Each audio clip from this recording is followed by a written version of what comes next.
All right, here we go. Hey, what the fuck is up, Denny's? It's Friday. It's fucking Friday. I'm sorry that I do not. Feel the rhythm. There. Feel the rhyme. Get on up. It's banger time. Cool running.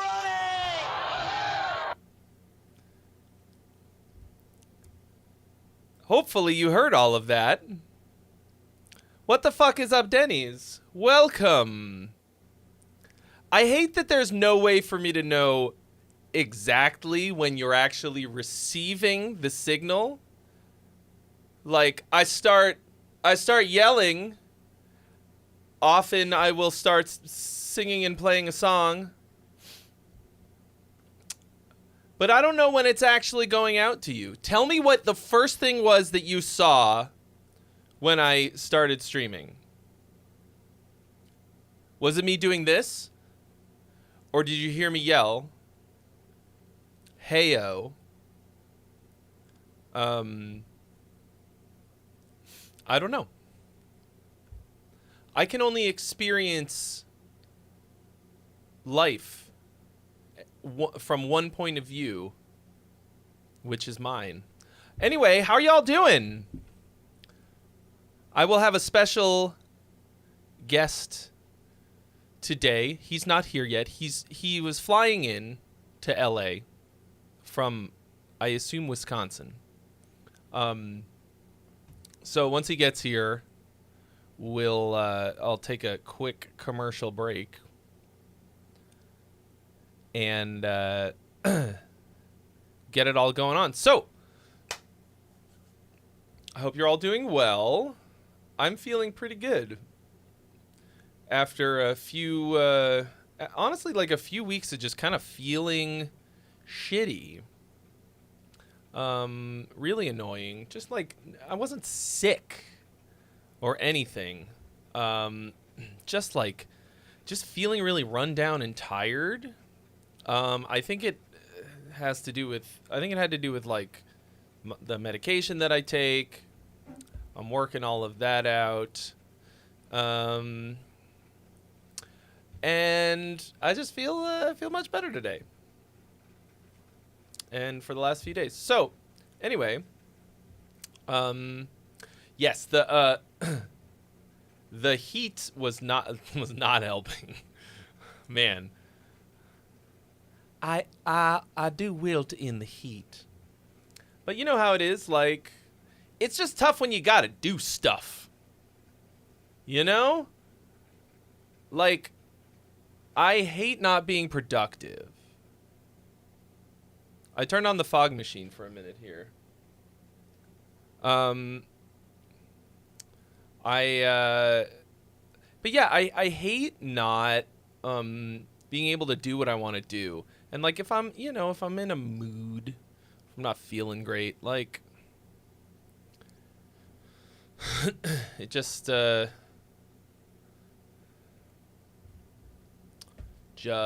sucks. And it's like a cycle, you know, it's like a vicious cycle. Like, I don't feel great, so I don't get enough done, and then I feel worse. It's not like productivity, just like grind. Like, I just want to be able to do the stuff that I want to do, you know? Anyway, let me just check and make sure. All right, so we started with we skipped you didn't hear the fart because we weren't live yet, but we've got some hot, fresh new jams from O'Doyle.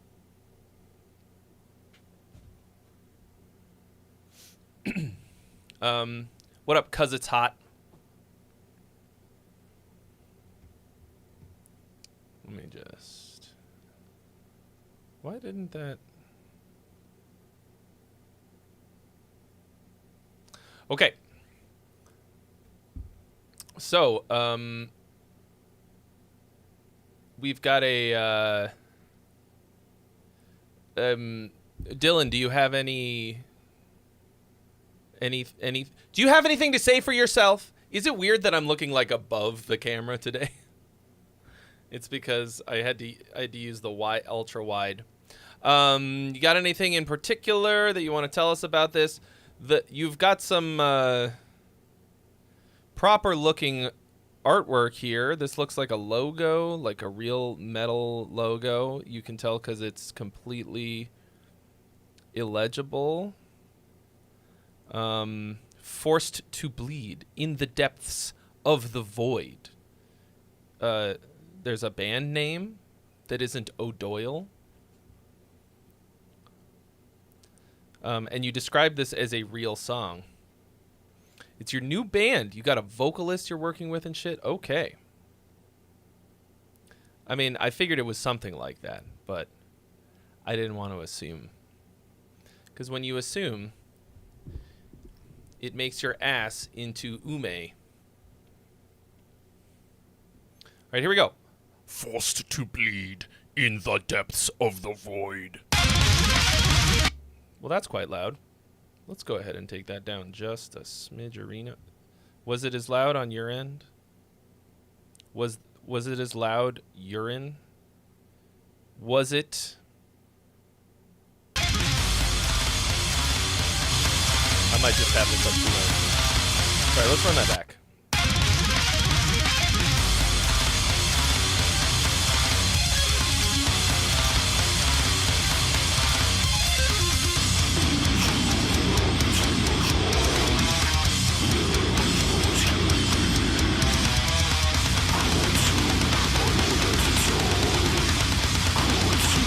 Damn.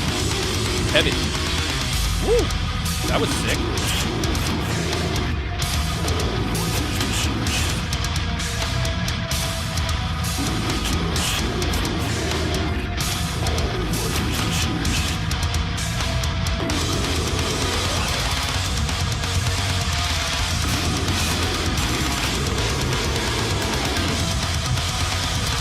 Turn it up even just a touch. More. I feel like it's...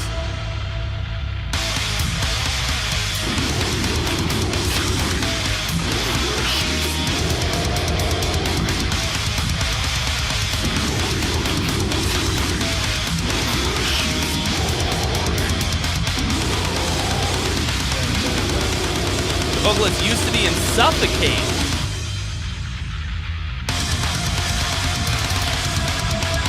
What up, Guitar Anime? Did you say Ricky Hoover?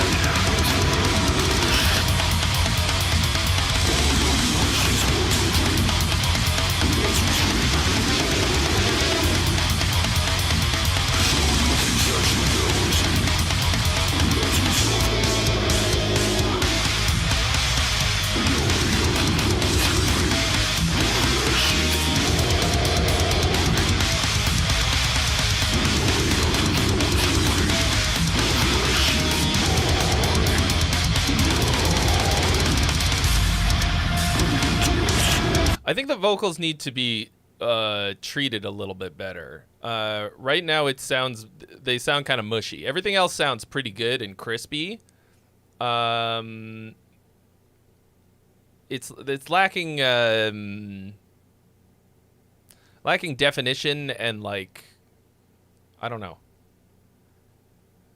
Yeah, it's mushy sound. What up, Andrew Jackson? Y'all better be on your best behavior. Now we got a mod. He holds the wrench.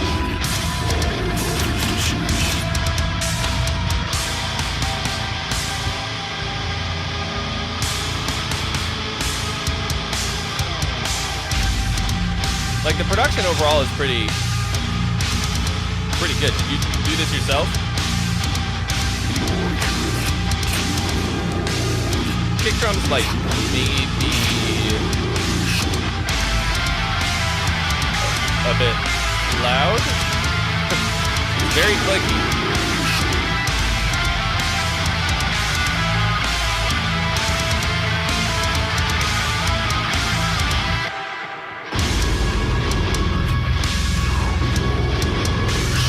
ever tell you the story of one time somebody from Suffocate was like, hey, you should come audition for Suffocate because we need a guitar player. I met him at a party. That's the entire story. It's not a very good story. I mean, Alex, your guess is as good as mine. I'm waiting for the man. He's on his way from LAX. He got off the plane in LAX. He's supposed to be on his way. I'm waiting for him to arrive. Then we can start the party in the USA, I think is how the song goes. Okay, let's run this back. So, sounds pretty good. The vocals are the main thing, sound-wise, that are not, production-wise. Because, like, I can tell that he's got a good gurgly thing going on. But it's really sounds kind of obscured. And, I think it needs to be smashed a bit harder, to be honest.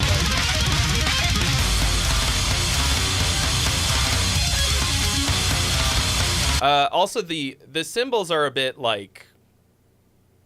The crash cymbals are a bit like... clangy, like...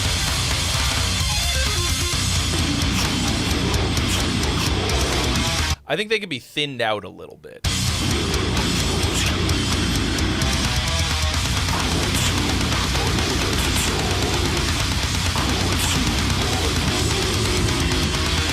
So this bit right here hits me real good.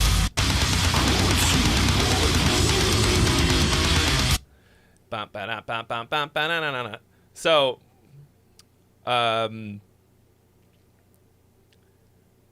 that has like proper cool phrasing and like identity to it. The part before it, maybe like it actually helps that the part before it is just kind of like boring quarter note slams.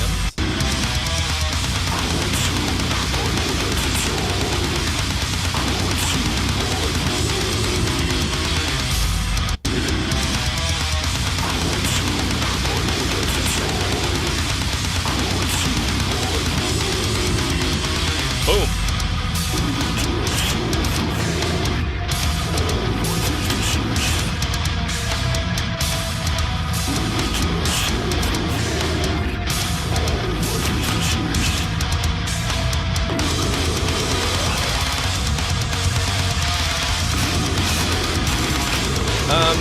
I can't hear phase issues.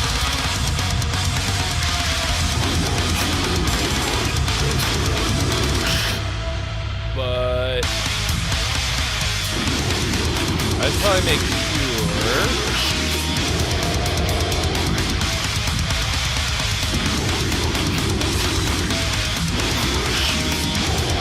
Tell me if they go away when I do that.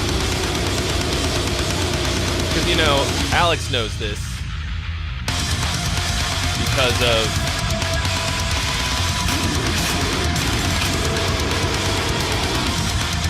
having been here. I have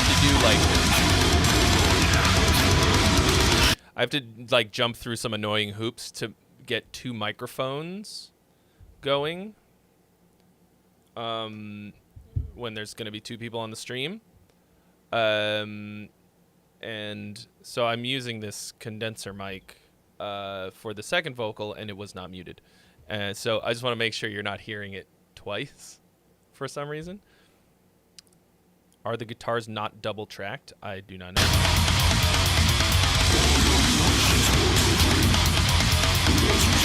Oh, you can now vote, folks. Song or gong?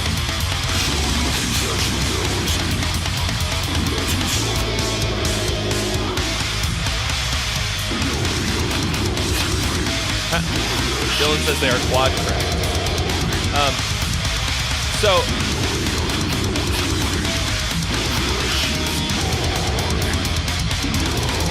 yeah, you can vote on all of these songs as long as there's a mod here to do it for me, because I always forget. So, yeah, sure. Mix has a few issues, but I want you all to keep in mind. Like, let me find an old O'Doyle mix, okay? You guys gotta hear how fucking far O'Doyle has come, okay? Like, let's scroll back, okay? Let's scroll back.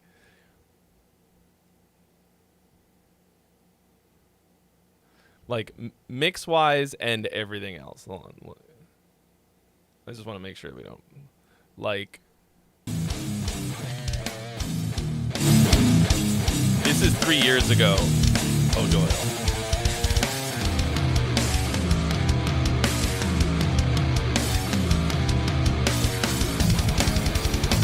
This one's not shitty enough. Oh, wait, hey, whoa, what's going on? Like, I want to, like... find a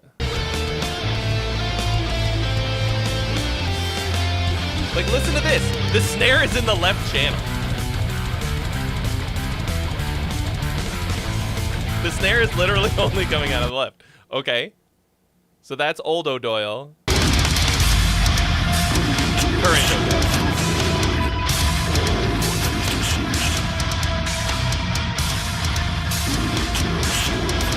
So, like,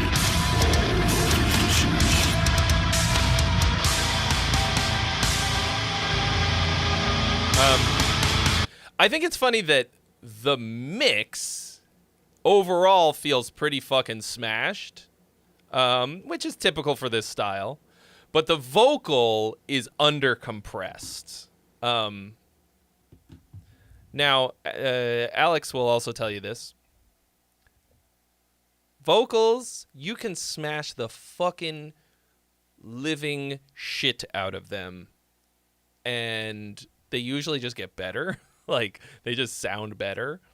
Like you have to compress them a lot. Like, I mean, you want to do it artfully. Don't just fucking 3 instances of OTT. But you can get away with a lot of compression. Especially with something like this.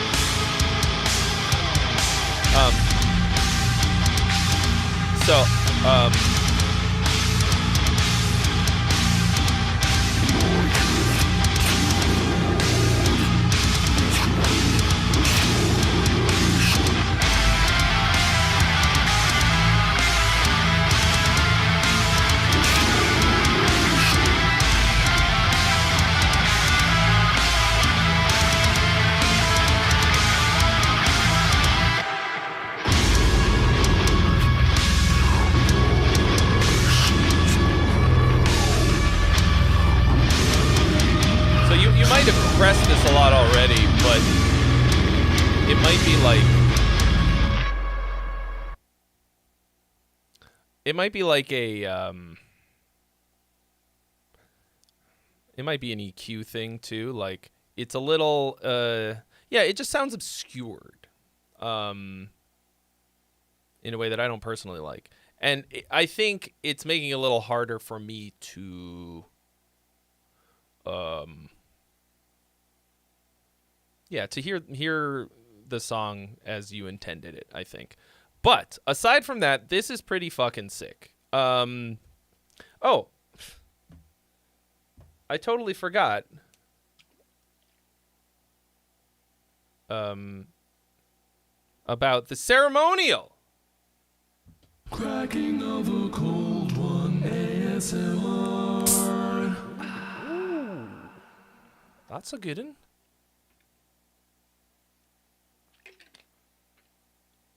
Fine. Ty's never coming. He quit. I'm just kidding. He's probably still in an Uber. I'm trying to think what else this could use. Like,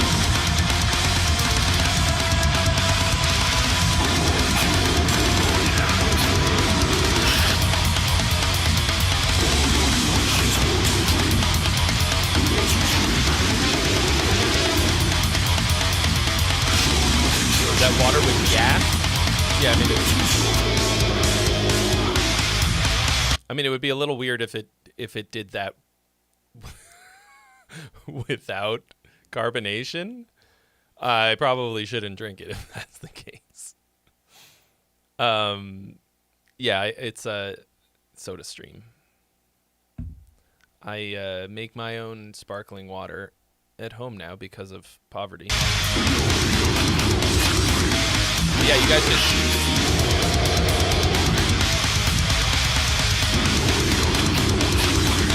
Yeah, hire Alex to mix your shit.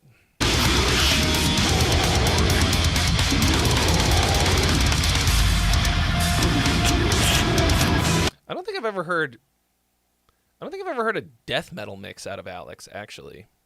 Poo Ninja, what up? Also, hi Ray. I didn't say hello. Off the Dome. I can't think of any, like, proper, like, death metal like this style. I mean, I'm sure he'll tell me one that I forgot about, but hello, Metal Sam. Yeah, so I'm trying to think if there's anything missing from this, like, everything sounds like everything's pretty fucking cool. It's heavy as shit. It's really fast. Where's the donations on screen? Am I losing my fucking mind?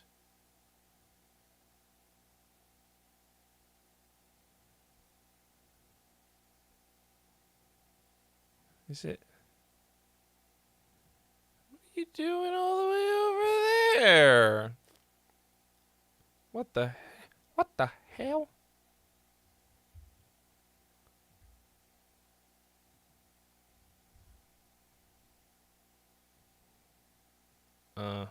I'm not really sure how that happened. It didn't want... Wait a second. But that's also not accurate.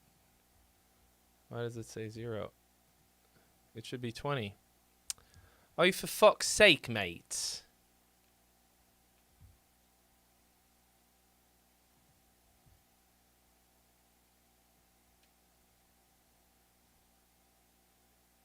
Mellow Death. That's cool, but not the same. It's premiering on Slam Worldwide for the 28th.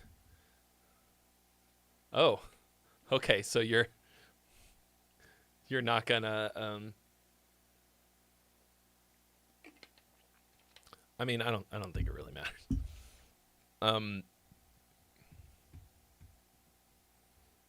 So this is the final mix, and you can't do anything about it because you already sent it to them, or what? I mean, I don't think they would care that you played it for 40 people on a stream. Anyway, cool though. Like I mean, this is leaps and bounds better sounding than your than your previous stuff. It's ultra tight. The riffs are cool. Also, oh, is there like any layers of vocals? Kind of sounds just like one vocal the whole time.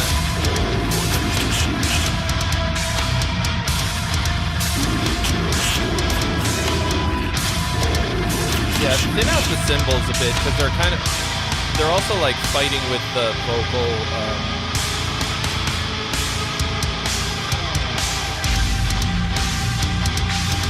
definition. Like you gotta carve out some space.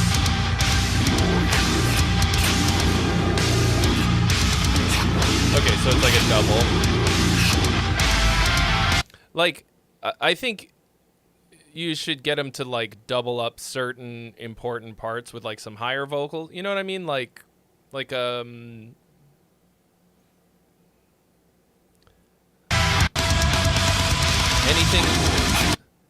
anything that's like important, like saying the name. You don't want to press homie too much.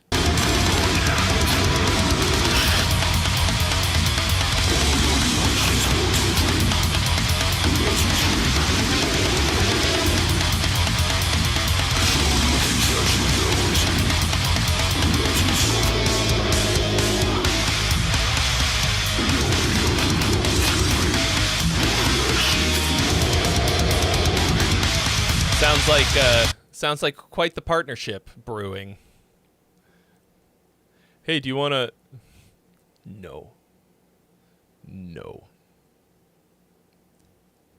Okay. Great. Keep it coming. Who's next?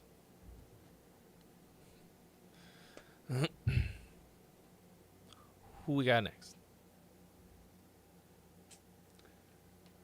Where the fuck is Ty? I'm gonna have to move the vote because it is gonna be right over my face.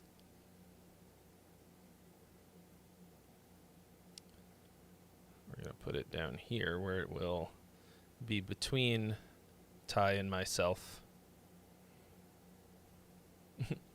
He just said he doesn't think it needs it. Well, it's like it doesn't have to be like specifically like, you know, high on top of low, like whatever. Just like something to reinforce certain key moments, you know. Because right now it's just a lot of samey.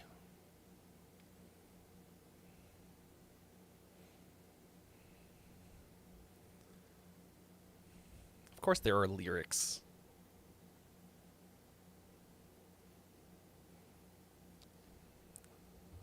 I don't know what they are, but I can hear that they exist.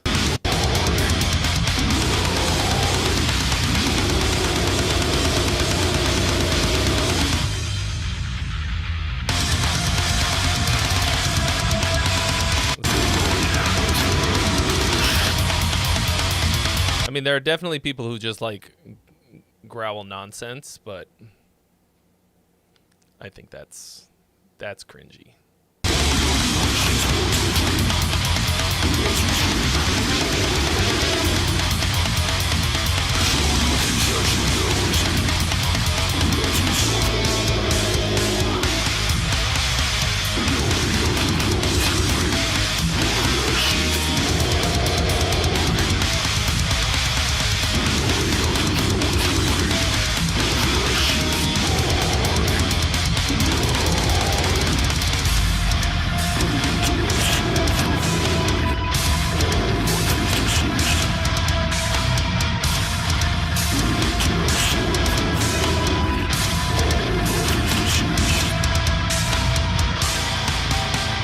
Pretty nasty. Yeah, I think if you treat the vocals better, this will pop off way more.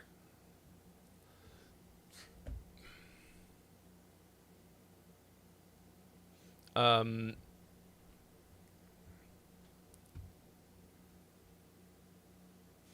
time I hear a noise, I'm like, is it you? Is that you there? What's all this then, eh? Eh? Who's this? Nom nom nom nom nom nom nom nom nom nom nom nom nom nom. Somebody asked about the Tuesday stream. So in case y'all are unaware, the Tuesday stream.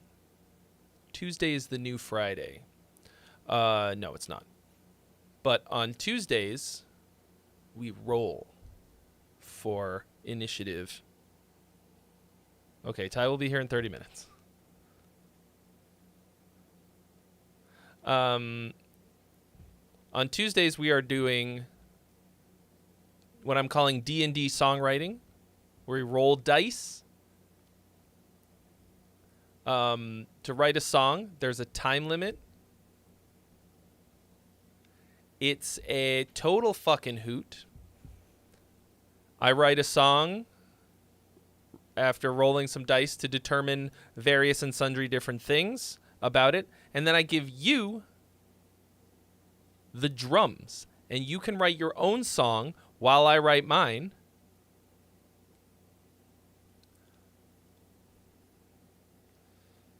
And then at the end, we do a contest. We do song combat, where we listen to everybody's songs and then we pick the best one, and the winner wins a prize. And in fact, let's check out the ones from this week. Shall we?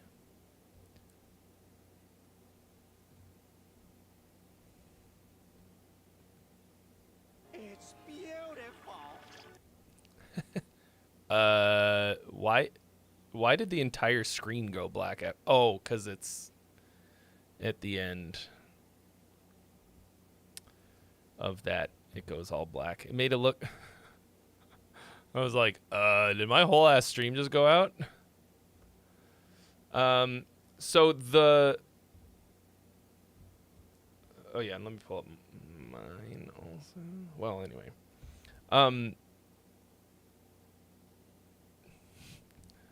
So the topic was trying to impress an anime girl at a barbecue. Okay. Here's Daniel Johansson's Hey there, entry. how's it going? Is it flowing? I got my barbecue sauce and it's spicy. I hope you like it. 'Cause I sure Keep in do. mind that we had 3 hours to write What's up these. with those anime? Hey babe, check said out my anime novel titties. run skills. I'm faster than Bear Grylls, and my Foreman grill will give you chill. Hey babe, check out my Naruto. Check out run my skills. Naruto run I'm faster skills. than Bear Grylls, and my Foreman grill will give you chills. Also worth keeping in mind that the drums that we rolled for were fucking terrible. Like, there's only... Was it reggae? Yeah, so we rolled for reggae drums. So... they were not great. Okay, here's Cabris, aka Guitar Anime.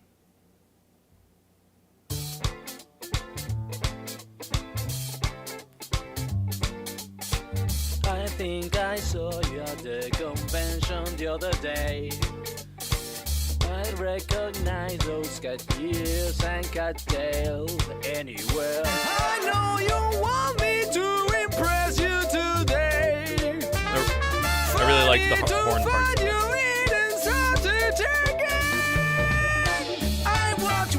Going in. I even read Japanese. I cut your steak with my katana, so you have to be with me. Shingeki no Kyojin, Kimetsu no Yaiba. You can have my sausage, so you have to be with me. Really unhinged and wild, funny. All right, and then here's drop audio. Hatsune me Barbe Miku.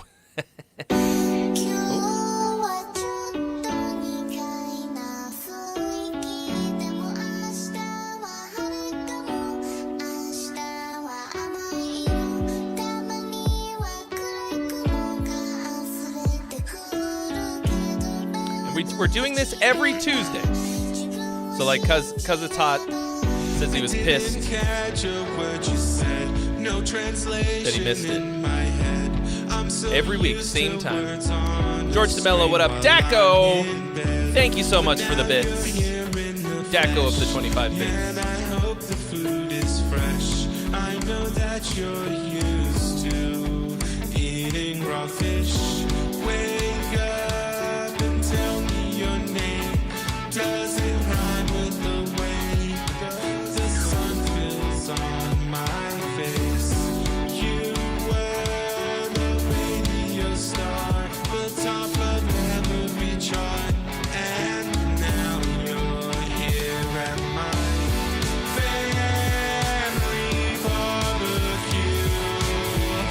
I hope my parents love Oh shit! Bunch of numbers. Thank you for your donation. You've been added to the list. Bunch of numbers. I love you. Don't play yet. Don't you do it. Don't you do it. Yep. I hope my parents love you half as much as I know I do. Take me. No, don't worry. It's real money. I also got a PayPal notification, so I know who it really is. Hi, Jeremy. Yeah, do it.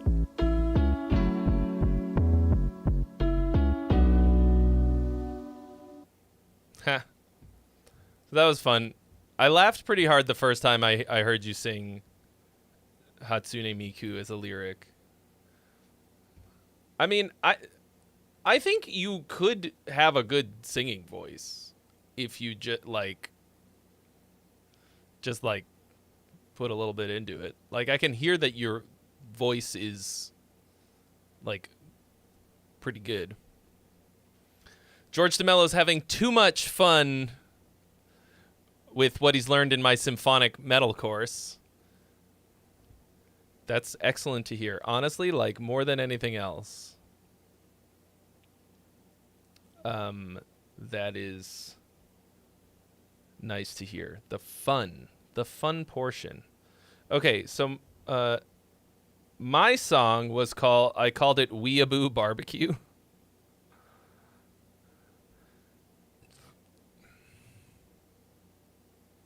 So if anyone's interested in taking my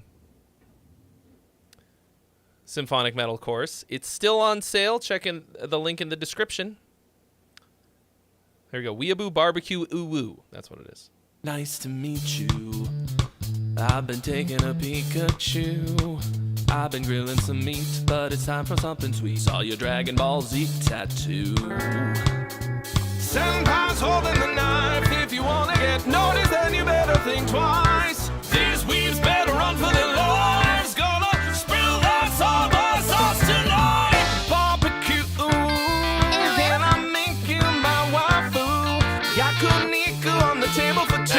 Slice of life from a slab of Wagyu.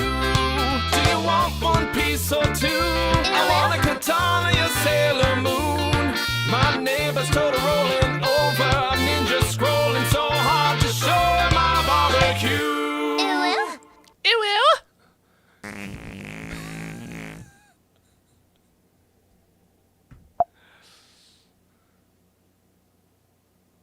Wait, why did it make that sound?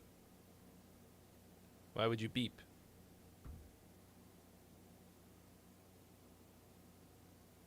Is the replay buffer not going? Why wouldn't it start? That moment is lost to eternity now. Anyway, so that's what we do on Tuesdays. It's fun as shit. You should all come. It's only on Twitch. And then at the end, of course, we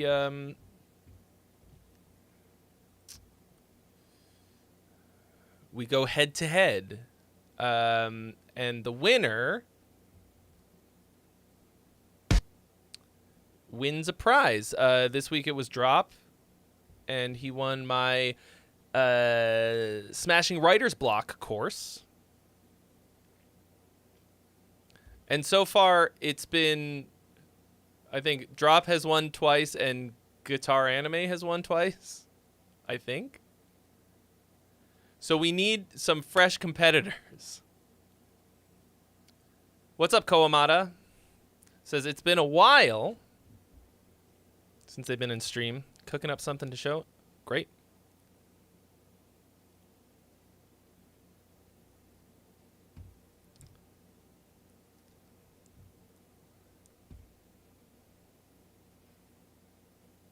Let's get some fog in here.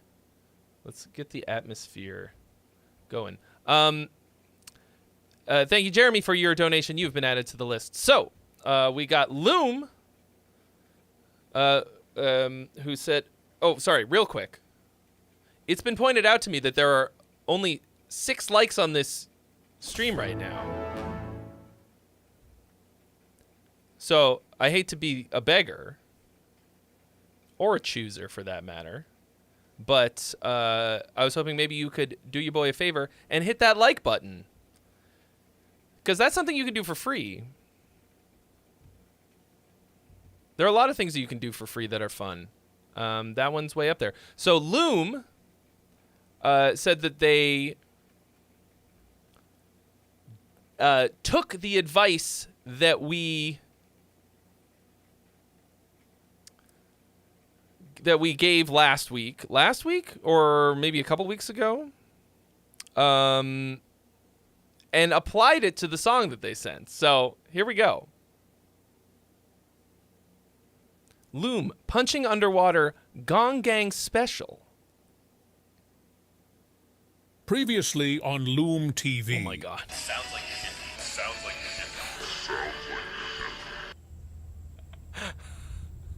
shit. I don't know. I mean, I don't hear it. Let me try a different pile. These are a little fresher. Let's see what they sound like. Gross. Jeremy, same. It's been a I while. still don't hear it. I need to call in the experts. Who do you think I am? We took your feedback in the spirit in which it was intended. I think you genuinely want to see people improve and be the best version of themselves that they can be. It's true. We had a few folks from the Discord reach out, which is truly humbling and more than appreciated. We ended up going with Jeremy Huddleston of Huddleston Music. If you've ever seen anything on television, especially Discovery Channel or ESPN, multiple commercials, you have heard his work. Oh, there's the other half of Loom, my best friend, musical collaborator, multi-instrumentalist, and my favorite singer of all time. Jeremy is not only one of the best producers and multi-talented musicians That's I've ever cute. met, but is also one of the kindest human beings in the world. He also excels in working with a variety of musical styles, which, as you guys know, is pretty important for us. So he's like the polar opposite of me. Not really. I'm not actually an asshole. It's great that, like, it's really funny that you just have this clip of me being, sounds like shit. And then you're like, we found somebody who's really nice. A nice man. Man, you guys went all in on this video. This is great. He listens intently to really Having a understand nice the time. vibe of each project with whom he works, and for what we do, he got it immediately. It was so obvious that he's what we've been missing in Loom. You can find him on all the socials under Huddleston Music. This video, it's a personal favorite of mine. If it still sounds like shit, I just want to let you know that I'm still going to say that. Even if, you know. I just really hope that it doesn't after all of this. I'm willing to bet it may sound familiar to you. Also, shout out to our good friend Caitlin Pyle. You can hear her absolutely shred some vocals on this track they worked on together. Future collab? We think so. After working his mixing and mastering magic, we are absolutely thrilled with the results. We hope you are too. It's a brand new one for you all. And again, we thank you, Trey, and the entire Gong Gang Discord community for the support, encouragement, feedback, You're and welcome. criticism. And Mike, the banjo will probably always be a part of who we are. Instead of trying to outrun my bluegrass roots, I've chosen to embrace them. I hope you can forgive me. Here's the new track from Loom, Punching Underwater. Oh, okay. I remember this one now. The one with the banjo. Yes. Ah, yes. Okay. It did sound like shit. No, I was right. Here we go. Take a pen and draw a straight line down the middle of my mind. But it's a hopeless deep fight. On both sides I find madness and creativity are kissing cousins. I know I should be thankful instead of feeling nothing. The things that matter most to me are just a little out of reach. Already world's better. Worlds. I'm tired of trying to grab them. I just wish they were reaching out for me. It really does have a What do I do when the same hands that hold me push me down? Hold me underwater. Hold me underwater. What do I do when what makes me happy is killing me? Punching underwater. Punching underwater. This might be the dumbest thing I've ever said in my entire life. And I'll probably regret it, but I could actually use like a little bit more banjo in the mix. I can't believe those words just came out of my mouth, but I legit... I'm like, I hear banjo, But I want more of it. Sorry, I'm scrolling back to see if I can find the original version. I guess I could just search for Loom. I also want to hear them side by side.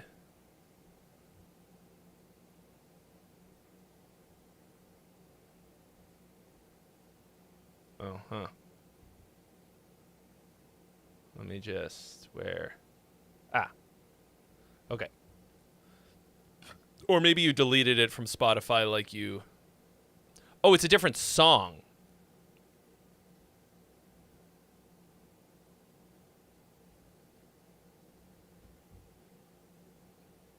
I thought maybe it... I didn't recognize the title. Hold on. Just real quick. I just wanna show you guys, first of all, that I'm not an asshole. No.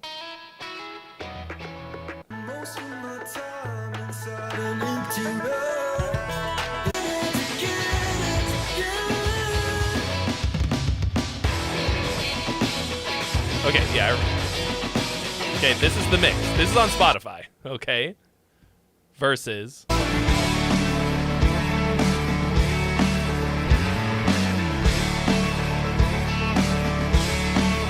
I think I was like waiting to recognize the track. Fine line down the middle of your spine.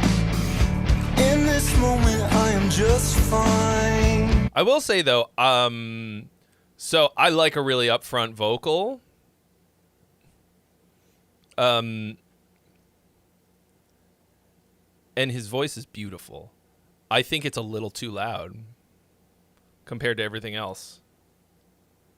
There's never enough time. Actually, I will agree with Alex. That's before I mess it all up, kind of weird saying sounding things I don't mean. My head is making me question reality. The things that matter most to me are just a little out of reach. I'm tired of trying to cry. I feel like you pulled a punch right I there. just wish they would reach enough for me. So what do I do when the same hands that hold me push me down? Okay, I see what you did. You brought it way down for the pre-chorus. But I think if you're gonna do, it felt like it was building, and then you dumped the momentum, and then didn't really. When it came in, it should have hit like a fucking ton of bricks.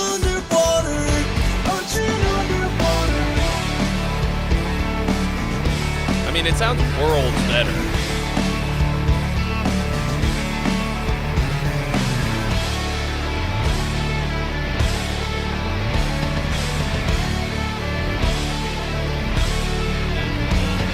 Ooh, nice, catchy little.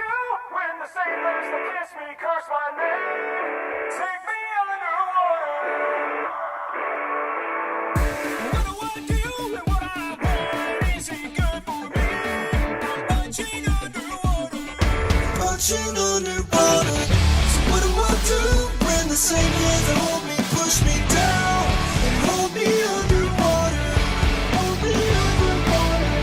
What do I do when what makes me happy? Really nice phrasing. Punching underwater. Punching underwater. Sick. Really nice chorus. Punching underwater.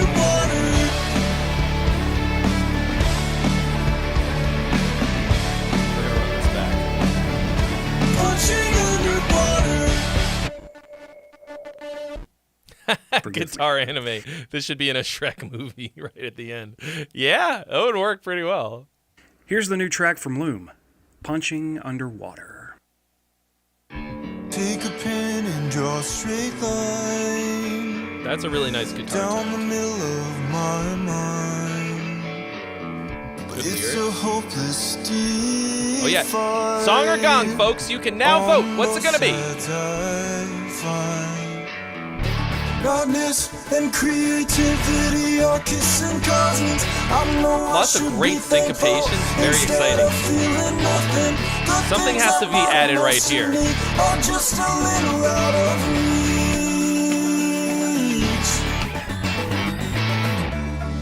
Tired of And then you dump.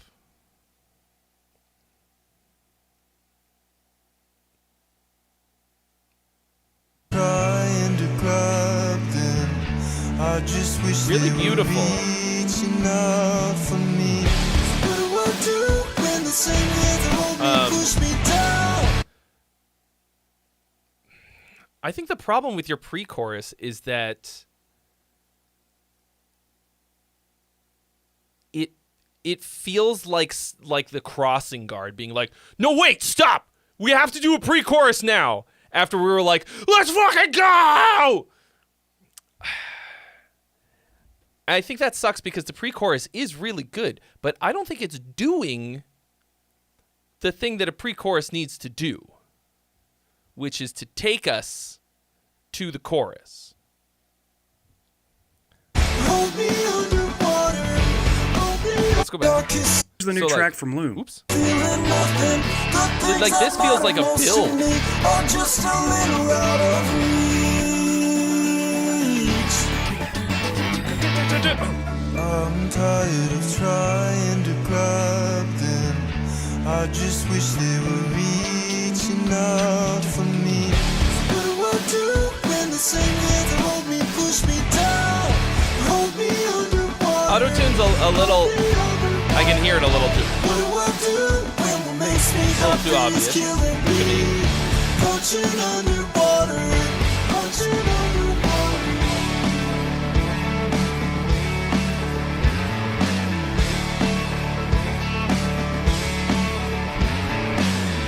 Take my finger, draw a fine line down the middle of your spine. In this moment I am just fine. There's never enough time before I mess it all up by saying things Nice I don't texture mean. change. My head is making me question reality. The things that matter most to me are just a little out of reach.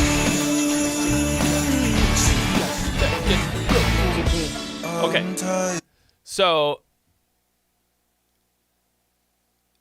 if nothing else, I think that this pre-chorus should be completely different from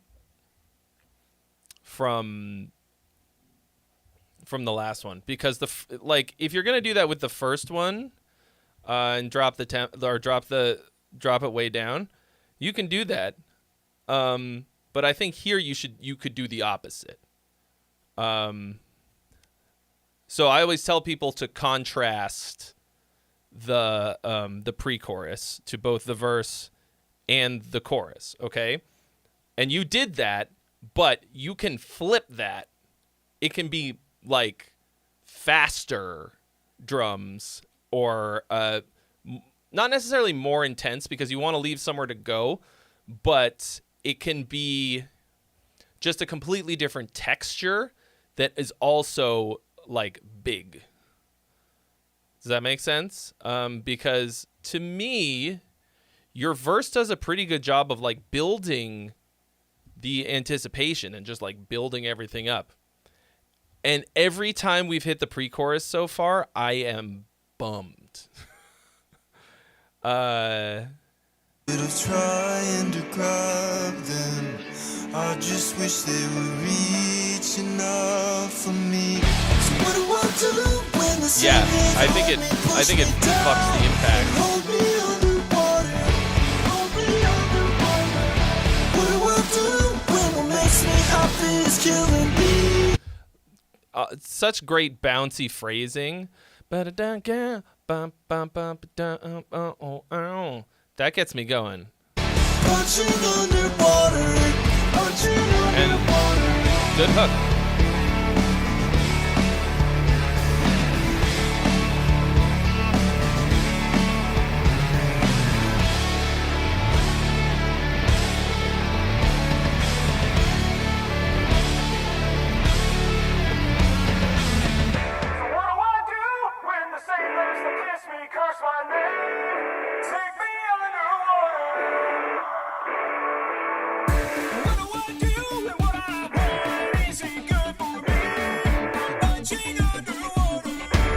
punching underwater.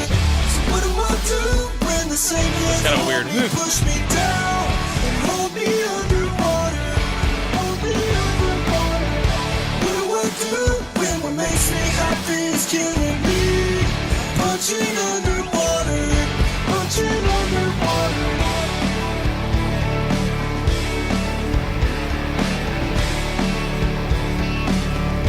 Punching underwater.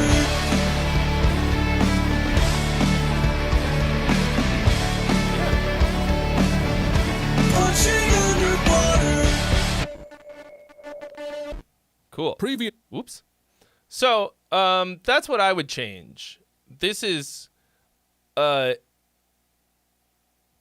every level of production, a gigantic leap forward for you. So, like,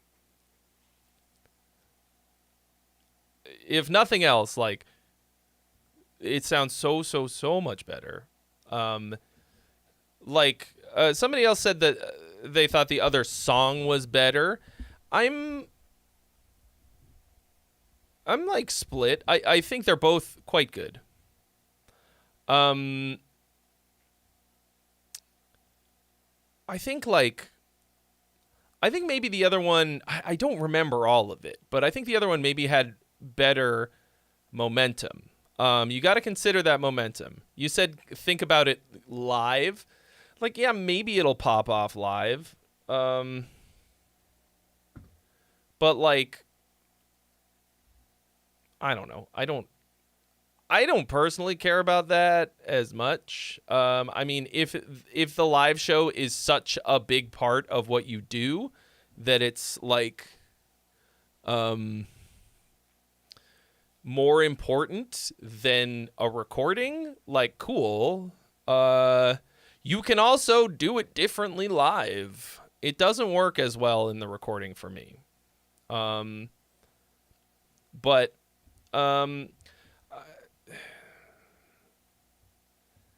I think you got to do something about that momentum.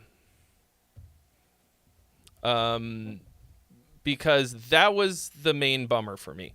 A lot of little production things that feel like they could be smoothed out before you get this out to the people. But overall, it's a good song. Like even in the state that it's in right now, it's good. Like, you know, we're here to roast, so that you can really refine it and make it better. But like, you're starting with a very strong foundation. It sounds really good. Awesome that you got hooked up with a proper ass producer, you know? And just keep on keeping on. And awesome that you made this video. Like, this was a fun video. Like,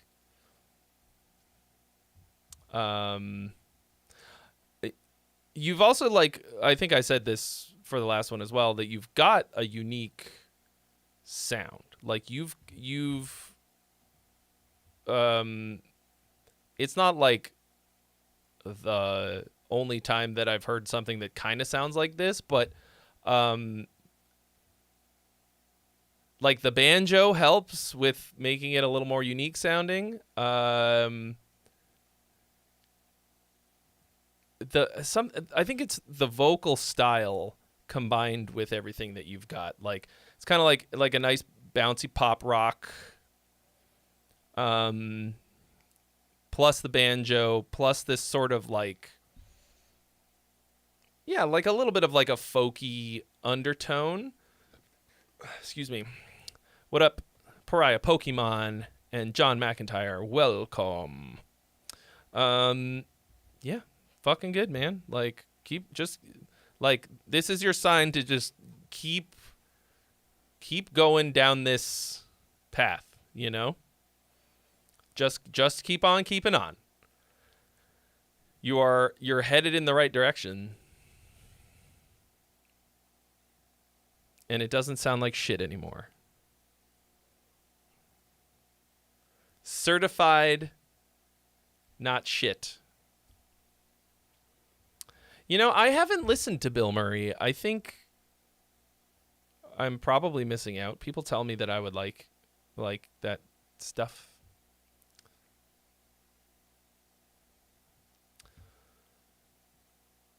And it's possible. Okay, cool. So we got a new one from Jeremy. Jeremy Kafarnis, Neon Black. Still a pretty rough demo, but I'm pretty excited about it. I wrote the solo too, and I'm pretty proud of it.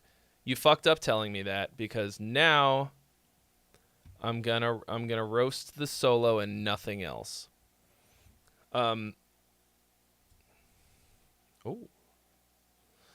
Getting a delivery soon, all right, from Canada. So,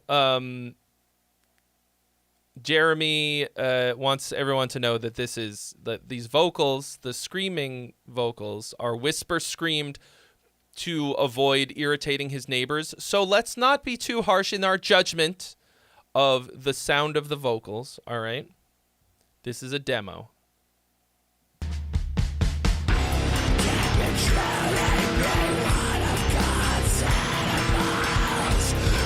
We've all had to do it. I just want to take a second to pause this and say that, like, the vocals sound kind of fucking weird. What do you do? Bro, what the fuck? The vocals sound like shit. It doesn't even sound like you're really screaming.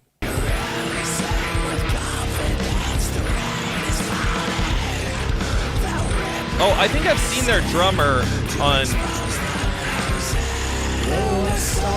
on Reels.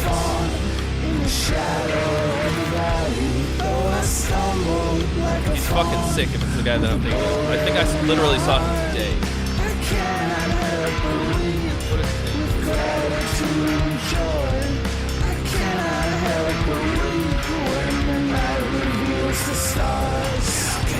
I only care about drummers. Yeah, that's definitely.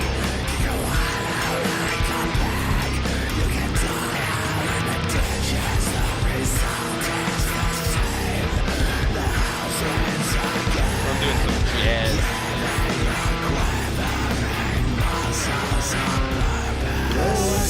Well, it didn't show up in the first.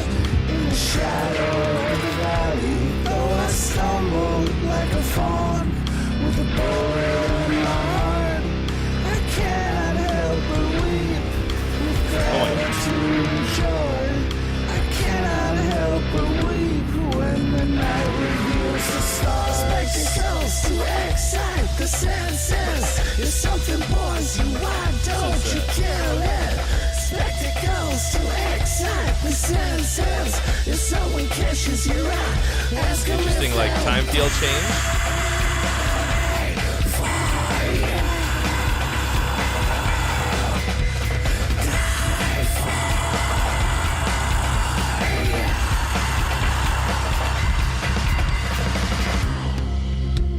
That is a cool drum group.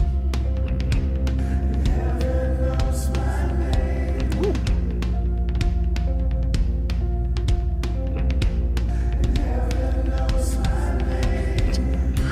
John, what? That's what I just said. He actually, more or less, did. It's whisper screaming to not annoy the neighbors. Nobody listens to me.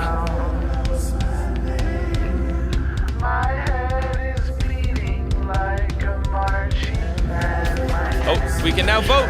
Song or gong, folks? What's it gonna be? Cast your vote. Drop, we are currently waiting on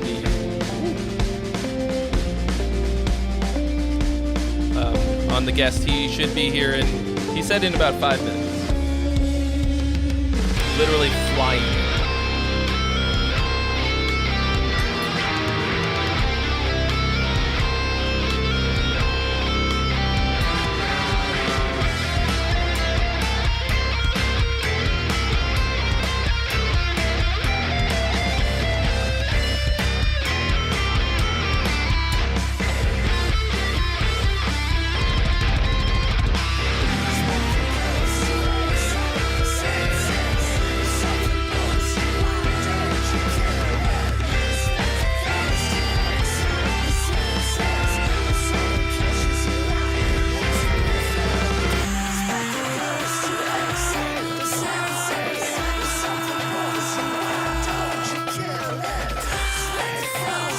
can't tease me with breakbeat.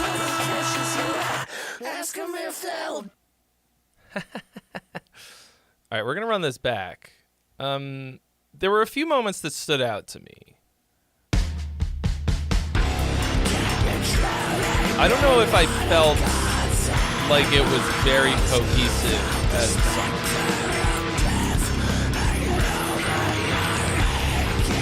Did you just pitch the guitar down a whole octave? Oh. Okay, so this first part is unique for its, like, strongly dominant seventh bluesy vibe with these little slidey tri-tones. Boom.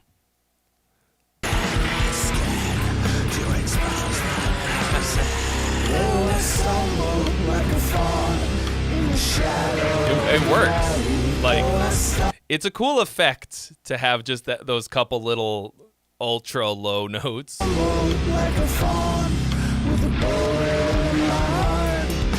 wild harmony going on in the guitar. Couple.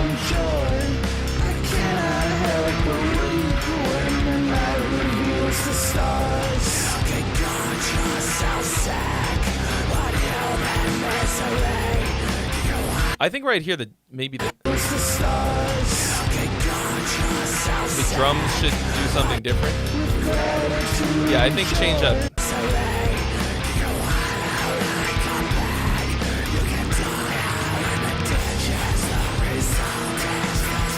Oh, okay. They change right here.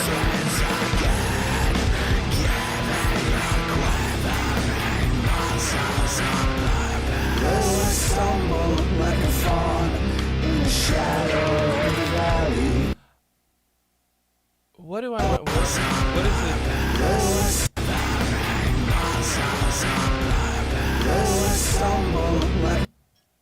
Oh, I just heard my doorbell ring. I will be right back. Give me a couple minutes. Hang on. The guest is here. Enjoy music.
the best. Okay, hi, hello. Oh my God! Everybody say hi to Ty. Hi, Ty. Hi, everybody. AKA Fang von Ruthenstein.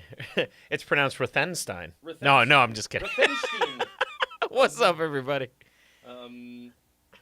If you I put on my robe and wizard hat. I'm ready. I'm ready to get. Hey, a wizard is never late or on time. We're always Or early. slightly just somewhere. I don't know. just a little bit of this and that here and there. Hello. Smoking the finest herb in the shop. That's right. Oh my God, it's Ty. Oh my God, it's Alex. Alex, you should have. Why are you not here? I was gonna give you tickets to Sonic Symphony. Now They you've. can't hear me Oh, because I muted the fucking. but they can hear me. I'm a dumbass. There it Ah. is. Sorry. Thank you. Sorry. I was Thank gonna you give for letting me know. Alex, I was gonna give you all the tickets to Sonic Symphony. I was gonna like every last one. It was just gonna be you in the audience. I was gonna surprise you, and now I have to sell 3,300 tickets. Thanks, buddy. Oh my Jeez. gosh, it's pay to play. Hey man, want to come sing for our symphony? All you have to do is sell a bajillion tickets. Yeah, sorry, I muted the fucking track in Pro Tools of my mic earlier because I was worried that that's what the phasing sound was, but it was in the recording of whatever we were listening to. Had nothing to do. Anyway. Oh yeah, Alex wants to know if Bruno's playing. Bruno in is LA. playing the LA show. Yep, Bruno is our. Well, that's why he didn't return my latest text. Yep. Well, you get to see him tomorrow. Get to give Bruno a big hug. Good. Yeah. And be like, Hello, Bruno. Please respond. he did respond, but then not to the follow-up. I see. So anyway, it's fine. He's a busy boy. Yeah, you're fucking missing that too, you Yeah? jackass. What up, Sinister Bunny? So anyway, in case you are unaware, Ty here sings for both Lords of the Trident, and I think it's now a recent development that you are singing with the Sonic Symphony. That yes? is correct. Yep. Which is like, in case I haven't seen enough fucking video game bands over the last week, I literally saw Power Glove. Yep. And what the fuck was the other one? Oh, Super Madness. Oh yeah, Super Madness. A couple is good. weeks ago. Yeah. Really great. And Yeah. now this. And now it's all video games from here on out. That's all it is. That's all I do when I'm not working on this shit anyways. You guys like video games? You guys like video You guys games? want to play some video games? But tell us about Sonic Symphony. What is that? So Sonic Symphony is it is essentially a full symphony orchestra. So people out there who've been to like a Final Fantasy Distant Worlds or Legend of Zelda Orchestra or that kind of thing, it's like that for the first 45 minutes where they do orchestral arrangements of a bunch of the Sonic material. And then everything gets crazy in the second half because we have a full symphony orchestra, 60-person symphony orchestra, and then a full rock band comes out in front of said orchestra, and we play all of the kind of newer material, everything from like, you know, the late 90s onwards. And it's a lot of fun. It's a very, very, very challenging set to sing because you have to sing everything from like grunge rock in the 90s to like pop punk in the 2000s, and then the latest game has a bunch of like screamo metalcore in it. So I had to like learn how to scream a little bit. So yeah, it's a lot of fun. It's a really big show. We do giant projections behind us and everything. And yeah, it's crazy. And we typically play to like 3,000 to 4,000 people a night. So and the crowds are rabid. I played 2 sold out shows back to back in Broadway in June with the Sonic Symphony, and so we had a guy at front of house, right? He has a decibel meter in the back to make sure that he's not like, you know, going over, you know, 95 decibels or something. The crowd, just the crowd alone, like not when we were playing, but when they were like screaming and applauding, peaked in the back of the house at 118 decibels. So that means they screamed at us, bounced off the walls, and it hit a microphone at the very back of the house. Oh my gosh. And that peaked at 118. So like Yeah, you can imagine, like, when I have my ears in, I usually don't have to turn them up more than like 4.5. On the Broadway show, I was at like 8.5, and I was like wincing. I'm like, okay, you know. But that's how loud the crowds are. The crowds are absolutely rabid Loud and crowd. insane. Yeah. Isn't Igor doing sound? Igor is doing sound. You know Igor. I know Igor. Oh, yay. He works for Line 6. Igor is a wonderful human being. I love him so much. Everybody in the band is so like, okay. When I joined this band, Adrian Cowan, singer for Seven Spires, she also sings in Sonic Symphony. We now sing together in the Sonic Symphony. She messaged me at 6:30 in the morning, and now Adrian does not use Facebook Messenger, like, ever, right? And so when you get a message from her, you're like, oh my God, something's going on. What's going on? Something's, you know. So like she messages me at 6:30 in the morning. She's like, hey, I think I have a gig for you. And I flop out of bed. I'm like, well, for me or for Lords of the Trident? She's like, for you. Sonic Symphony's looking for a male singer. You know, to the guy that was in there just quit, and you know they're looking for a male singer. I had no idea what the Sonic Symphony was. I thought it was like a Trans-Siberian Orchestra kind of a thing. Because, you know, you hear Sonic Symphony, you don't think immediately like Sonic the Hedgehog, right? So I flop out of bed, I open up my computer, I type Sonic Symphony into Google, and I see Sonic the Hedgehog peering at me. And I was like, yes. Oh my God, yes, whatever it is. You know, so like that's how that came about. But I got on the phone with the guy, the band dad of the Sonic Symphony, and I was supposed to take over for her in June because she was going to be on tour with Avantasia. And he's like, what are you doing on the 24th? This is in March. What are you doing on the 24th? And it's the second week of March. And I was like, the 24th of what? He's like, oh, you know, this month. Of this month. Like, nothing. He's like, come to Montreal, sing with us. And I was like, in two weeks? Yeah. Of this year? 2024. Yeah. King Jadex, yes, the Sonic games have screamy songs, and they're fucking great. They're really good.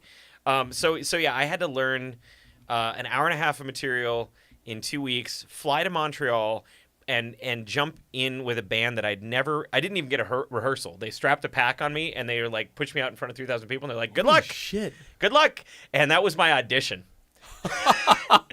Well, but needless to say, they liked me. And the other really anxiety-ridden thing of this whole thing is everyone in the band, every single person, including our crew, are all ex-Berkeley or currently Berkeley professors.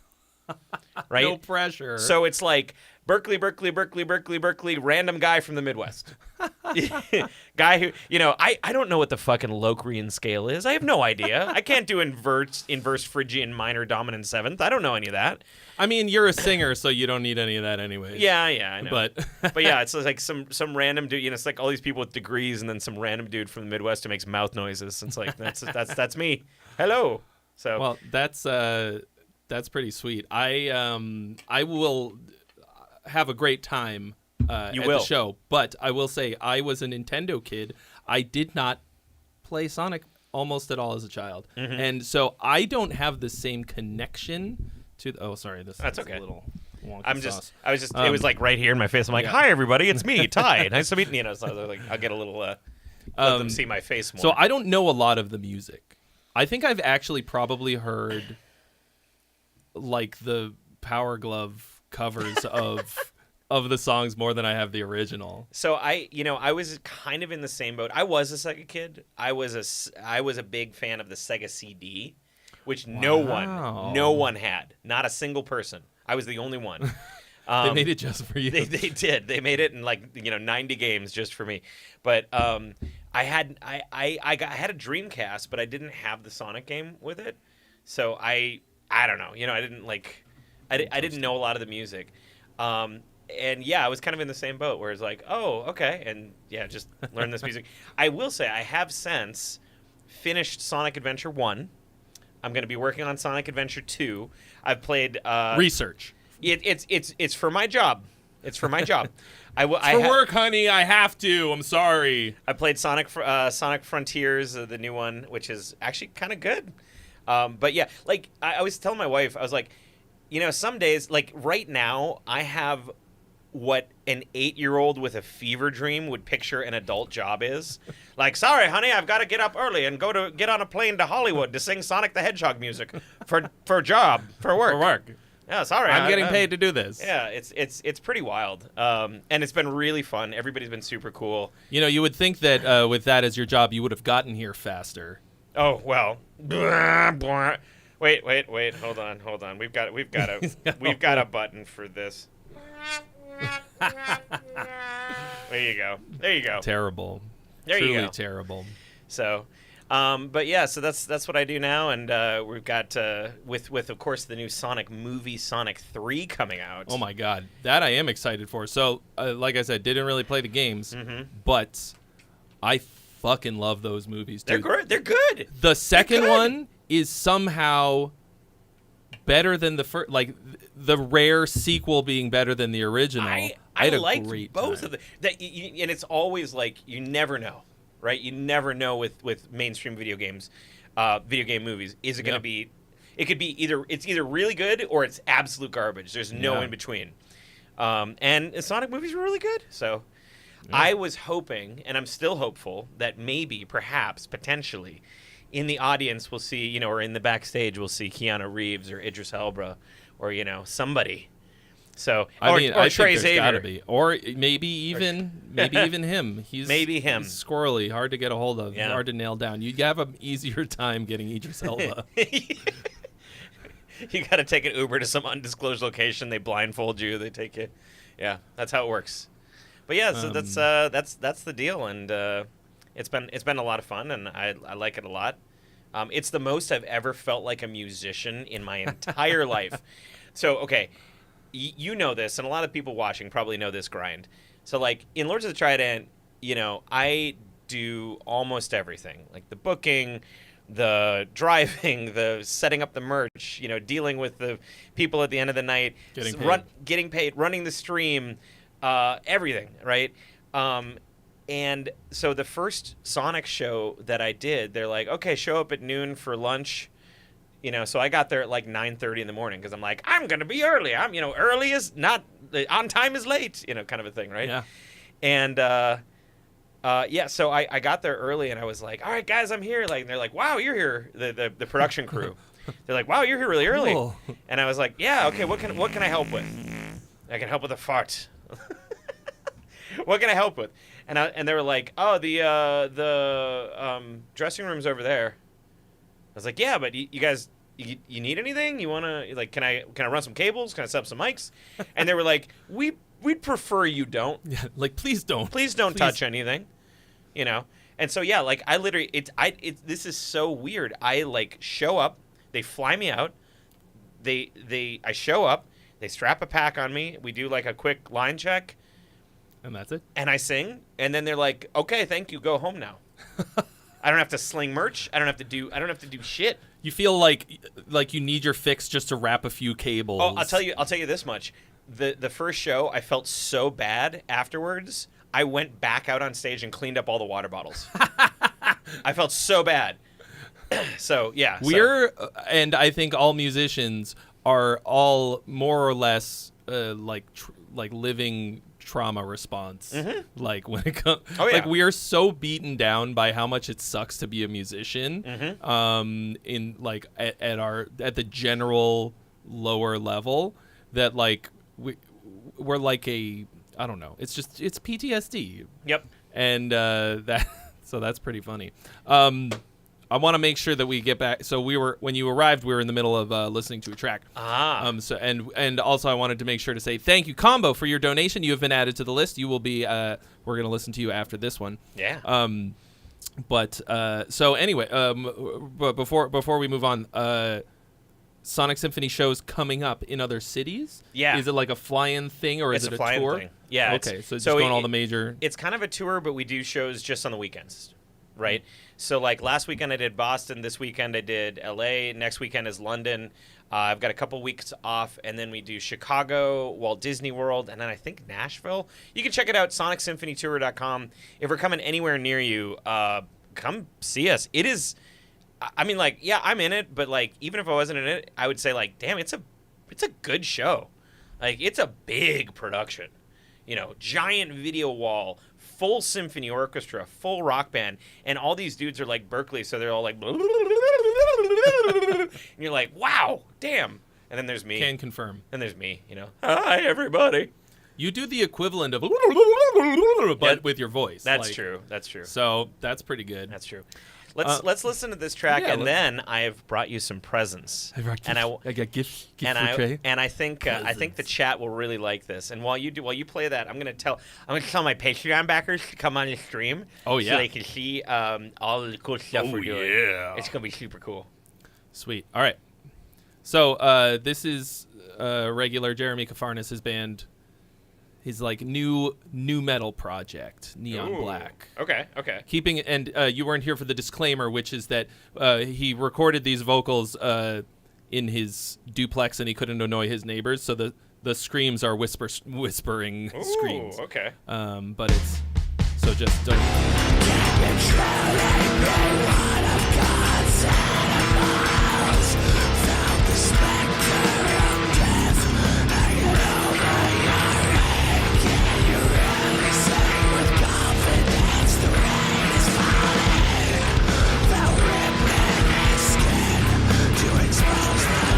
Yeah, those low notes, that hits me. Like a fawn in the shadow of the valley. Oh, I stumbled like a fawn with a bow. Is there a side stick in there? Is that snare side stick? That feels a little weird to me. I don't know. Maybe there was something else making a clicky noise, and the vocals are overpowered. I cannot help but weep with gratitude and joy. I cannot help but weep when the night reveals the stars. The other thing I wanted to say is that the you go in pretty quick with the octave down vocal. Mm-hmm. I think hold off on that until like the second half, so you have something to add in. Yeah. Like it goes straight from the beginning. It's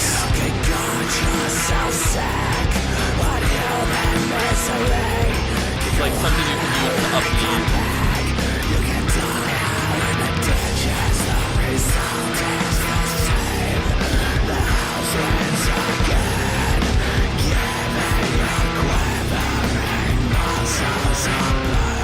That's a cool little descending tritone thing. So you've been using the tritone. I can't play guitar today because if there's two people, then I can't plug into the. Anyway, he'll also like hit me right in the teeth every time we like headbang, and it's just right in the teeth. We can't have that. Nope. So I'm gonna have to air guitar me, and like that's like a little like bluesy. It sounds bluesy to me. And then, but then when you go like you take that same tritone down in this little walk down.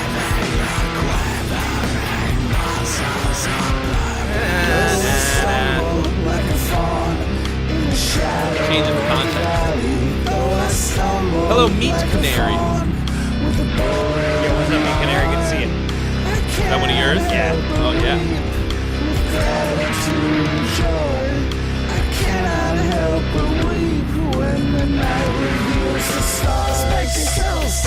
I do think I think the side stick is a weird choice for some of this. I think maybe I don't like a side stick with heavy guitar. Am I? You hearing that? I am hearing that. Yeah, that is the lead singer from Lords of the Trident. What's up? Yeah, he's here in What's the flesh. up, Charles Wagner? How you doing? I'm so close. I'm never gonna watch this shoulder. Who am I kidding? I've never watched my shoulder. Shoulder naturally watches stuff. Oh yeah, so this is where it gets. We have a sudden like change. I think the only problem with this is that I think we never get back to this original groove. I'd love to hear what he had in mind for the actual vocals here. If this is just the demo track of him being very quiet. Yeah. Because I think I'm losing a little bit of like the intention of what you plan on doing here. For the top line, the kind of like can be kind of cool, but like I don't know where the vocals are going in this point. I'm just sort of like, oh, it's a little weird. All right. use the stars. Spectacles to excite the senses. If something bores you, why don't you kill it? Yeah, it's always hard to hear through the demo. I always just go like, I'll just assume that these will be banging vocals, and I will, you know how like you can use the use like an AI voice generator to like you can sing something in and then have it replace it. Yeah. With I do that in my brain as I'm listening. Oh, I see. It's hard to do. You hear a cheerleading section. So like what are they?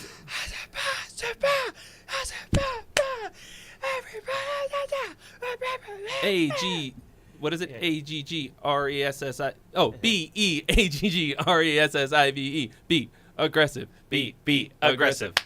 There we go. Excite the senses. If someone catches your eye, ask them if they'll die for you. Oh yeah, really cool little drum thing in the background. The drum line, yeah, that works. Okay, I think that could be cool. That would definitely be an interesting contrast to the rest of it. Yeah. And like, I mean, how often do you hear that? I think there's. So I think the thing that I just did, the be aggressive, I think that's in a Mike Patton, fucking, what is Mike Patton's band? I mean, he's in like 100 of them, but the main one, Faith No More. I think there's a Faith No More song that uses I was going that. to say Mike and the Patnettes. But, that's the only place I've ever heard something like that. I thought that was a drumline snare. That sounded like that snare sounded like really, Yeah. you know. My lungs are leaking little rivers in the snow. This part's really nice. Very dreamy. I hope my like the body background. doesn't falter now. My head is beating like a marching band. My hands are trembling. Good build up. Like it. That was senseless and wicked. What up, Pon TKS Queen? Well, that's Pants Queen. Yeah, no, it's not. It's not, but I mispronounced her name like a million years ago. And now in the community, she's now Pants Queen. It's like Charles Wagner's Chuck Wagon. Yeah, exactly.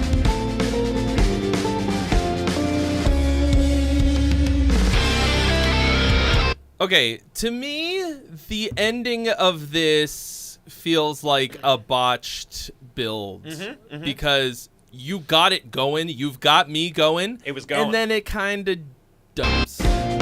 Like, I'm like...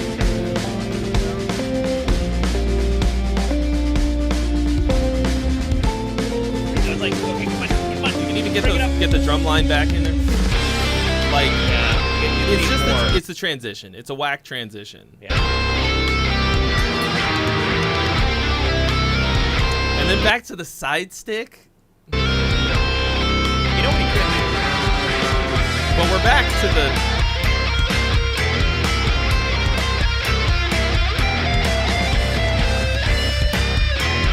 Is this a variation on that first part? Something sounds... Maybe not.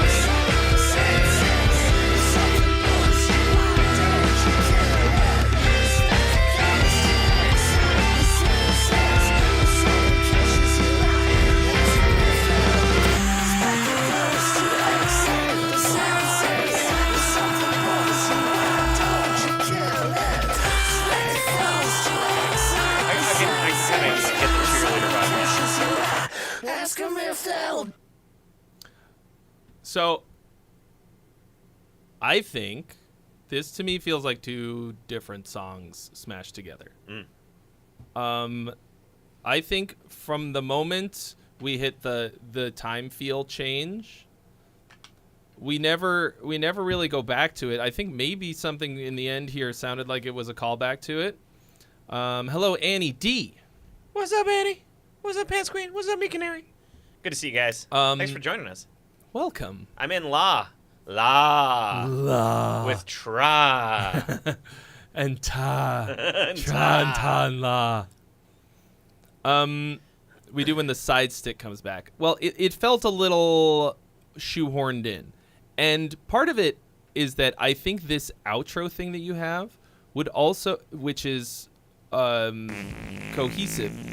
Oh, we got a donation from the Chuck Wagon. Thank you so much. Thanks, Chuck Wagon. You have been added to the list. I think You're this on the ending list. would be such a great intro. Also, like,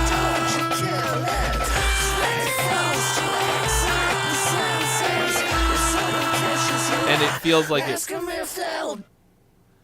you know, like, and that would make it much more cohesive. Like, I do feel like this is two different songs, not just because it changes the time feel, although obviously that is a pretty good indicator. It's mainly because it doesn't really go back. Like you said, there's the bit with the side stick. It something comes back.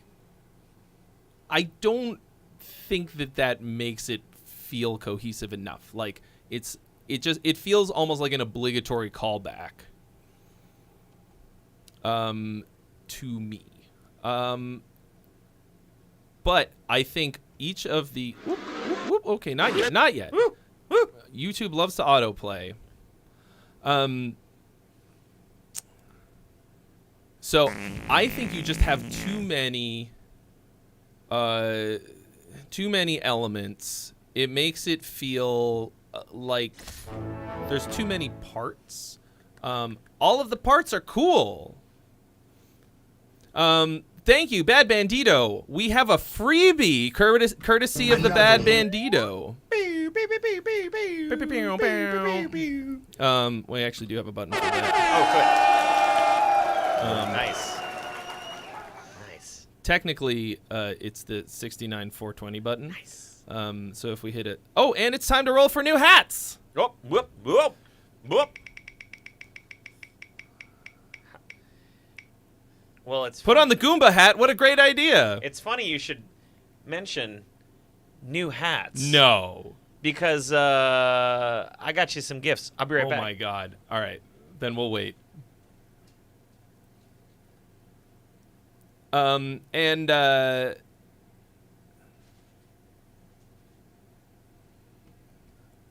we got a new one from Fires in Time, or kind of sort. What? Okay, we'll figure that out in a second. I got presents.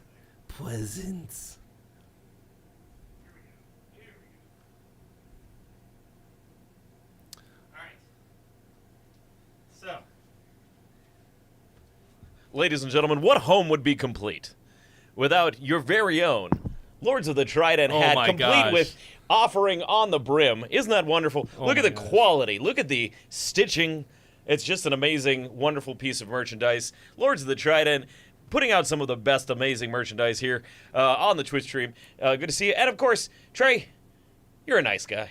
Everybody knows it. I know it. You know it. Everybody knows it. And, therefore, you are hereby invited to join the new wave of nice metal buds. There you go. Too kind to die. I've never been part of a cult before. Thank you. You are now part of a cult. Now, Thank you so much. Those are just the warm-up gifts. Oh, my God. Those are just the warm-up gifts because some of you may not know this, but Trey is lending his floor to me tonight. I get to stay with him, and in thanks to that, I brought something very special from Wisconsin. Almost didn't make it through TSA, but we did it. Ladies and gentlemen, 15-year cheddar. Holy shit. 15-year cheddar cheese. This is some of the best cheddar cheese you will ever have in your life. We should probably open it ASAP. Yeah, I mean, and if eat it's been on a plane... It's 15 years in a barrel, and then 15 years, and then 6 hours on a plane. Yep. Well, that aged it an additional 15 years. It's basically a 30-year cheese. Okay. Thank you so much for all of my wonderful gifts. Yeah. Well, thanks for having me. Thanks for having me on the stream. You know, thank you for this advertisement for your band. You're welcome. Now I love you it. can sit and watch Lords of the Trident here on the Trey Xavier stream. So how's it going, everybody? I've now taken over completely for him, and I will be listening to your music and just giving you like the stream from now on will just be me listening to your music with a scowl, and that's the only feedback. Just gonna be like maybe occasional head shake. If you donate extra money, we'll do the head shake as well, but something like that. You were born and raised in Wisconsin, Jeremy. That's awesome. Where in Wisconsin were you born and raised? Let me know. Different kind of Stern show. Yeah. Oh, cross your arms. No, that's extra. That's at like the $50 level. You get a little bit of this. This is the whole package right now.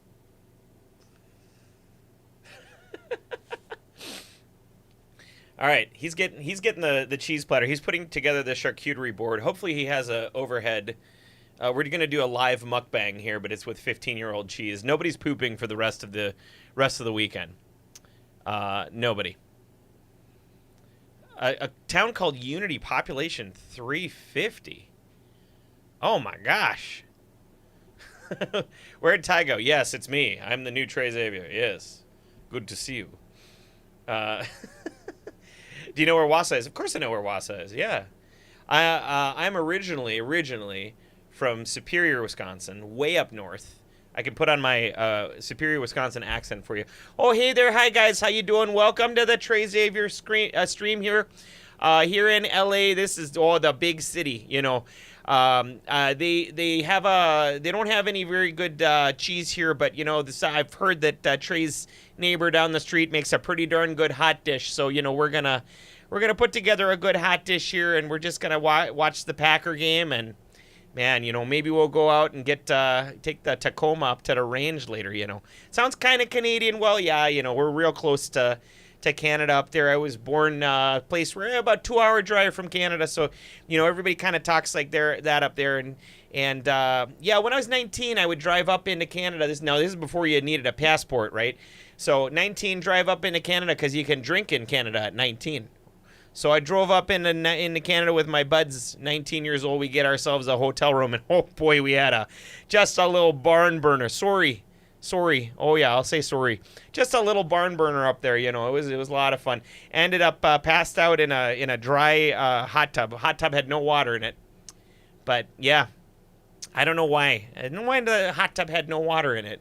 Kind of a weird story. Anyway, now we've got the charcuterie board here. Okay, we're back. So by charcuterie, why is that such a hard word to say? I was struggling to try and find something to pair with this cheese. And I found nothing. Towels. Oh, and We'll just eat I forgot. that. I forgot that I had these in my hand as I was walking over. We'll just eat little fragments. This is because we're literally going to just eat cheese, and we're going to eat it with our hands. So now I want you to eat this first, and I want to see your reaction because I've had this before. This is extremely unique as far as cheeses go. So yeah, I don't want to give you any more context here. I just want to see it. Oh, I gotta see. Hold on, I gotta put on this hat too. Oh, and you also have to put on a different hat. Okay, which hat? Let's see. I gotta pull it all the way out because I have a huge fucking head. What the hat? Jersey douchebag. The Jersey douchebag hat. Hey, you guys. You're gonna bring me the fucking Jersey douchebag hat. What are you doing here? Yeah, getting a fucking phone call from Albuquerque, New Mexico. Who the hell is that? Nobody. Oh my God. Hey, what's up, yo? See, you understood the assignment that it comes with an accent. Now you guys listen. I don't know if you know Mocky Mock and the Funky Bunch, but that's a band that's really taken off. So check out. Kid, you're fucking losing it. Mocky Mock is from Boston. Get a fucking right. Boston. I'm sorry. Come on. Oh my God, I always get those two mixed up. Son of a bitch. All right, well, take off. Just take my Jersey card away, I suppose. All right, eat this fucking cheese. What the fuck are you doing? I am a huge fan of cheddar, so if it's... This is going to be unlike anything you've ever had. The nose on it. Yeah, pungent. Oh, no. Yeah. It's quite crumbly. You thought. Oh, that is good. Right? Ooh. as a fine cheese. What was I doing 15 years ago? Let's see. I would have been. Like, what music came out when they packaged this cheese? I would have been 25. Mm-hmm. I was living in the North Bay. He's having What flashbacks year right was now. that? What's It's like 15 acid. years ago? It's 2024. 2004. It was like 20. Right. 2011. 2009. Yeah. Oh my God, math, not my strong suit. What the fuck is the internet?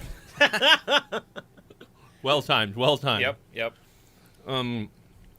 Yeah, 2009. What was the chat? Let us know what was the big hit single of 2009. In Rainbows came out in 2009. God damn, Ty, that's fucking good cheese. I know, it's so good. It's so good. So I was expecting it to be sharp. Like, obviously it's sharp cheddar. Yeah. But, like a lesser sharp cheese, the sharpness it can be a little pointy. Yeah. Like there's a, Yeah. This is just, it's smooth and sharp. Yeah, it's sharp and then it's immediately creamy. Like the sharpness is tempered by like the creamy back end of it. Yeah, this so they make 1 year, 2 year, 5 year, 7 year, 10 year, 15 year, and they once released a 25-year cheddar, which I had the tiniest sliver of for like $15. Like one tiny baby piece off of this would have been $15 of that 25-year cheddar. What is there's something crunchy. Is that it's the salts. It's the natural salts in the cheddar. That's part of the sharpness. Like it just kind of the salts just kind of coalesce and you get that crunchy salty bit. Because you can see it like kind of you can see the crystallization on the outside of these outside pieces, right? Yeah. Yeah, that's what it is. So Delish. thanks for ruining all other cheese for me, you son of a bitch. You're fucking welcome. Hey, you fucking welcome. Aye. Hey. All right. So, back to it. So Jeremy has he said that he wants to retain the sort of the journey of it, and it's okay. So I can get on board with that. I think what you might have to do,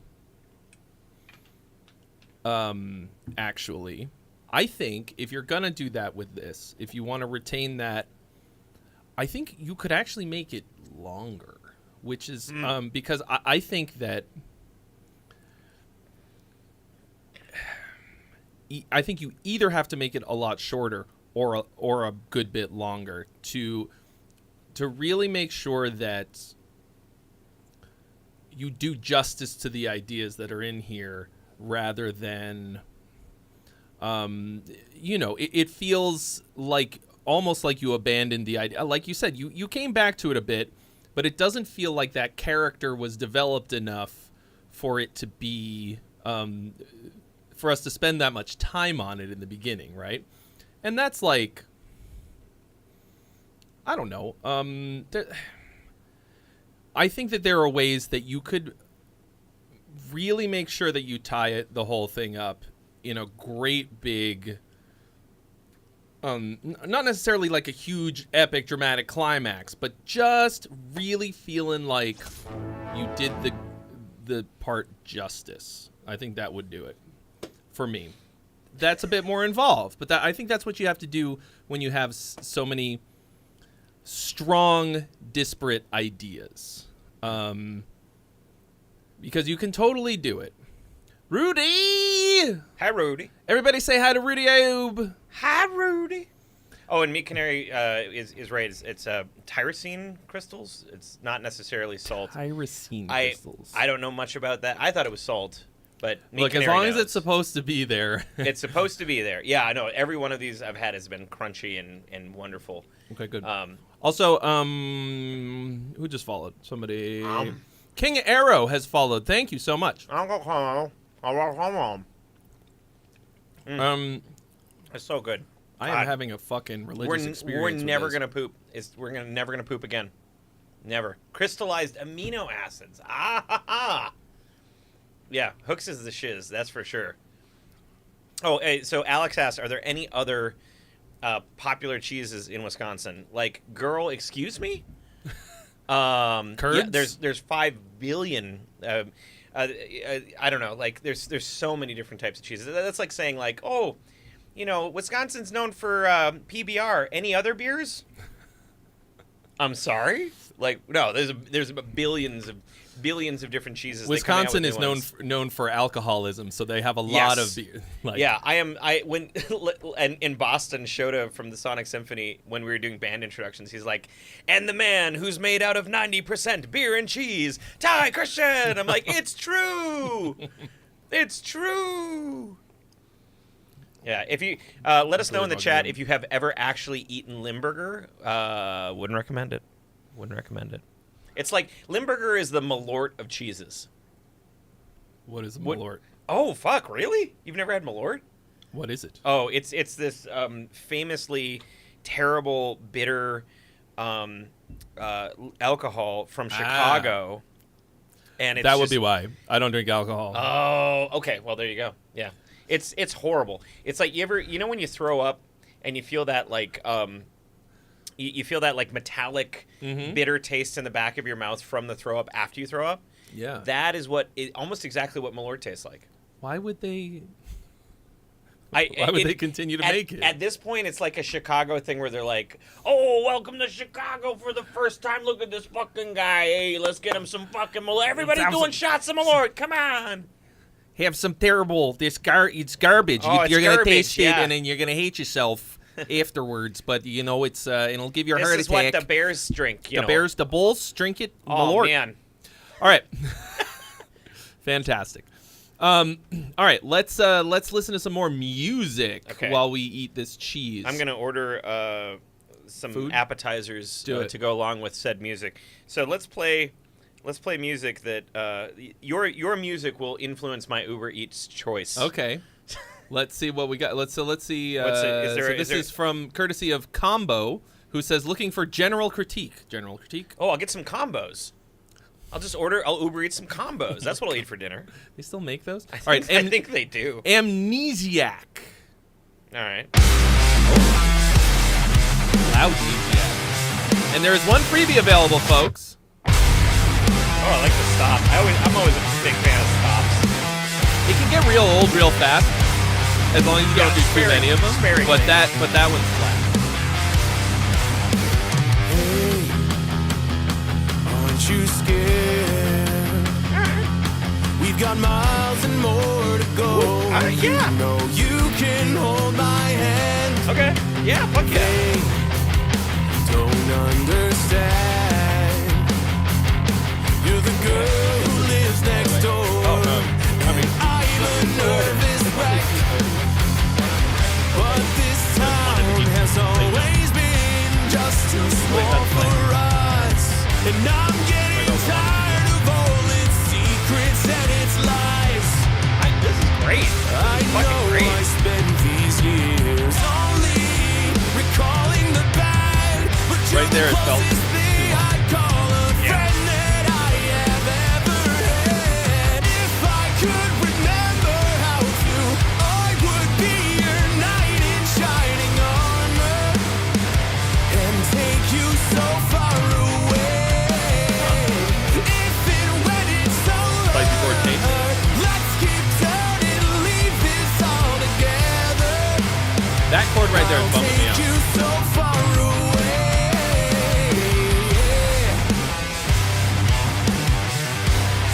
What is that reminiscent of?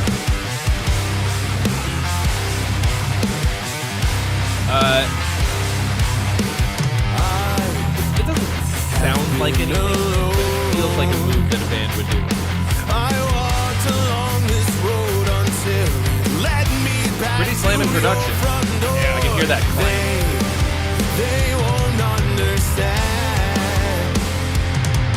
This journey's only getting harder, and I'm still a Really nice nervous vocals. wreck.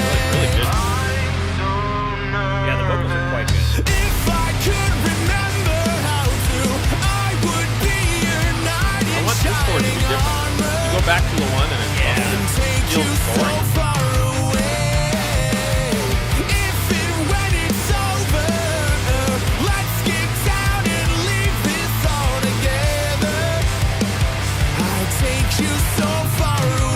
haven't had combos since before the cheese was born.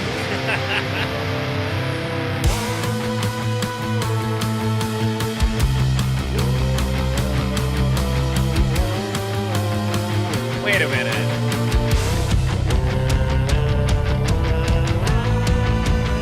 Oh, that's a theme from the fucking some movie.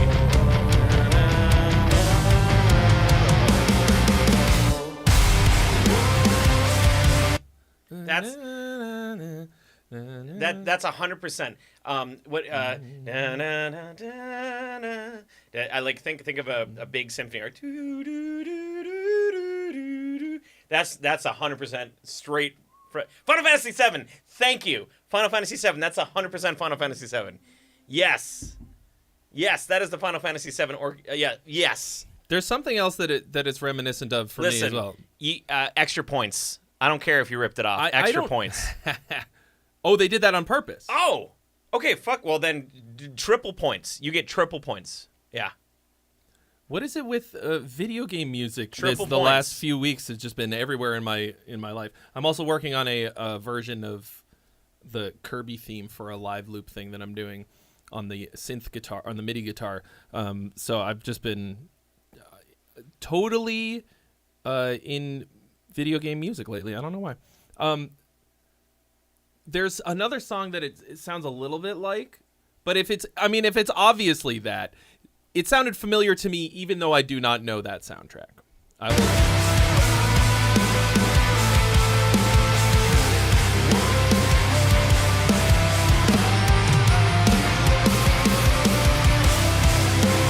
Okay, so you put that on purpose. You sounded disappointed there for a second. So you put that on purpose. I mean, I didn't get the reference. It was lost on me. I love the reference. Keep it.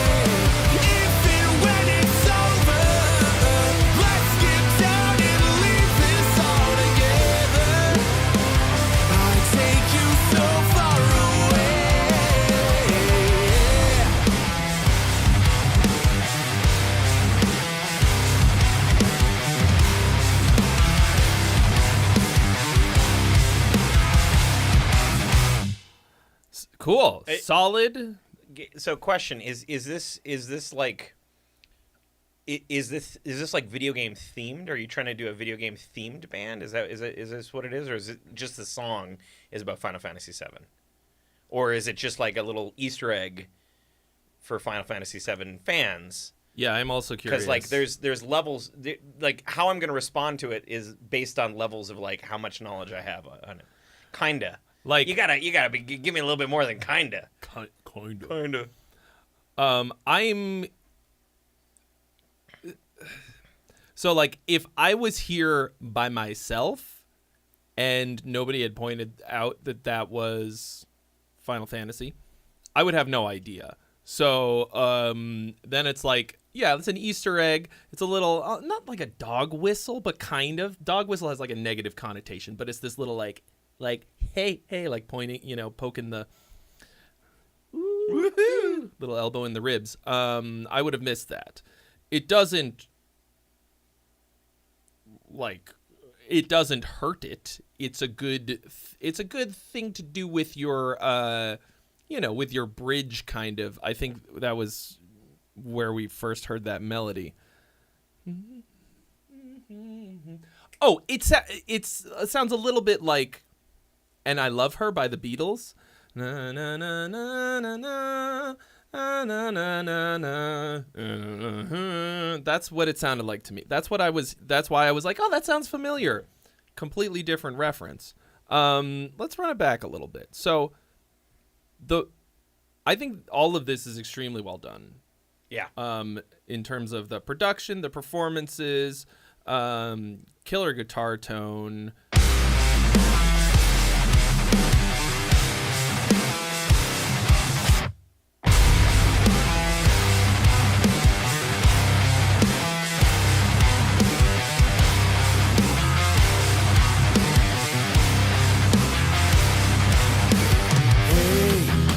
It's a little bit like Hum Counting Stars. That's the thing that it doesn't sound like it, but there's a stylistic similarity. I'll tell you the exact moment. Aren't you scared? We've got miles and more to go.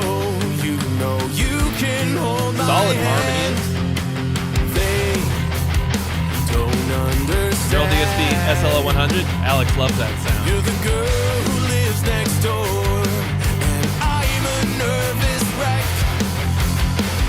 But this town has always been just too small for us. Did you just do the pop punk? I don't need you or this town. Basic, like Forever but and ever. but with more like different words. But this town has always been just too small for us. And I don't need you. I don't need this town. All I need is fucking cheese. I know Oh yeah, You have a big head. This is a big I have a hat. huge head. It's a really large hat. Sorry. I was distracted my because the poor song is mother. so good. This pre-chorus is double as long as it needs to be. I would At agree. this point, I feel like it is dragging. been these years. And also, you didn't really change anything about it. Like, You're the closest thing I call do a something. friend that I have ever had. If I could remember how to, I would be your knight in shining armor and take you so I delivered far pizza away. for a year. If and when it's over, let's keep turning, leave Yeah, this chord right here. I'll take you so far Do something else. What I would do in Right here. Think she missed the train to Mars. She's out back counting stars. I don't know why that gave me that vibe. I think you should. I think you should double the. I think you should double the vocals on the chorus. I know you have the harmony in the back there, but I think for the first half you should probably double the bass line. Final Fantasy theme is also in the chorus. It is. Yeah. Okay. Yeah. It's now that I know what I'm listening for, I'm like,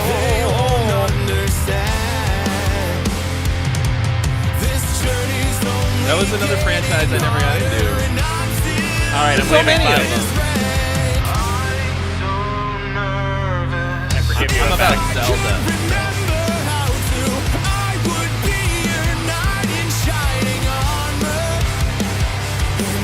You could add an octave down right here. That would hit.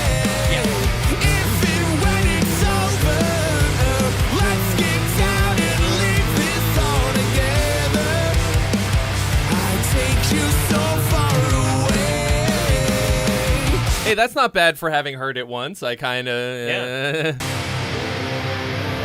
This is the pop rock hit of Final Fantasy Summer. I like it. Cheese approved. Guys, there's a freebie available. One freebie. That means that someone has staked you. Someone has paid the price for us to listen to your song. If you own it.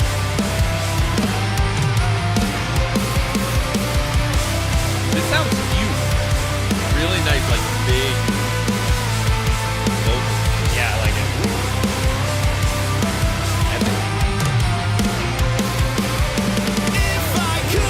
Drumlord, exclamation point FREEBIE rule. Exclamation. I'm 100 years old. The man. FREEBIE rule. You want it to be even older, you can be bang FREEBIE rules. Only my programmer bros get it. Yo. I feel like you needed to do something to amp up this last chorus. I didn't mean to click.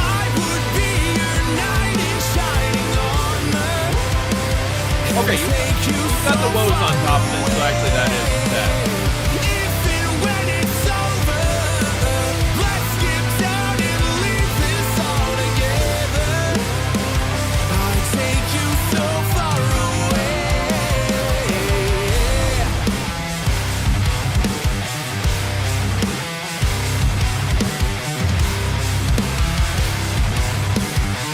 I think you could add an octave up to the riff at the end there. Or, and this is dumb vocalist mind, you could add in another octave on the choral vocals. You know, and then it's so far away. Bam, bam, bam, bam, bam. You know, like kind of build it up to that impact on that last hit there. Yeah. So there's like you did add something to the last chorus like that. You got the choral kind of vocals on it and the theme and stuff. So it does come up in a way. You cranked up the heat a little bit. But I think something like what Ty is describing could really put it over the top, because it's already pretty epic. It's great for like a what I would call a pop punk type of track. It's a lot more epic than the average pop punk song. Like this is like you got like a little bit of a power metal pop punk jam, like power metal flavor. Yeah. I'm gonna make a joke that Trey won't understand. Hey, I hope you have a lot more material ready. They're laughing on the material.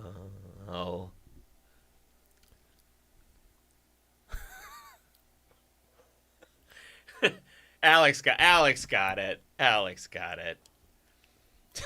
Well, you'll explain it to me later. That is a yeah. I can hear the fog machine in the silence of me like. Anyway, you'll explain it to me later. Yeah, he's like, and why did I invite him? Why did I do it? Is that a Final Fantasy reference? That is a Final Fantasy reference. See, I'm here to bring the nerds to the stream. You know, I got one of those. Like, it's one of those things where when I have the time someday, I'll play through all of them probably. Like, eventually, when I retire, you know, I'll start playing. Start with 6. 6. I'm gonna make. I can skip the first 5. Yeah, I'm gonna make a hot statement right now here on stream. And if you don't like what I said, just go ahead and unfollow this channel. Just kidding. I think Final Fantasy VI is the best video game ever made. Full stop. Every genre. Full stop. There's nobody. Final Fantasy VII is a close second. And Final Fantasy VII's great. It is a masterpiece. It's wonderful. But I think 6 tells a more impactful story. So, yeah. Damn. If you don't like it, unsubscribe. Just delete his Patreon. Just do it. Strong. I guess I was so affected by Final Fantasy VI when I was like 10 years old that I must have been like 11. I charted out the entire like opera scene on piano and played it for a recital. Like 11-year-old me with my Super Nintendo was like fucking bawling. And a video game has never made me cry before until that point. And I was like, oh my God, you could tell complex, dark, deep stories about loss, you know, like in a Super Nintendo game. Wow. With the most beautiful music ever composed by a human. Like, good Lord. Strong. Yeah. Strongly worded. Yeah. Cool. Well, that's good to know. And you've played, I mean, I played 1, did you play 2, 4. Have you played the most recent God of War games, both of them? No. I haven't. I'm not saying that they're better necessarily, but to me, those are the greatest games. Oh, okay. And I love all kinds of different kinds of games. Young Verticus when Cyan chases the train with his family on. Oh, yeah. And then no spoilers. I'll play it someday. Yeah. Battletoads made me cry. Same, but for a different reason. You just keep ramming into walls. So recently, yeah. They added that to like the Nintendo Online thing on Switch. So, you know, you can do the like rewinding. Yeah. That's the only way anyone's ever gonna fucking get anywhere in that game. Okay, Yep. fuck Battletoads. Yeah. I I did it just so that I could get past the goddamn speeder level, just to see what was on the other fucking side of it. I cheated so bad. Even cheating, it was still a complete goddamn pain in the ass. Mm-hmm. And I fucking, I got past that one, and then I got past the next level, also cheating, and then I got to the saw level, where there's like these guys chasing you with saws. Yeah. And even cheating my ass off, I couldn't beat it. I was like, fuck this game. Fuck this whole game. What were they thinking? Anyway, so Charles, one of Charles's kids, a.k.a. the mini wagon, helped write this one. He said, let me see specifically. All right. What is it at? I started a war in the chat about like, no, it's not. Yes, it is. Miniwagon co-wrote this one with me. She's got some good ideas. Viviana did vocals on this one. I don't know who that is. Viviana LaMonica. The Viviana. Okay. My God. Here's we haven't heard a Chuck Wagon jam in a while. This is Why, featuring Viviana. This is Democracy Manifest. A succulent Chinese meal. He just died, you know. I didn't see that. We got some blasty heat. Get your hand off my penis! We got some AI video. Terrible, I hate it. Devastation across the nation. A crazy place, cause I never fucking given. The dying government will lie. The great hatred of your kind. There you go. With light towards your demise. Sabotage the life to save your soul. I saw what the fuck you've done. Chaos reigns. It's a massacre. Serialized. There's something left to conquer.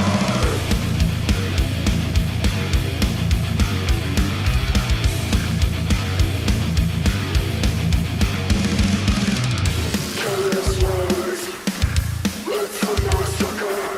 I bring destruction. The world will know my name. The dawning of our only light. The growing hatred of your kind. You can now vote, folks. Song or gong? What's it gonna be?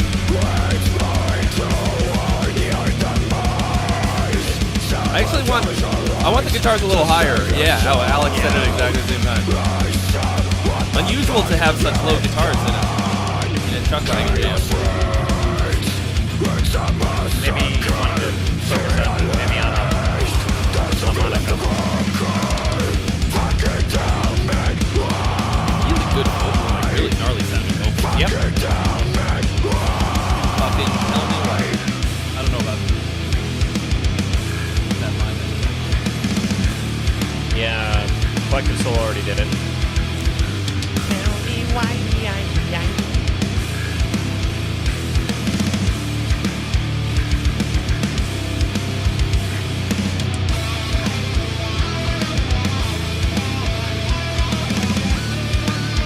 Normally, I would say doing the same thing as the riff an octave higher is like kind of a lame move, but it actually works really well there with the wah. I think maybe it went too many times, or one too many times.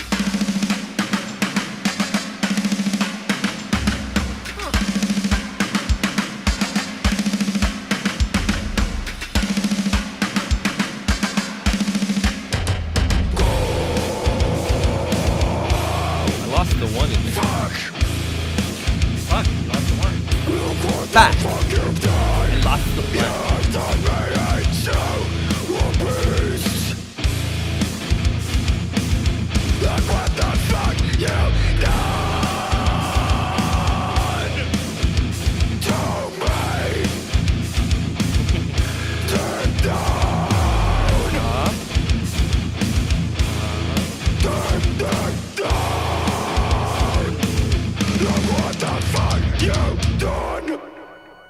You know, dear, you've turned me into a fucking beast. So now, the only right thing is that you're gonna get what you deserve. So I am going to smash your I see head you know your on judo the well. fucking ground.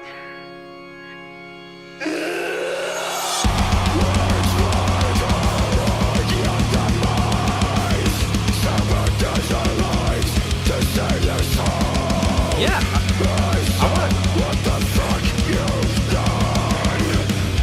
I want to hear more of those guitars. The freebie has been claimed. Randall Hammer. I don't know about that chorus. Fucking LDY.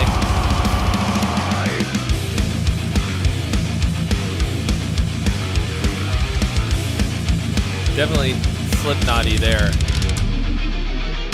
Fucking tell me why. Fucking tell me why.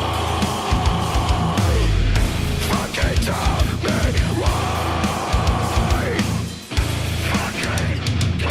And you, sir, are you waiting to receive my limp penis? Love it. What's funny is that like that guy was kind of like the original Karen in a way. You know, full disclosure, not my preferred genre. It felt a little samey, a lot. I liked it for, you know, like a good 2 minutes, and I was sort of like, okay, we're still going, we're still doing this. So that was just my 2 cents. Not, again, might be genre dependent, might be genre specific. It does feel a little long. Vocals are great.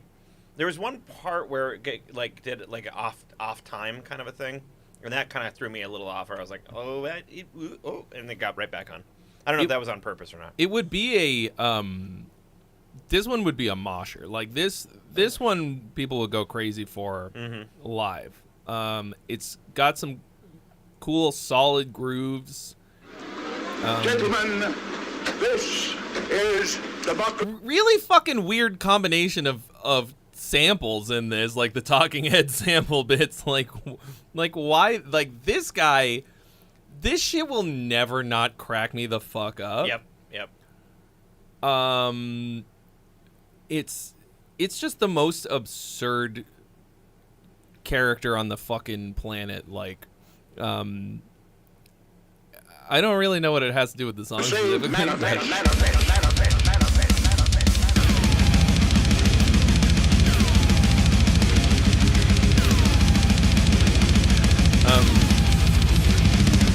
Get your hand off my penis!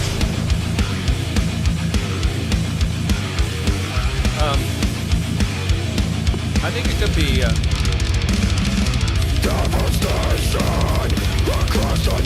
Oh yeah, devastation across the nation. Yeah, don't do that.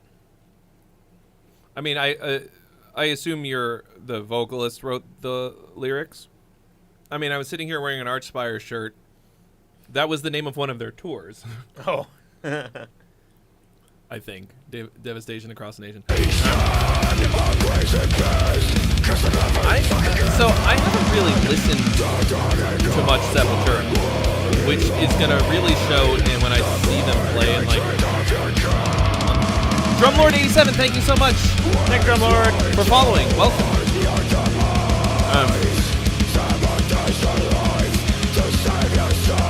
This part right here is pretty interesting. I like this. Yeah.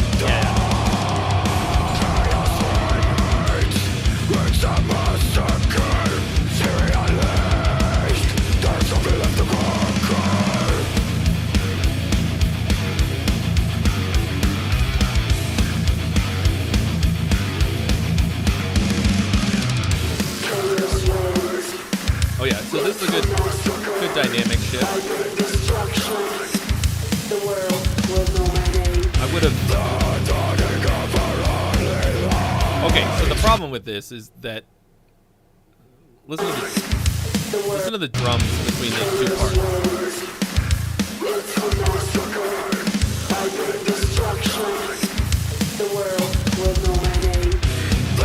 Same exact thing. Yeah, almost.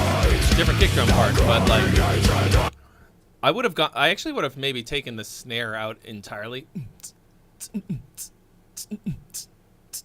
Just like on the hi-hat. So then when it kicks back in,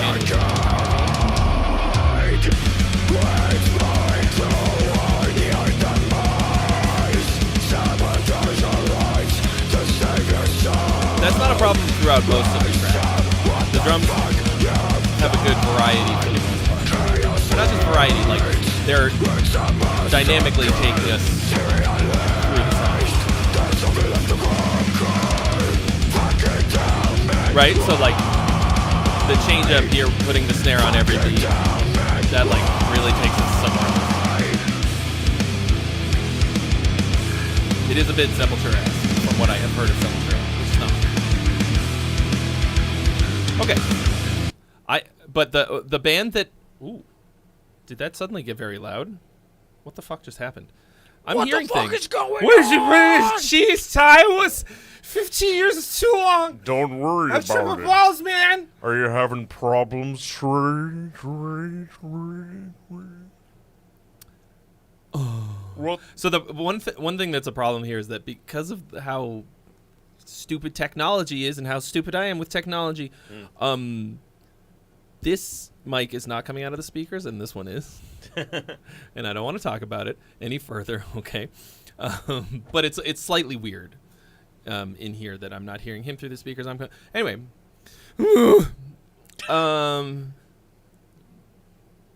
Song, yeah. Song good.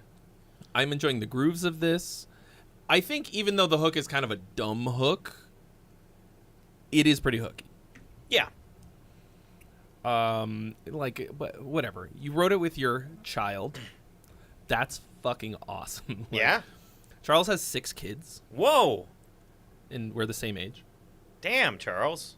That's a lot of kids. So basically, Do you have to get a bigger house? He's trying to make a family band, I think. Like he's like he's the new Partridge Family, except it's death metal. Baby, we need a drummer.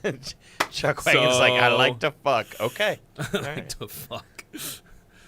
I mean, who doesn't? Yeah. But they're anyway. So super heavy, groovy, fun. Really gnarly vocals. Never heard of this vocalist. Have to check that out. But great.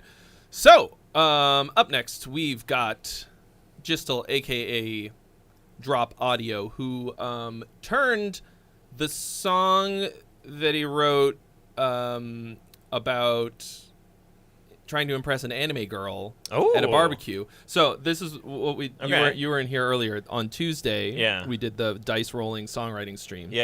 And the topic was trying to impress an anime girl at a barbecue. Oh. A family barbecue, maybe. And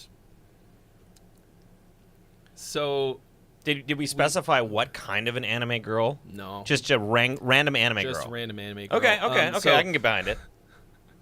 So he wrote a song about Hatsune Miku, or like that referenced Hatsune Miku. Okay. And so then he, I guess, is it Bad Bandito on vocals as well? Turned the track into not a song about anime, I guess, not an anime girl. So a proper song, I think they said. A proper song. Very well. Okay. Let us hear this proper song. Drop Audio and Bad Bandito are in a band called Fires in Time. Okay. Okay, here we go. My Brightest Night. You carved me out of stone. Did you get your answer? Kind of has Porter Robinson vibes right away. Now all the cracks have shown. That is. I should probably listen to this was our disaster. Right now you're far away, but you still keep calling me. Distance won't keep us both from fate. And you're like the star to me, and everything in between. Well, it's just the path I have to take. So walk away.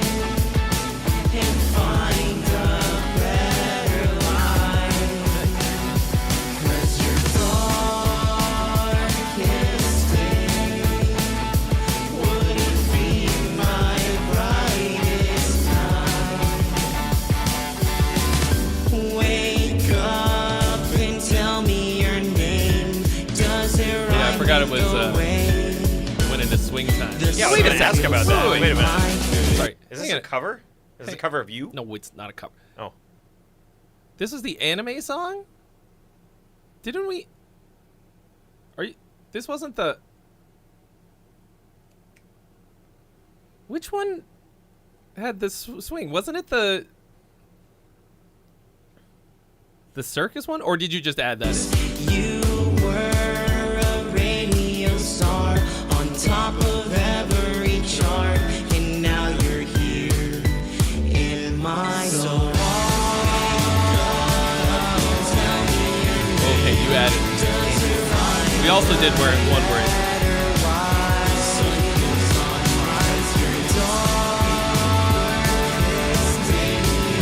There's a lot going on right here. I think you have another combination swing and straight time thing going on here. Yeah, I think it's the ride.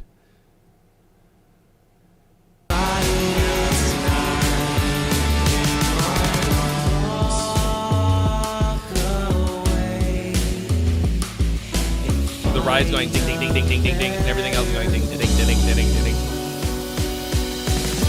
Wake me up, I swear it's only a dream. I don't believe it, I swear I won't till you pinch me. Don't call it love, I know it's a fantasy, 'cause you should be out of me. Wake me up if I'm not right. See you later, Pants Queen. Don't sell yourself so short, we're sure to live a better life. Quit standing in the shadows of all my despair. There's something in me. I always give everyone a little. Wake up and tell me your name. Does it rhyme with the way? Dean Sternberg in the house. What up?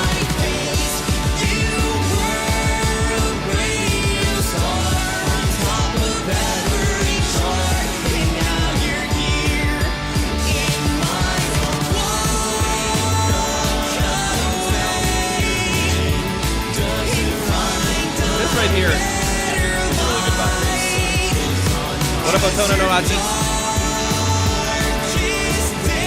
Konnichiwa. They have no idea. Japanese, but it sounds like Japanese name. And I know one Japanese word. You know all of them. Sort of, more or less, yeah. I forgot. The person's, I'm assuming it's a guy, translates to the taste of sound. Oh. Yeah. Damn. This is what it's like streaming with other people who know different things from me. Hello, it's me. I mean, I know do some dumb things. I do stream with Alex sometimes, but we mostly know the same things. Oh. Well, about everything except production. Which, Right. 2 minutes cool. away. Nice. So the last like minute or whatever of this track I really enjoyed. There's some like wonky shit in the middle, but I like.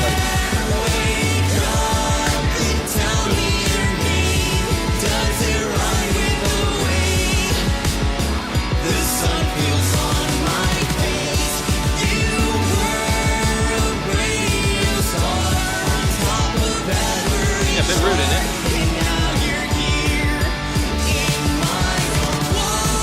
Yeah, right here.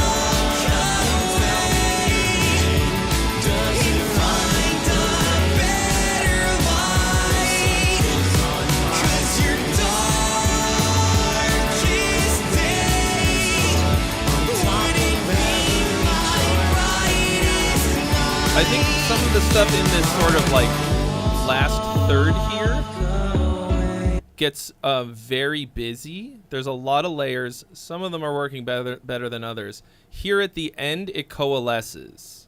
Like here, this last bit where the beat kind of drops through to the ending, all of the layers for me are working. We're gonna run it back. You carved me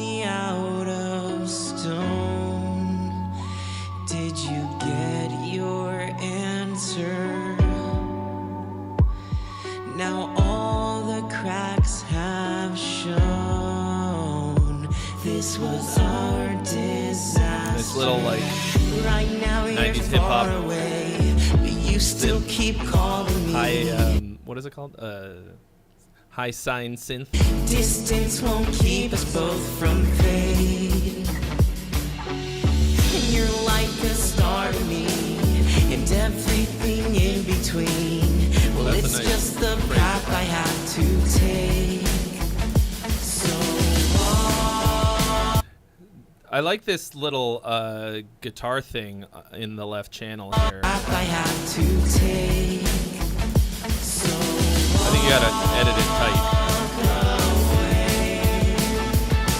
and find a better life.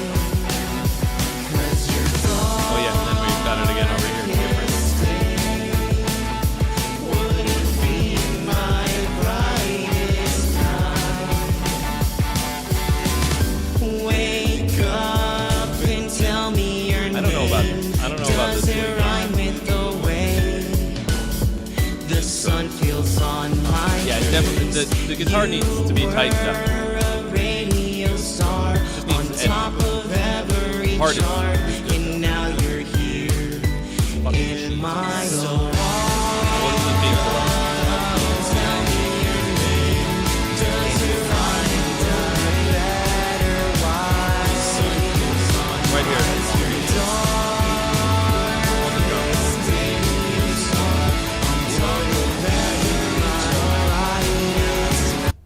Yeah, and the vocals are fighting each other here.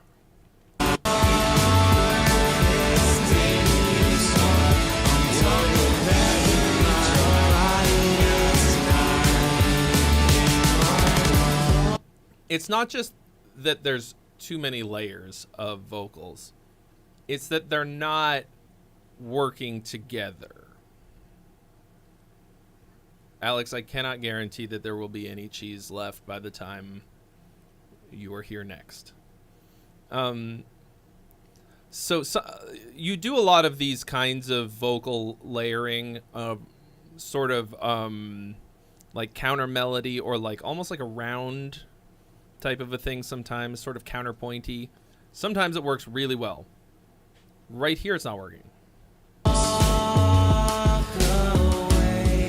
right, enough of this music stuff. We're gonna do a mukbang stream, ladies and gentlemen. Got a new channel identity.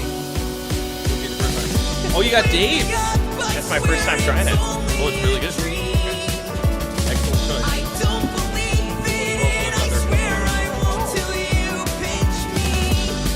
They're everywhere.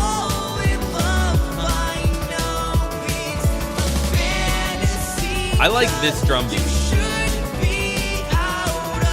So this does feel like beet salad to me, and not like the, not Vegetable. not like the vegetable. Give me extra pickles. These guys, he's getting a tip. Dude, there's no option. You used Uber Eats? I use DoorDash. There's no option to add extra pickles. It's a fucking nightmare. Fantastic though. So it felt like it was. The drums are jumping around in a way that doesn't really serve the song, to me.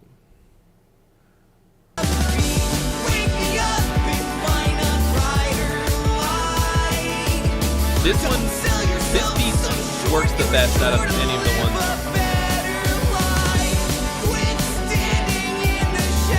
It's pretty straightforward. But I really like the kick drum sound. The kick drum sounds sort of like electronic-y, and then the hands part of the drum feels like real drums. It's like early Porter Robinson. So I can't disagree. To sound smart, I'll be like earlier.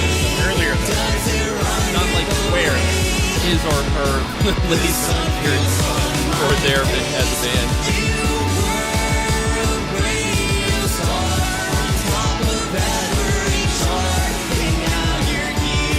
Like the drums here are fucking weird. Nice little fill there.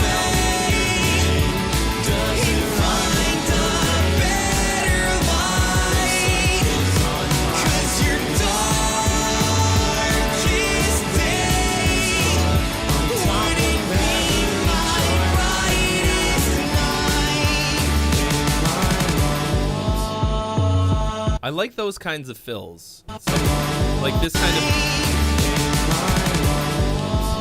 What is that sound? Because it's like a different. You're using like a different snare sound than the main one. I don't know what that is. Yeah, it's just a bit. I mean, I just think you're trying to do too much with the drums. It's not like, because what you've got here is hit or miss. Some of it's good. Some of it is like, it just feels confusing. Layer to snare sample with Easy Drummer. Okay, that makes sense. So, I mean, considering that the original idea here was this, you know, I literally rolled dice to choose the tempo, the key, what else the topic, which I think was this was your topic suggestion as well, Drop. So, and you know, you had 3 hours to cobble something together, and then you took it and made it into a real song. Like that's not bad. And then 3 days later, you turned it into this. So like, cool. I think you just overcomplicated it. I think if you sort of decomplicate the drums, and make it less like a fucking prog nightmare, you know, like you were like, what would Mike Portnoy do if he was the drummer in this band? Dude, I'm holy hungry. Shit. Dude, I'm hungry. Dude, you annihilated it. It's 4 p.m. here. I haven't eaten anything the entire day. Did you put the sauce on it? I did. Oh, there it is. Okay, Yep. good. Cheese fries are also quite good. So cool. I think I like the lyrics. I think the vocals are mostly good. Like the melodies work. I think you got to be careful with the layering. Like I think you got to be a little bit more intentional with the vocal layering. Like those things that you do, sometimes they work and sometimes they don't. In this case, a lot of it didn't work. That last, like, whatever 45 seconds or a minute of this song hit pretty good for me. I'm gonna let Ty entertain you for a minute while I go to the bathroom. All right, ladies and gentlemen, here we are. While Trey goes to the bathroom, I'm gonna give you a review of my first Dave's Hot Chicken experience. Pretty good. I got a medium. I did not think the medium was quite as hot as I was expecting. The sauce, quite good. Cheese fries. We're gonna give this a shot. This is my first Dave's Hot Chicken cheese fry. We'll throw it up to the camera here. Here you go. I'm gonna dip in a little bit of the sauce here. Okay. I can get behind that. As a man made up of mostly cheese, I can absolutely get behind that. So, yeah, overall, I would get Dave's again. Chicken was juicy. Chicken was good. Long piece of chicken. Very good. So, yeah. I saw my buddies from Lame Genie put something in the queue here. I hope we can listen to some of that. But yes, overall, I think so far the songs today have been really great. That's what she said. Juicy, thick. That is what she said. Exactly. I want to know in the chat, favorite chicken chain. Are we talking Wings Over? Are we talking Buffalo Wild Wings? Are we talking Chick-fil-A? Are we talking Dave's Hot Chicken? Are we talking... You know, I know there's a bunch of, like, regional stuff. There's some, like, Nashville doodly-doo King something or other chicken. Dave's Hot Chicken is mostly a California joint. We just got one in Madison, Wisconsin. We just got one, and I haven't tried it yet. It is in this oasis of Chick-fil-A and Noodles and Company. And and then also Chipotle. And I'm a Chipotle man. I know some people are divided on the Chipotle Qdoba. I'm a Chipotle man. I'll tell you why. Pico, baby. Pico. Here's where it's at. You get yourself a chicken bowl. You roll up to there and you're like, yo, chicken bowl. Cool. How much salsa do you want? And then you say, all of it. I want all of the salsa. I want you to just dump the entirety of the bowl of salsa onto there. That's what I do. I am now known locally in my local Chipotle as the Pico guy. I roll in, and the cashiers are like, "Hey, Pico guy!" You know, that's yeah. That's what they say. They say, "Hey, Pico guy." So that's me. I'm the Pico guy. That's my hot tip for today. Just drown it in Pico. That's what you need. Yeah, get the cheese off the floor. Just a little floor cheese. All right, I'm back. Hey, And Pico slightly guy. lighter. Hey. Hey, Pico guy. That's me. I'm the Pico guy. I missed the. We were talking about they just opened. They said Dave's Hot Chicken is mostly a California thing, which I did not know. They just opened one in Madison, and when I was in Dubai, they had one in the Dubai Mall. Wow, that's a weird. So they made it all the way to Dubai. I was in Dubai because some guy paid me money to write lyrics and melodies for a musical that he wrote. Oh. And then we performed it on Dubai's Broadway. I remember seeing that. What you wrote the lyrics and melodies? Yeah. Well, rewrote for a musical that he wrote. What did he write? So like, he wrote this thing that he wrote this story called Rusted Stars. And let's just say he's a great guy. He is let's call him a man of means. And so he hired a number of people who were very good at their jobs. He hired a screenwriter from the BBC.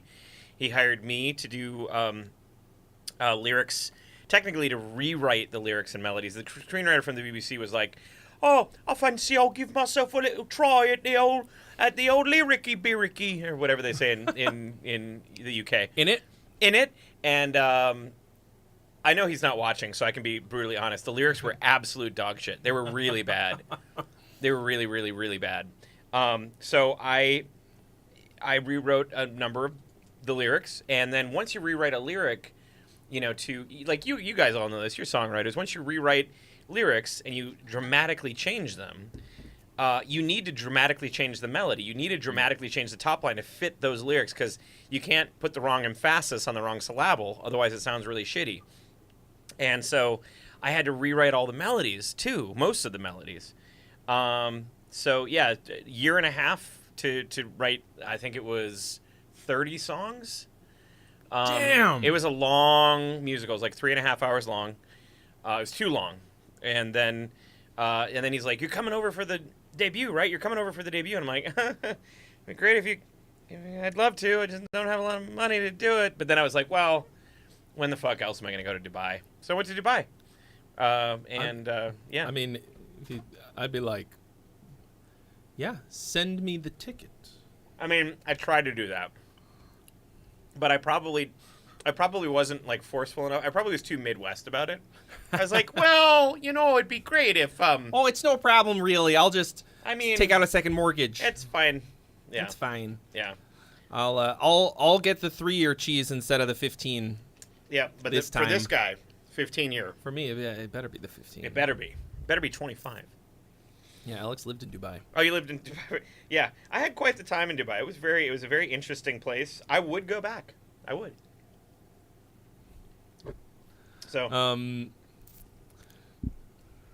What up, Platinum Adam 15? Oh, it's it's Planetary Adam. That's another. I like mispronounce all the people. Damn, I thought I thought I was bad at that. There's one guy who I fuck up his name every time. I can't remember. Ed. It's Ed Gein Mejia, or it's Mieja, and I can't remember. I can never remember which one, and I don't know why it's hard to whatever. Anyway, so let me just make sure I got Why is it hard to read? It's because we're getting older, Trey.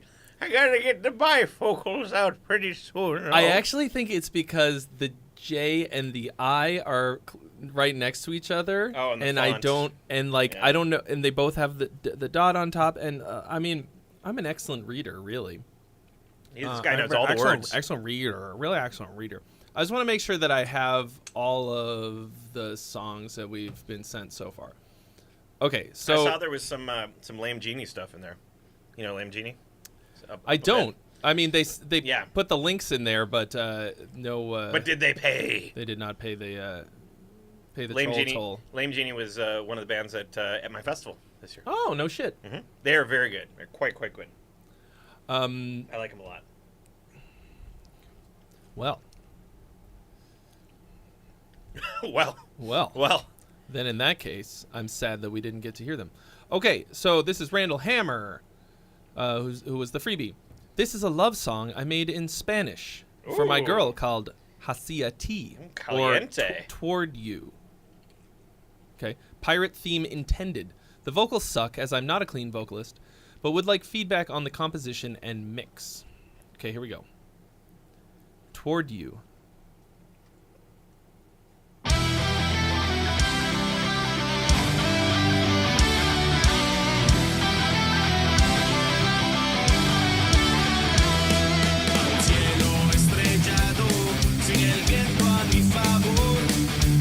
Alex wants to know when in Virtue can play your festival.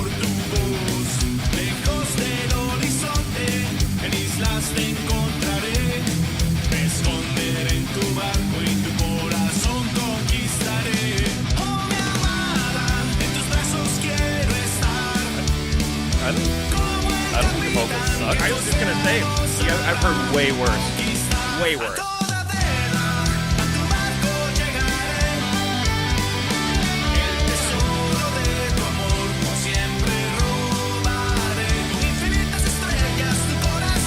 That felt like cramming. I don't speak Spanish well enough to know what you were saying, but that felt like you were trying to smash too much.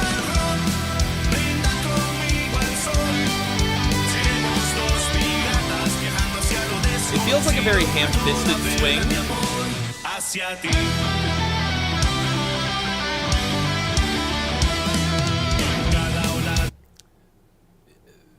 There's something rhythmically fucked about this. You know what it is? Did you put it on a triplet grid? What is it? I know what it is. What? He's going for a pirate theme, but he's going dun dun dun dun dun. He should be like bump it bump it bump it bump it bump. He should be like tripleting because the triplets sound more like pirate metal. Those aren't triplets. That's a gallop. You know what I'm talking about. I'm a vocalist. I don't know Locrian mode. Fuck off. That's a Locrian gallop, That's a bro. Locrian Everybody gallop. knows that. Yeah. No, I think the 6/8 thing is way more piratey. Is it too fast? Maybe it's no. It's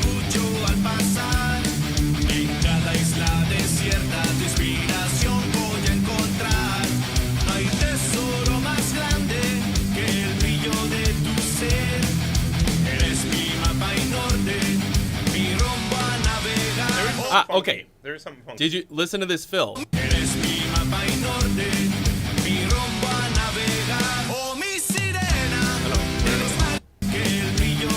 That fill? Fuck.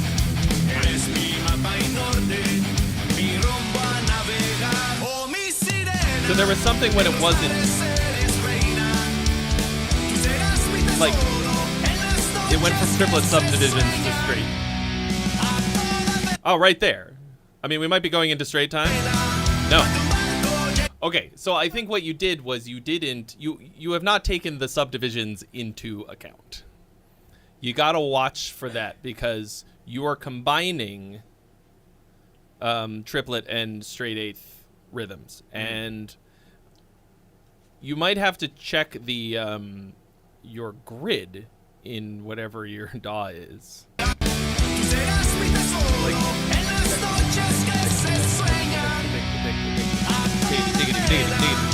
You hear what's going on there? Like, it could be how you. I mean, usually when people do this by accident, like on an amateur level, I find that it's because they don't have the grid set up correctly in their DAW. This is definitely not AI. I think that picture might be AI. AI would not make this mistake. That I can tell you. And that's one of the problems with AI, is that it doesn't make the right mistakes.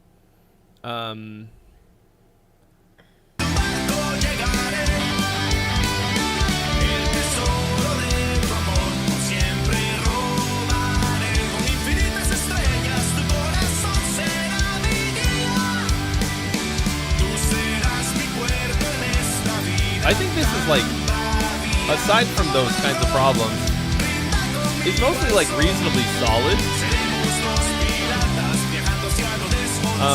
It's a little bland, I would say.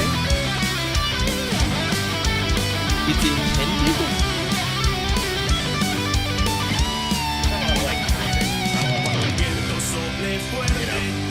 Like breathe musically, like, you know.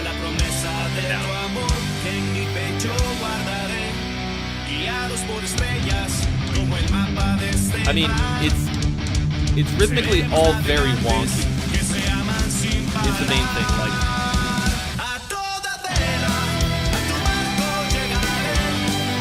like it's not groovy.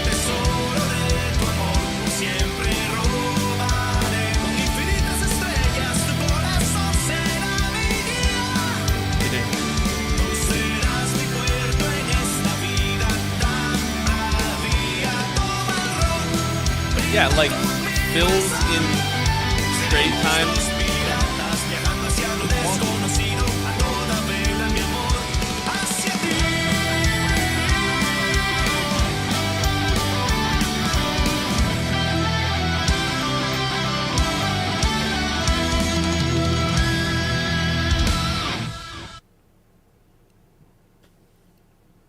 Yeah, so I think the drums need cleaning up, if nothing else. Like, they, like I want it to feel good. Right now, it's like, it's like it's got this like weird robotic fuckiness to it.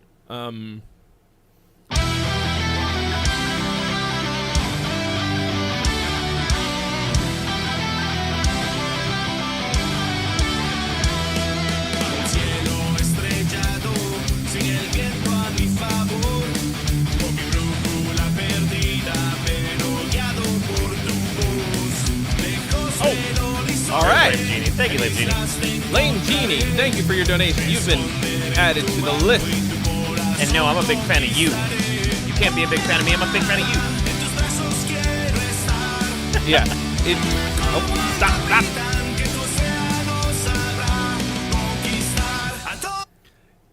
So all the melodies are good. You're using some kind of like middle of the road chord progressions. It's a little boring in that sense. Nothing about this like really sticks out as being particularly interesting or whatever.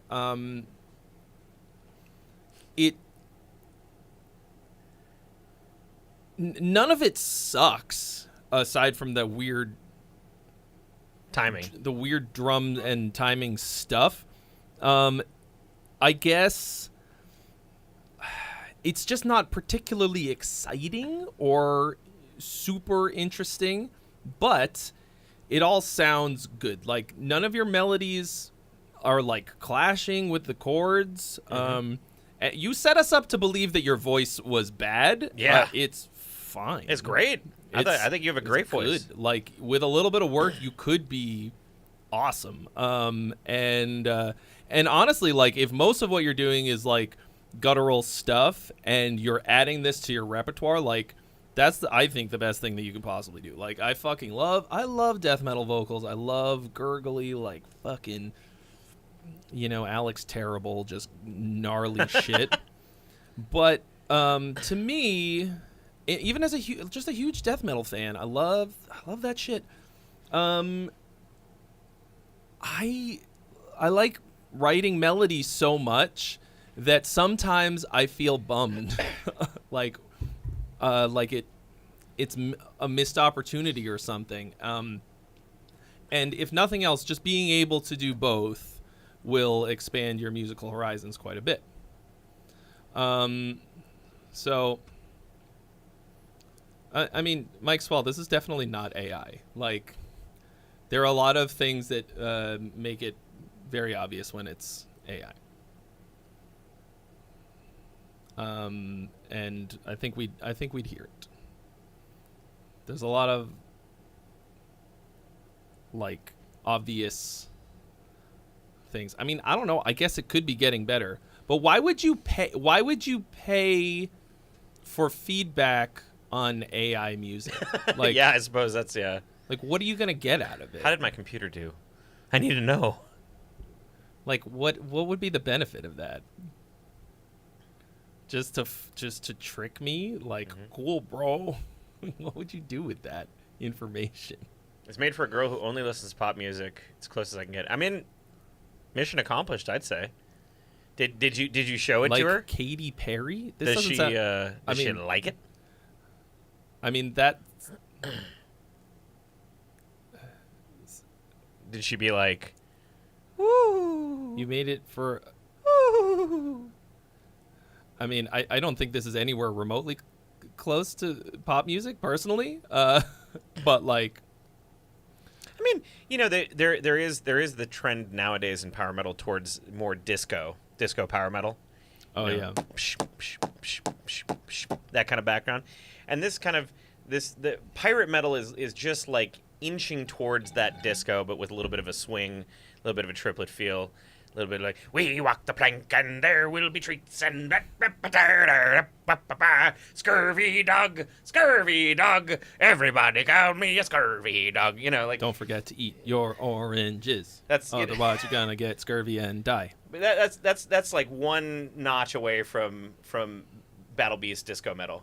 I can't believe that like there's still enough material for pirate metal bands to be like, you know, like our buddies in Visions of Atlantis, like yep. still mining that and well, like I mean they took like a slightly more adventurous bent on it and not just like swashbuckle or whatever. But yeah, I mean it seems like it would run out real quick. Like you'd run out of. You'd think like, so. Okay, walk the plank, poop deck, yar, swashbuckling, rum, and booty, like, and islands. I don't know. Yeah, Ailstorm. Like, I mean, Ailstorm has like a bit more of a like. They're not like comedy, but it has a comedic bent. Like it's it's I mean, a little bit. A lot of the newer bit stuff is definitely sort of comedy, sillier. Like I mean, I haven't listened to them that much, to be honest. But they're more like kind of power metal-y sounding. And then I think then Swashbuckle was like death metal pirate metal. Yep. But yeah, like it feels like they'd be scraping the bottom of the barrel sooner rather than later. They had a song on their like third album that was called "Scraping the Bottom of the Barrel," and it's specifically about that. Is it really? It is specifically, you know. Yeah. Dude, good for them. Yeah. Good for them. That's fucking great. Huh. Okay. Whew. Anyway, so I feel like. Guess what? We got more video game music. More video game music, which from, I like, and Trey has no idea. From Lame Genie. They are awesome. I wish you'd send me. Why can't we listen to music from games I've played? No. All right. Oh, and also after this, if you wanna see, Lame Genie has a really great video with me in a dress. If we want to pull that up, I think now we have to. Now we have to, but let's listen to this one first. All right, here we go. Undertale. Megalovania Goes Harder. Metal version. Oh, I know, I have heard this. Damn. Video looks awesome. Yeah, their videos are amazing.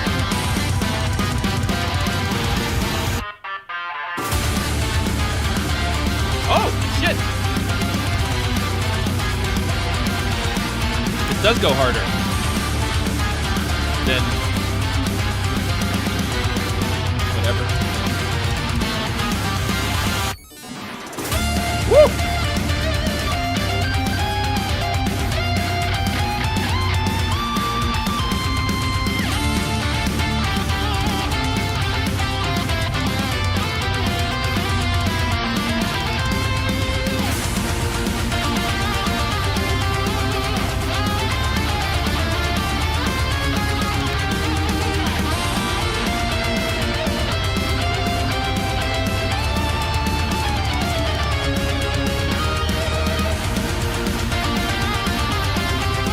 My immediate reaction, aside from that this is sick, is that there are a couple spots that I feel like you need to work on your vibrato. Some of it feels a little too clean. I don't know. Production's killer. Really good looking video. I hope nobody has photos of Caesar. I feel like maybe should have won. Obviously, I can't comment on the composition because right. Well, the recomposition, the rearrangement, interpretation. Yeah. Once again, like I've heard a version of this song somewhere. Oh damn! Yeah, there's a little bit of vibrato.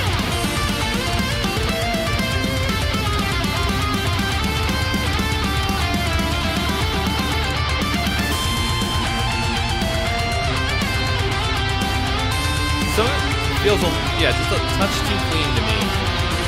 Like it's a little sterile.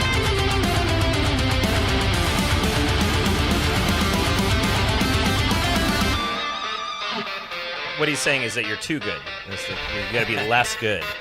It's a, I mean, it's hard shit.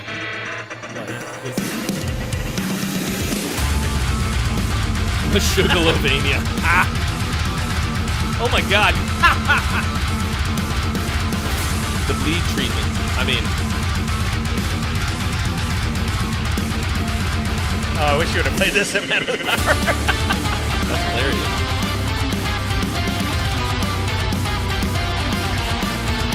Ray's calling you out, bro.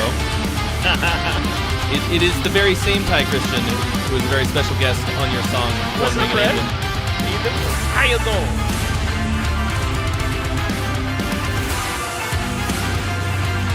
Yeah, I think the arrangement is good. I think you, like,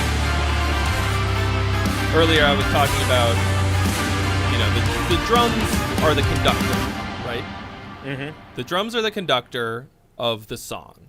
And, like, going sort of back and forth between certain backbeats and stuff, like, it can, in my opinion, really make or break the arrangement because it's sort of the dynamic, it really tells you where you're supposed to feel certain types of motion, certain types of dynamic levels, and and where to fucking bang your head. Mm-hmm. And it's really fucking important. And I feel like sometimes I go on too long about the drums. Like I think most of the people in here are guitarists. But it's the backbone of the song. If you have a weak backbone, and they're like, I wrote this song and it shreds, and Trey won't shut up about the fucking drums. So this was sick. Obviously, it is a cover. They did their version of it. Some bands will do it. I say some bands. I'm talking about Power Glove. Power Glove will take fucking total left turns. Like they do a lot of sort of interpretation, adding original stuff into the song. I mean, they took the Mario theme and totally flipped it on its head. If you've ever heard their Mario song, they do it's called Mario Minor, where they just take the Mario theme and make it minor, and then take it places and make it metal. So, you know, this, I do not know the original arrangement. I've heard the song, but I can't remember almost anything about it. This worked. Whatever the original was, it fucking worked. Awesome, fucking awesome. Like, sounded good. I want to go back to the thing that made me go like, what? In the guitar. Where's that?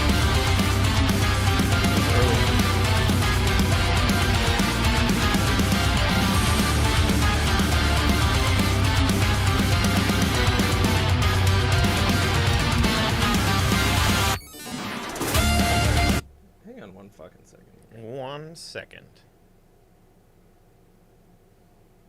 Is it?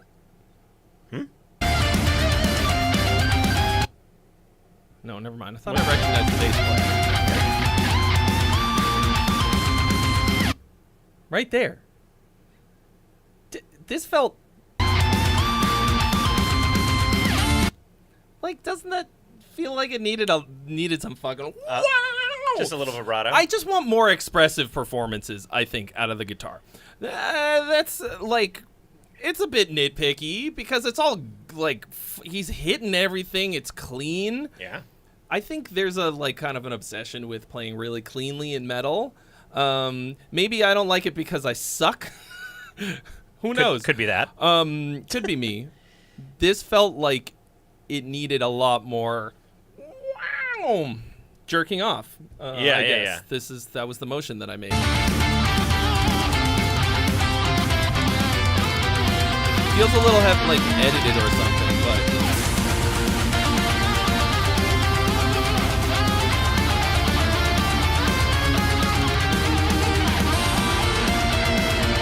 this video is fucking great too. I want to hire whoever did this video.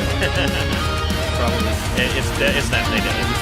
So this is the crazy thing about Lame Genie is they come out with like every single week they've come out with a cover and a video. Since like 2020. Wow. So they have like 5 billion videos out now. At least 2 of which contain me. They may have reused my footage, you never know. Yeah, in a dress.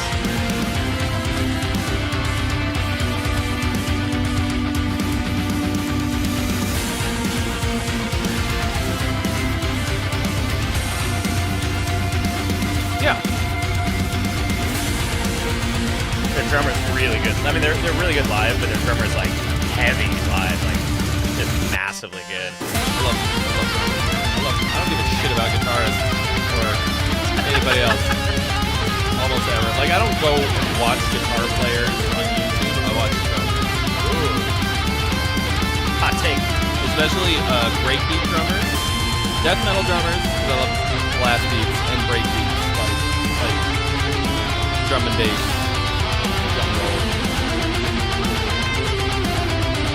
Star Power drummer, you seen him? No.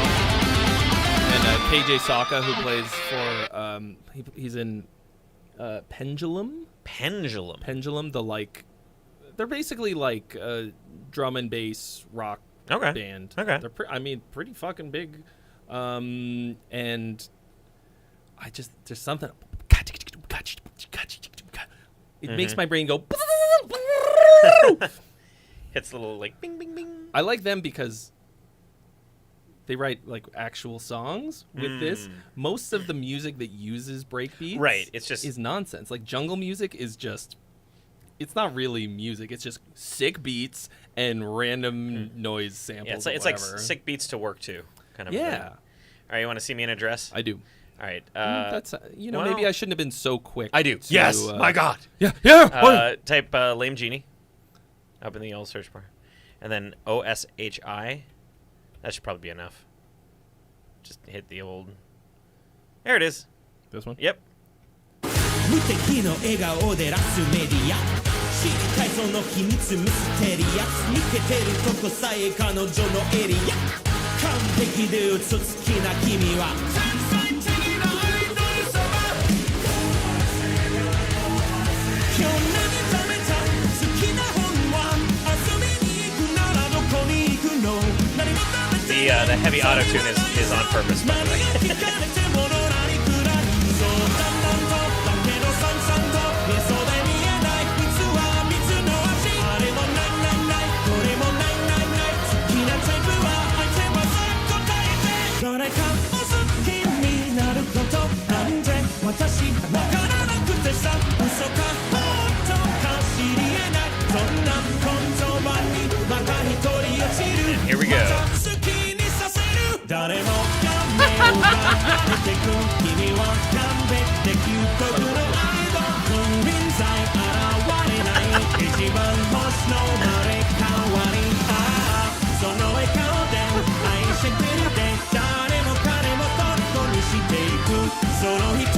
My wife had a field day with this. She loved it.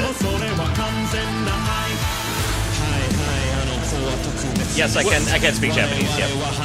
What is Oh, it's is this the song title or the artist? No, it's Yoasobi. Damn, you went hard on the outfit for this one. Oh yeah. I don't know if you see the metal, the heavy metal pedal on the.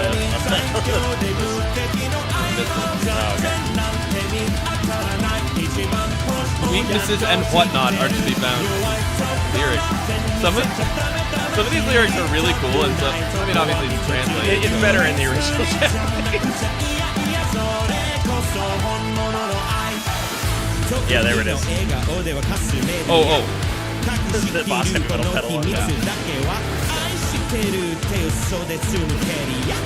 My career was built on fake I love you. I wish that I could even get fake ones! Or have a career! Wow. Sing, dance, flutter. I am Maria. This is like the hardest Japanese thing to learn. I mean, it's very fast. It's very fast. There's a lot of rapping. It's like...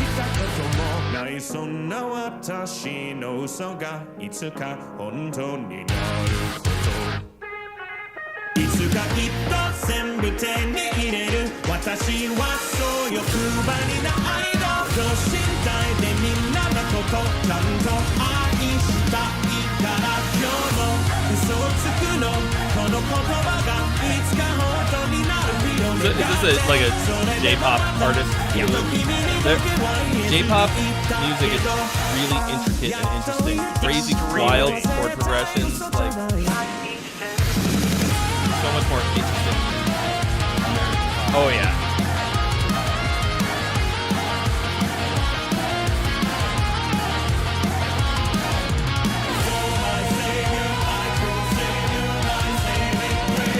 Your true Xavier. My true Xavier. So yeah, there you go. That's me fun. in a dress. And now I've got a little bit in the spank bank just for later. Everybody go check out Lame Genie. They're very fun. They're very cool. That was They're awesome. awesome people. I mean, they're fucking really good. This is good shit.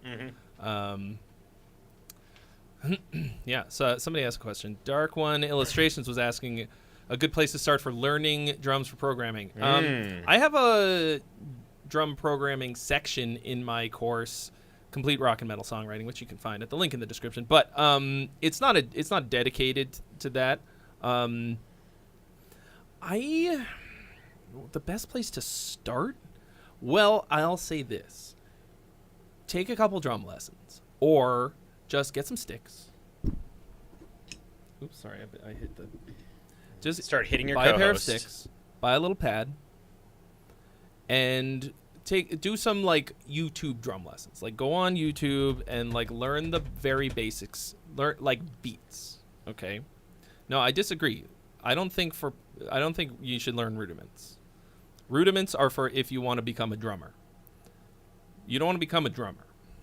You want to learn some very basic beats, okay?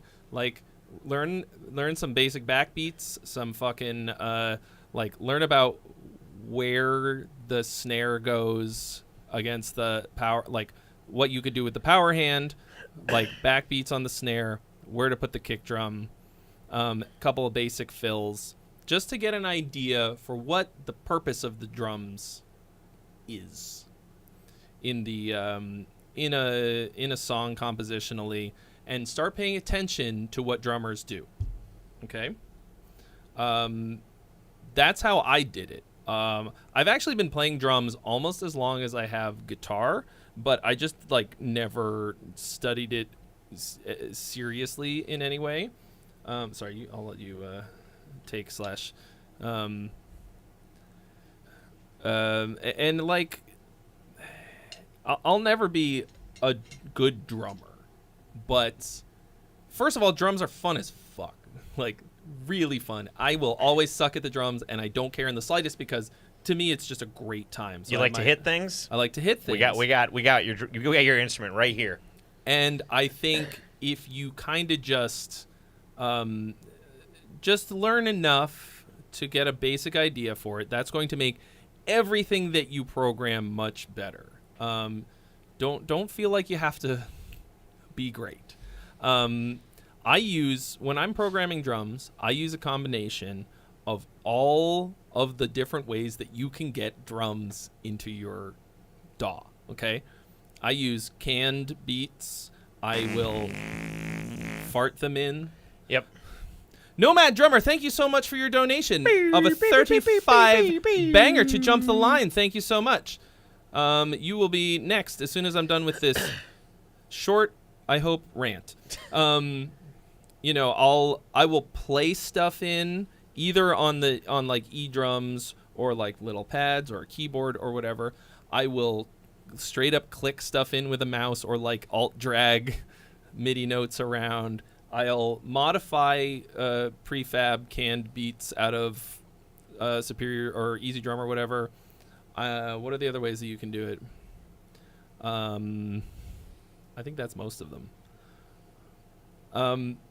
Because, I want it to sound, to feel good. And so using a pre-canned beat, even if it's just the hands and then you program in the kicks to match, because that's usually the thing, it's going to feel different when it's played by a real drummer. And they don't they don't hard grid them. They leave in how the drummer played it usually. Actually, the Dirk ones, what is it called? Drum. Ooh. He has 3 of them. Anyway, Dirk Verburen's ones are real raw. He was probably don't fucking touch any of it. Okay, they're exactly how he plays it. Oh my God, it's a Library of the Extreme. So now that means that I have every tune track MIDI drum pack. I have all of them except maybe whatever came out in the last year. It would be a lot of money for you to buy all of those. Yeah. But get a few packs from drummers that match more or less. Yeah. There are locations on the internet. We're not going to talk about where. But there's locations. I'm not going there. But there, you don't have to buy all of them because I have Americana ones. I've never used those. They're fun. It's fun having all of them for the. Hey, you never know. I was going to say, with the dice roll, you never know. You never know. Well, exactly. Now, it's likely that I will wind up using some of those. Mm-hmm. But, you get some... Get at least a few of them from drummers that you would have in your band, Somebody who plays stuff that is close enough. And then, you kind of chop them up, and that's a much better place to start, I think. Mm-hmm. Think about it like that. Oh, see you later, Andrew Jackson. You're my favorite chat participant, my least favorite president. Well, I actually no. I was gonna say. No, wait a minute. One least second. favored Old president of that era. Of president. Shiality. We had a question in the chat about that song. Does Lame Genie perform the songs that I have vocals on live? I don't think so. We didn't do anything live when they played at Mad with Power. But then again, I was singing with 17 bands that day, or that weekend. So they were probably just doing me a service by not asking me to come up and learn the entirety of those Japanese rap lyrics again. Yeah, that would be a lot. But although you learn 90 minutes of Sonic Symphony, yeah. Well, but I don't know. You're getting paid for that. Okay, so yeah, Mad with Power. I'm getting paid in stress and migraines. That's fair. I think that feels like a fair compensation. Yeah. Okay, so let's see. Trevor May and the Nomads. Oh. So he's the drummer, and this is the first song they recorded on drums. So any feedback would be super rad. Also feedback on the production or anything else that stands out. General feedback. All right. Hell Bent. Let's see if it's actually going to go. Okay.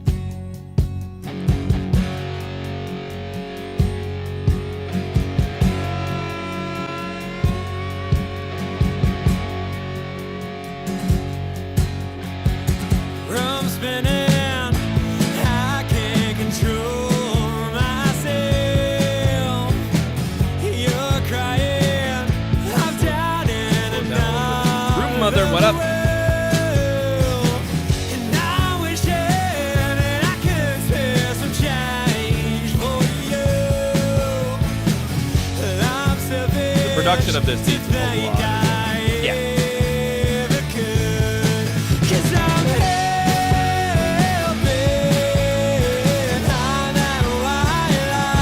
There's a nice chorus, though.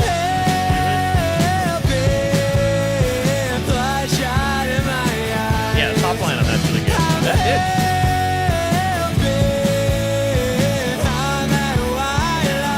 There's some harmonies in there.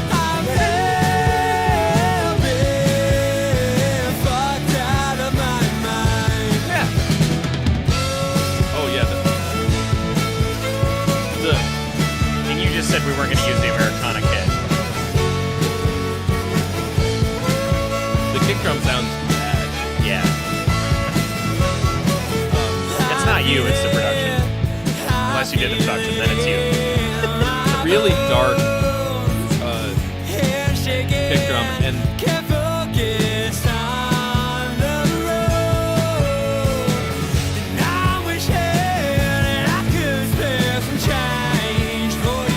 some of it is like fine. A lot of it is not.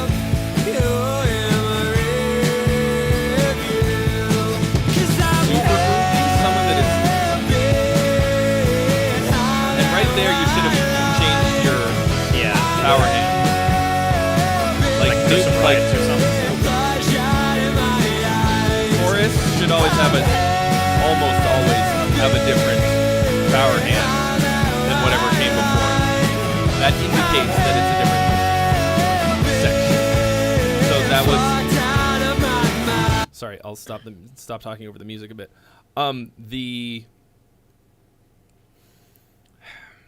The transition from the pre-chorus or verse or whatever was immediately before the chorus into the chorus was very underwhelming because of that. Okay, like I will say that 100% of the time, if it's up to me, I change what the power hand is doing from whatever's before the chorus into the chorus. And that just really strongly indicates to the listener that we are now in the next part of the song. Like I said, drummer is the conductor of the song. And you have to have a very strong transition into the chorus, you know? Because the chorus is more or less usually the most important part of the song, with some exceptions. But especially when you have a chorus that is this strong, like I'll remember that forever. Like that's a great melody. And normally I think that like sort of stretching out syllables like that can be really annoying. It's called melisma.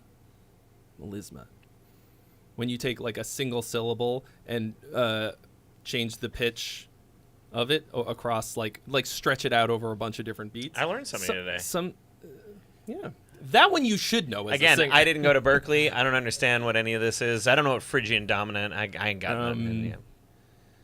But I will say a lot of the time that kind of thing is such a boner killer for me. Like it can be just it often is obnoxious. It works so fucking good here. And it's a really good melody. It's catchy as shit.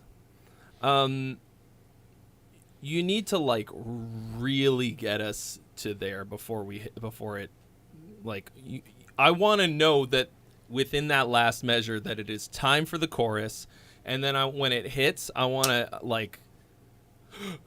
to take my breath away.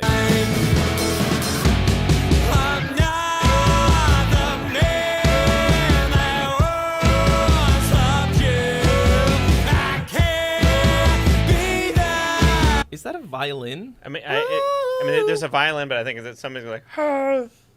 It sounds like somebody's saying. There's something ruining this part. Yeah. That's fucking cool. Yeah, that part. All the backup vocals are great. Okay, right here, something should have changed. It's not a violin. It's a fiddle. Oh, I'm sorry. I mean, I'll throw in my I'll throw away my Midwest card. I apologize for that. You know what the difference between a violin and a fiddle is, right? Yep. One of them goes like this. It's the sound that it makes when you throw it down the. I don't know. I don't know the joke. So right here we needed something to pick up the heat a bit.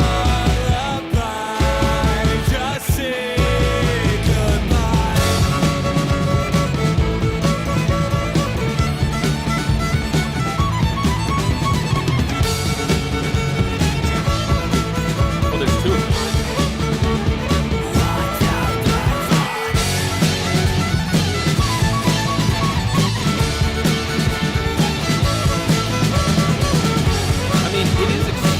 Raw. I think the mix is flat. That's a bummer. See you later, Drum Lord. Thanks for stopping by. Edit those scores.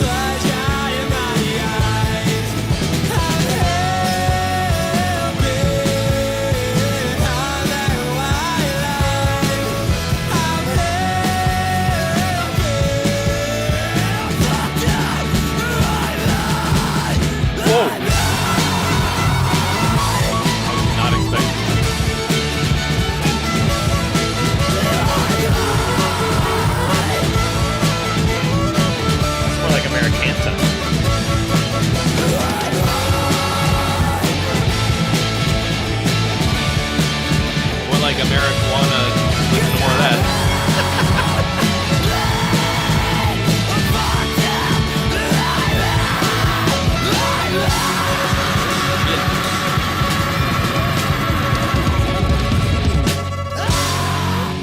Wow. Well, song is great. This is a fucking good song. Mm-hmm. Chorus especially. I think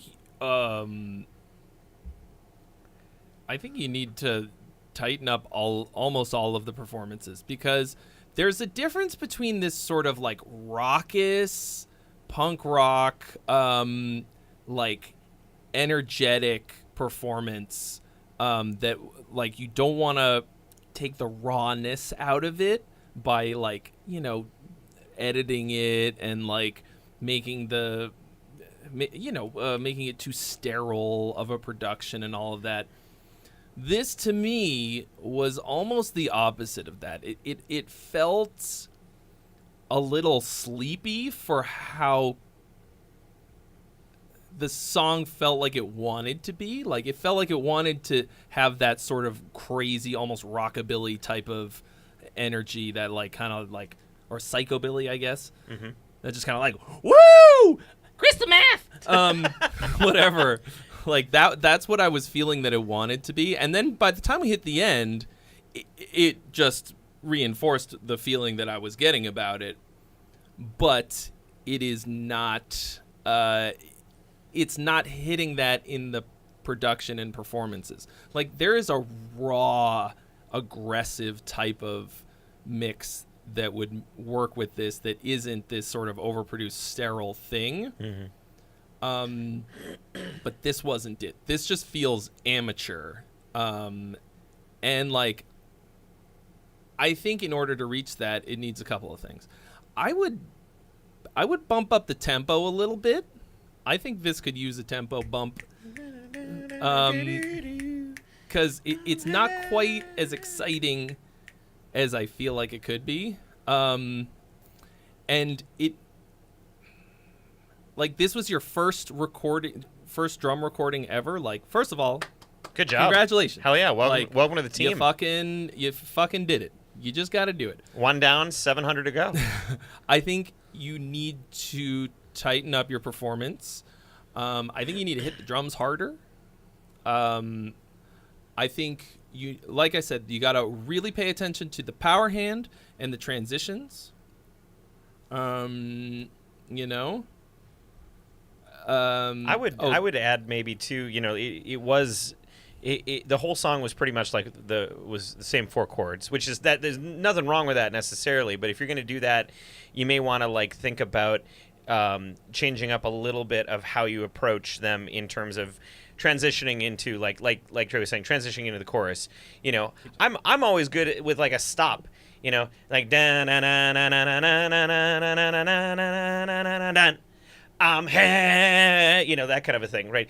Or what you did with like the ba ba ba ba ba ba in that second part after the second chorus, that made it interesting. Musician brain in me was going, you know, after the first chorus and back into the second verse, I was like, oh, okay, it's just the same progression over and over and over and over again. You know, you don't have to add in additional chords to this because it's a great song and it's got a good feel to it. But how can you use those chords in a way rhythmically to transition and to make more interest in the song, I think is a good way to think about it if you don't want to add additional parts. What he said. Yep. I'm a big stop fan. I don't know what it is. I like dropouts. I like stops. You know, like one a song. Just one. Yeah. You know. It gets really old really fast, but also can be incredibly fucking powerful. Yep. I think a lot of like hardcore bands do it way too fucking much. Sometimes people have sent stuff in and I've been like, okay, you used that trick already. It's hard because, you know, you have to have a lot of tricks in your bag to make a song interesting and dynamic without repeating yourself too much.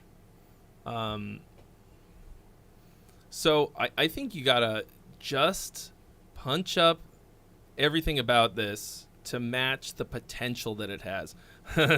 So was it the first dice rolling video stream that we did where the song title was Poison Potential? Because I actually think the idea of potential can be incredibly damaging and just a bad way to think about anything.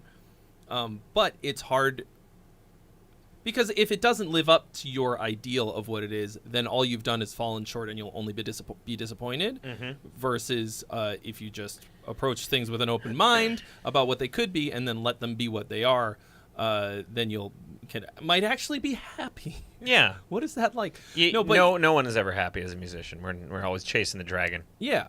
But this, I hear a version of it in my head that's just fucking great because I think that this is worth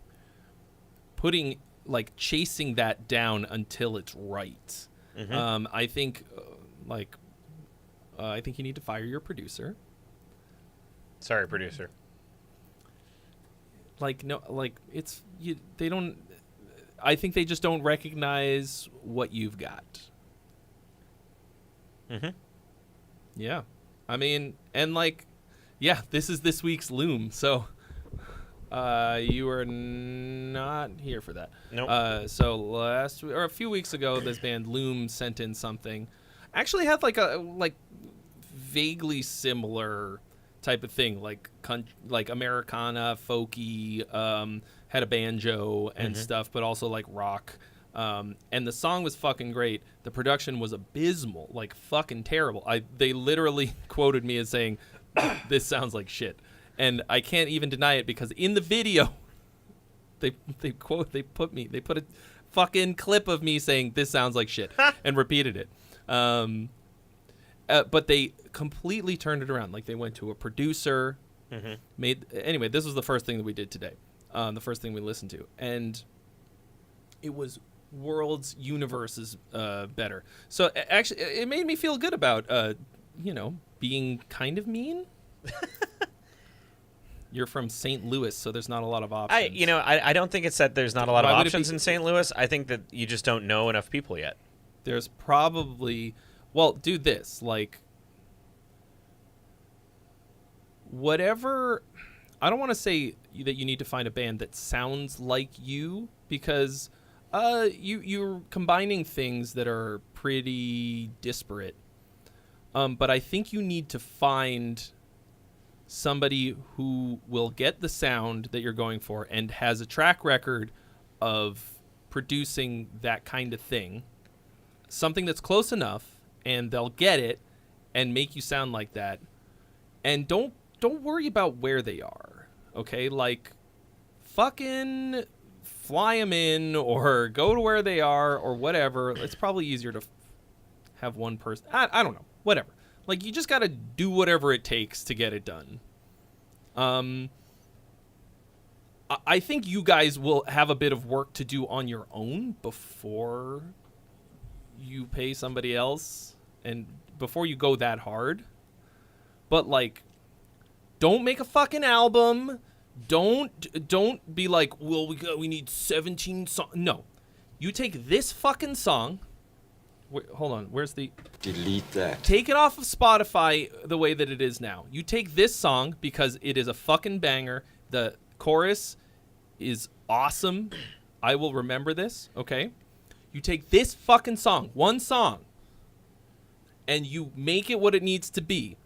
And if you make it truly great, then people will want to hear more, and then it'll make it worth, like, putting in more time and effort. Like, record this one song until it's, like, the fucking ultimate version, the peak version, and then put all the money that you would have put into recording an album worth of songs, and instead you are going to spend all of that on promotion, like music videos, whatever, for this song until people can't get enough of it. And they're like, what do you mean you only have one song? I have all of this money to give you for more of this, and you've got nothing. And then you go like, we spent a year working on it. We recorded it 3 times. You got to record it 5 more times. It's going to be 5, 6, 7, whatever it's it takes. not where it needs to be. Yeah, sorry. I mean, I know that probably sucks to hear, but think about this. The Eagles recorded Hotel California entirely and then decided that it was in the wrong key, in a key that was not good for the voice, singer's voice. And they spent a fucking month. Like, I don't just mean like a month of like they left and like they spent an entire month reworking the entire song to be in the right key, re-recorded everything. Okay? And that song will be on the last radio in the in like Fallout fucking future, you know, like if there's a music source, you'll still hear Hotel California, you know, long after humanity is mostly gone. Okay, so if this is your 3rd attempt at recording it, it's still not there, but it sounds like you're putting that into it because you know that what you've got is really good. Keep going. So yeah, just keep Don't give fucking up. going. I think you need to make the drum part pop a lot more. I know that's pretty vague. Right now it's not tight enough. If your drums aren't tight enough, like tightly performed, that means that you have 2 options. You can get tighter, practice with the metronome, and like really, really work on it. Or you edit it until it's tight. You don't, this type of music, this sound, you don't want to have to edit it very much, okay?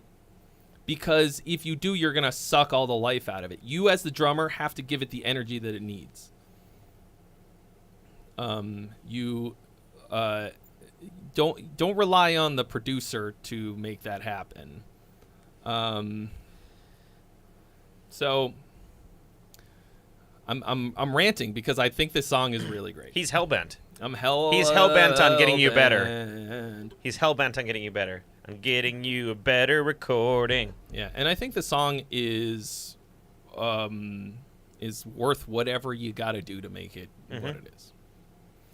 Okay, rant over. Rant officially complete. Now, let me tell you something about Japanese toilets, okay? We're going to start a second rant here. All right, now, everyone should have a Japanese toilet. I don't understand you people with your dry-ass toilet paper on your butts. You fall down on a piece of shit in the park, do you just take a piece of paper, wipe it off, and be like, all clean, all good? No. Get yourself a Japanese toilet. What the hell are you doing with your life? Are you bringing a Japanese toilet to the park What the with hell you? are you doing with your life? That's what I'm saying. Well, look. They're just okay. I'm sorry. I don't understand. Why is this? I don't understand. Let go. Okay, I'll leave. Oh, okay. No, there it is. I figured it out. Okay. Well, I He kinda did. figured it out. There we go. Yeah, this. Okay. Try that. I'm trying to. There you go. Yeah. Get a Japanese toilet. Japanese toilets are considerably more complicated to operate than It's a button. Than this. It's a button. It's a button. It You says wash read butt. and speak Japanese. I do, but you don't need to do that for a Japanese toilet. You just press the butt button, and then that hits your butt. Are you a bidet guy? No. No? No. You just walk around with a dirty butt the whole day. You're dirty butt man. I wipe thoroughly. Well, and I don't have, I don't have the kind of shag carpet that like requires a bidet, I think. Oh, so I lived with Alex Let for me tell a year. you, my friend. Oh. Okay. So I lived with Alex. Alex, is Arabic family. Mm-hmm. So they have, bidet installed everywhere. I tried it a couple times. I didn't know where that was going. They have, And I was like, what's he going to say? Like, Arabic accoutrement. I don't know. And I tried the bidet. Uh-huh. A few times. But the manual bidet. Manual bidet, yeah. Oh, okay. Well, take it off the hanger. It's fine in a pinch, I suppose.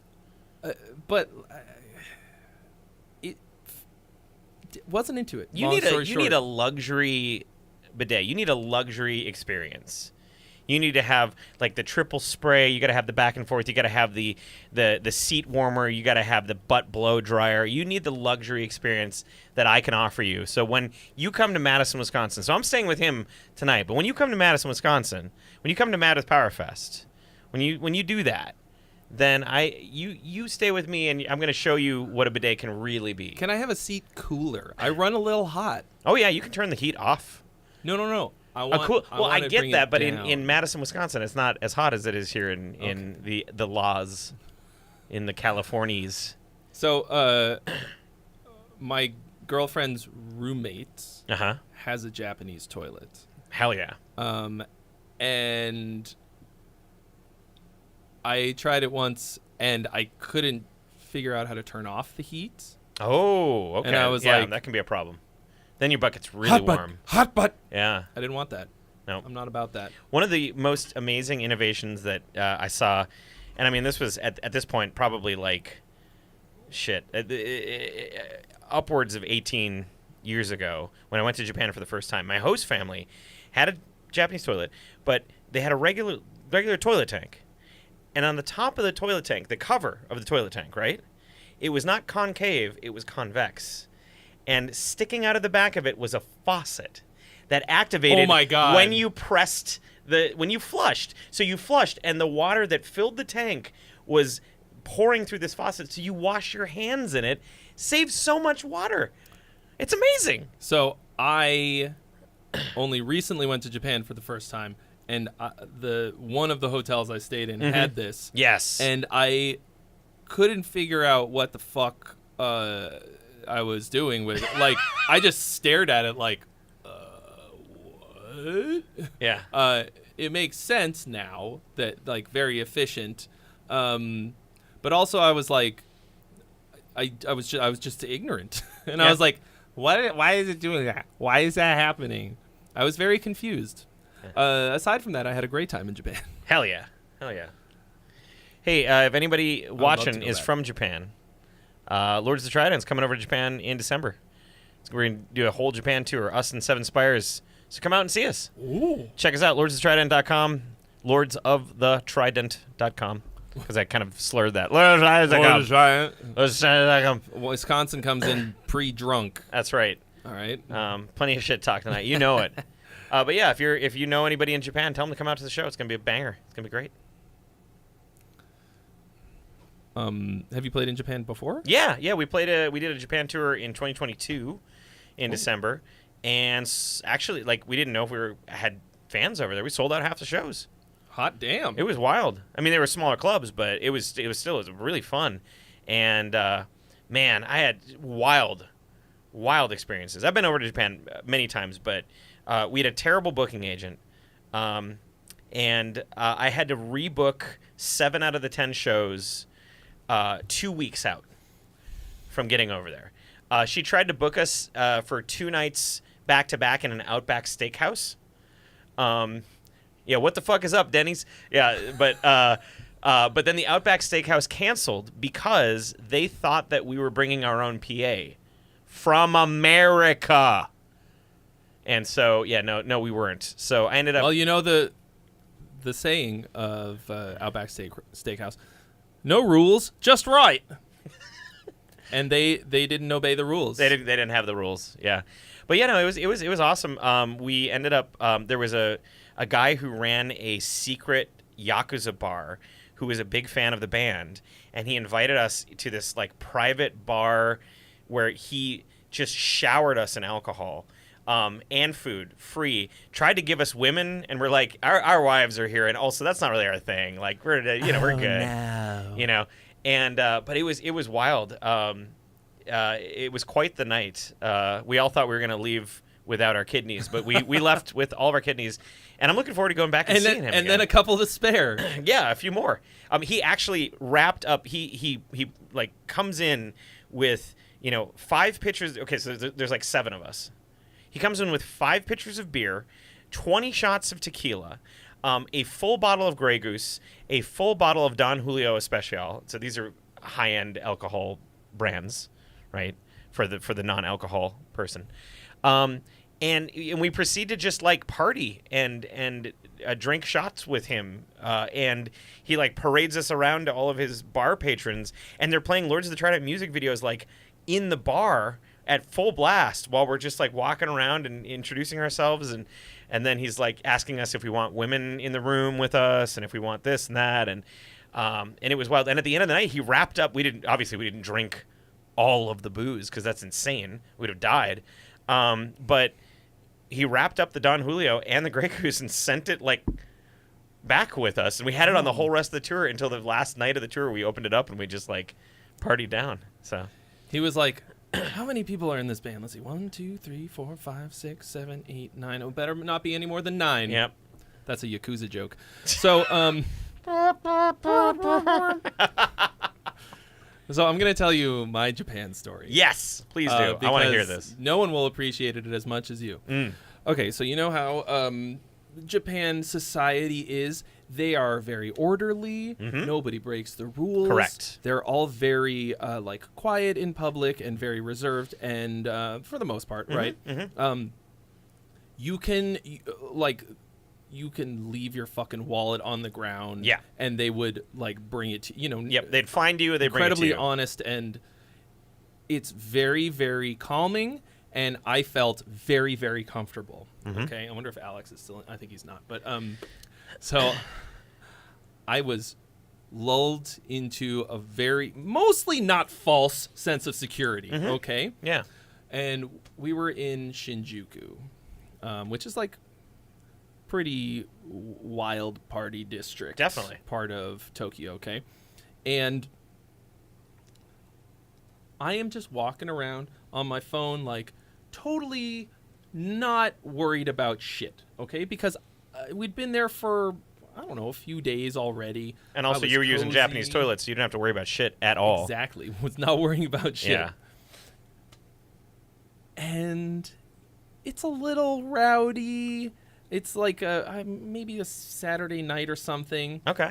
And a lot of people out, right? A lot of tourists too, but comparatively a bit more rowdy than the rest of Japan that we'd been in. Okay, but I'm still thinking like Japan is chill as fuck. Everybody's like, no one will fuck with you. Mm-hmm. So I'm walking around on my phone, not paying attention, and I don't know if you've experienced this, but they'll like hire Nigerian dudes. Oh, you got one of the yep. To try to like get you to go into the bar. And a lot of those are scams once you get in. That's what I'm told. I had no idea about any of this. And I'm just walking by and this guy grabs me like this. Like, this is a really weird way to grab somebody. One finger in the crook of my elbow.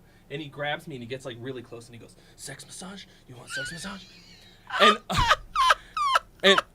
And I was like, like, so beyond shocked. Okay, like this guy's really close. Good band He looks name. pretty. Sex massage. Sex massage. Shinjuku sex massage. Oh, dude, did we just form a band? I think maybe we did. Okay. So dude is like, pretty yoked. Yeah. Short, but like, and I just looked down and I looked at him and I go, "Please don't touch me." I didn't know what to do. Everything I thought I knew about Japan went immediately out the window in 1 second. Yep. And so I look down and I go like, "Please don't touch me." And he goes like, "Oh, sex massage." And I go again like, I said, "Please don't touch me." And he fucking shoves me and goes, "What are you gonna do about it, coward?" And I was like, what the fuck? I am instantly filled with rage. Like full body, like I was like thinking of all the things that I would do about it. And I was like, I'm about to get deported from Japan for killing a man. Like, Oh my I am gonna go to God. Japanese jail. It's pretty nice in Japanese jail, from I what mean, I've if heard. they've I haven't got been, those but you know, toilets. yeah, that's awesome. That's crazy. And like, so many thoughts went through my mind all at once. Number one, this guy's with the Yakuza, and if I fight him, I will be instantly killed. Number two, there's 10 more of these dudes, and they're all homies. Definitely. They will all jump me. Definitely. Number three, I guess Japan's as good a place as ever to be the first place I killed a man. And then like, and I summoned all of the strength that I had in me, and instead of dropping this guy on the spot, I turned on my heel and I walked away. I mean, obviously, I'm still here. Yeah, that's probably the best move. Yeah. Like, of course, like Yeah. you shouldn't get in a fight. No. There's no way that he would have been worth it. The dude was fucking trash. Like, he sucks. Like, his job sucks. If you get that guy, like, whatever. I wonder what his end game was there, because it's like, he's now shamed you into getting a sex massage. Yeah. He's like, what are you gonna do about it? Well, I'm gonna get a sex massage. I'm gonna get a fucking fucker. sex massage. That'll teach him. Yeah. That was not one of the things that went through my head. Okay. Yeah. I'm gonna Like- knock this guy out, then get a sex massage And- from no, someone else. So I'll go with him and then like act like I'm gonna get the sex lull massage. him into a full sense of security, and instead complain to his manager. oh, Go that's- full Karen. Yep. I would like to speak Like, oh, yeah. to the manager, please. Yeah, excuse me. I would like to talk about my treatment from your employee Yeah. here. I was ready to get a sex massage, Okay. and I was prepared. I had my wang yen- right out. my- It was just, my- just I was ready to go. You know, and I will never come back to this establishment Mm-hmm. for my sex massage needs. Okay. To be clear, I don't think that he was offering a sex massage from him. No, definitely not. No, he was trying to get you to a shady place where they steal your money and then they yeah. give you a sex massage. Yeah, Yeah. a bad one probably. Probably a Probably a- subpar sex massage. Yeah. I don't even know what that is. A sex massage? Like, They I mean, like, I assume they that go it's like this, and then they just like like that. It's just like it's a little mean, bit of both. It's the best of both worlds. It's like, It's a Van I mean, Halen I guess song. it's probably like a happy ending, but like, yeah. it's not really.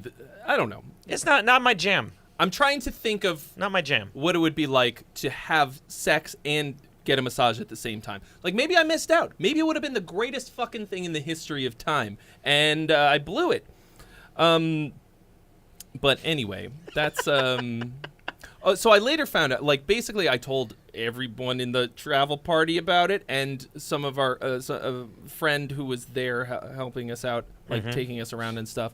They were like you should have just gone and grabbed a cop, and they would have fucking taken him away instantly. Yeah. Like, Yeah. they were like, the cops there don't fuck around.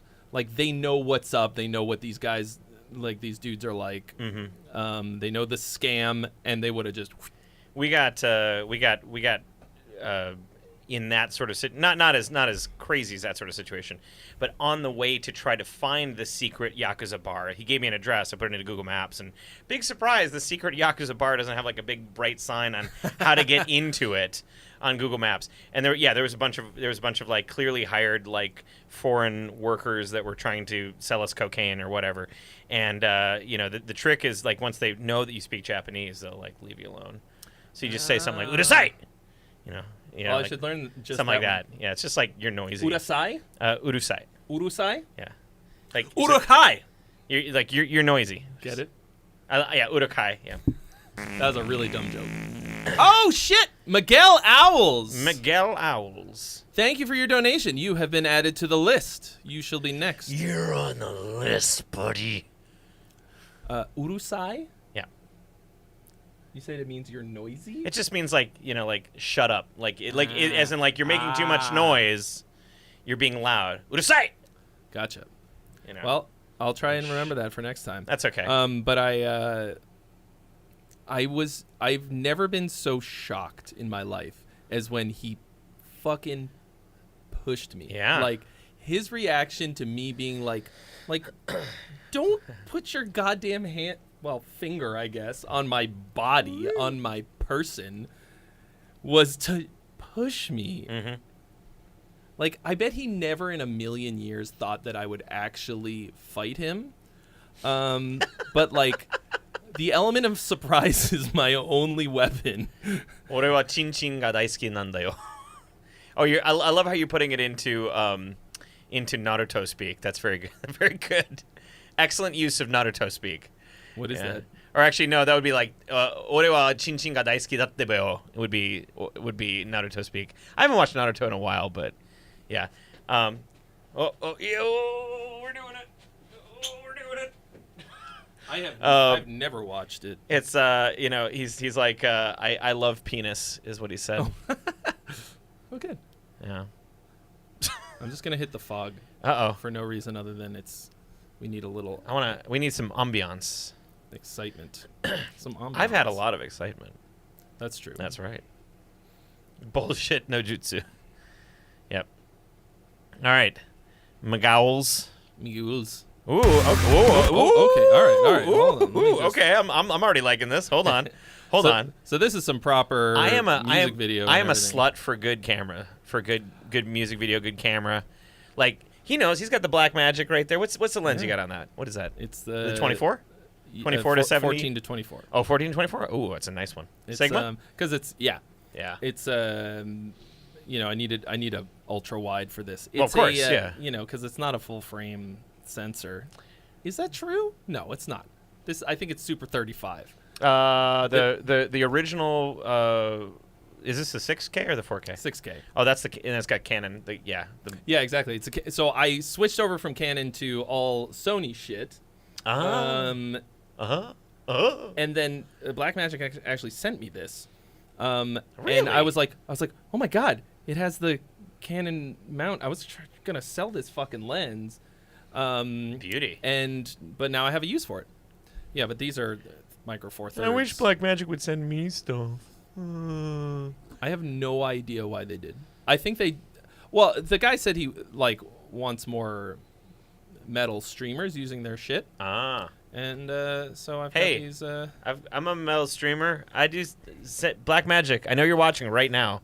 I know the entire company. What I actually want is I want 3 of these. Oh yeah, the micro, because the little guys. Because this is fucking enormous. It's gigantic. Yeah, it's pretty big. Anyway, all right, Save Us Synthetic. So very excited. Miguel Owls, longtime viewer, and this is he's sent in a lot of solo stuff over the years, and it's also always very good. Now he's in this band. They're called Save Us. This is Synthetic, is the song.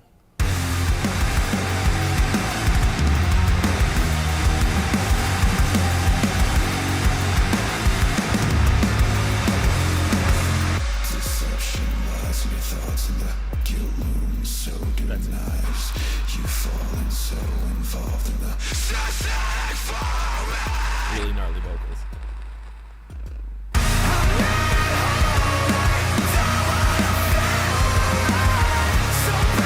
feel untangling my earbuds.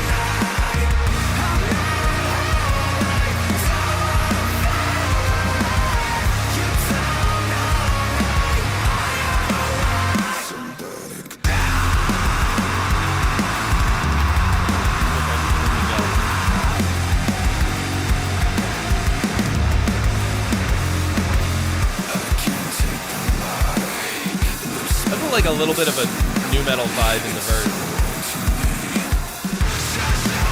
How do I not have more cables? Let me do this.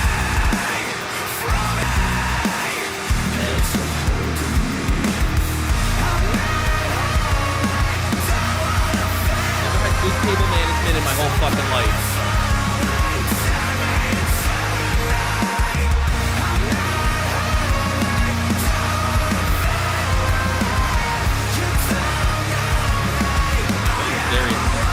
Very high voltage.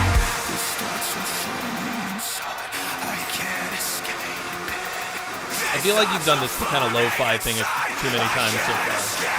But hello, Satan, sex, no regrets. You did that on purpose.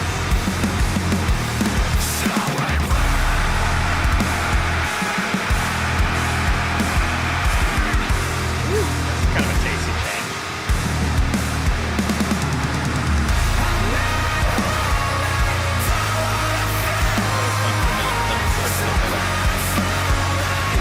I mean, not just the song.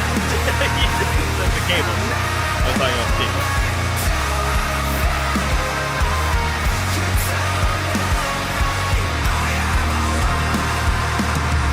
I think the vocals a little varied, which is a bummer because it's.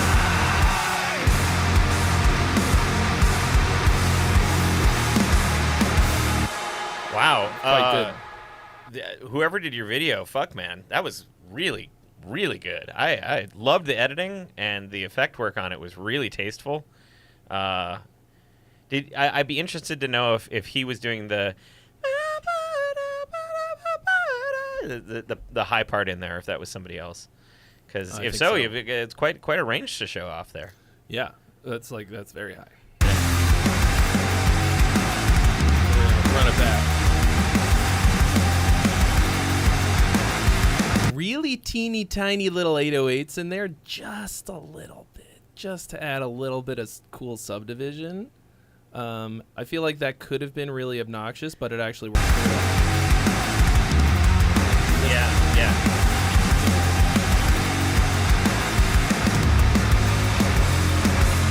Deception lies in your thoughts, and the guilt looms so denies.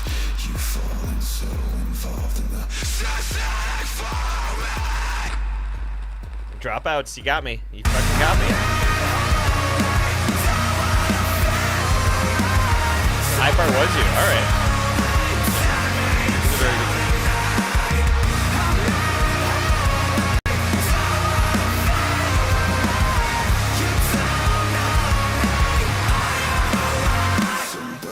Like I can hear the vocal fine. The production is good. It's really good. It's really good. It's really solid. It's not that the vocals I think it's like masked or something by some other.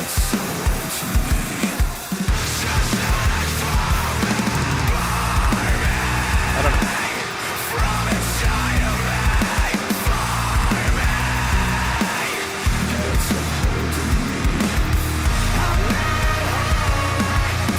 Okay. So right here, actually, this, to me, is a little bit of the same problem as the last song. The transition into the chorus does not hit how I want it to.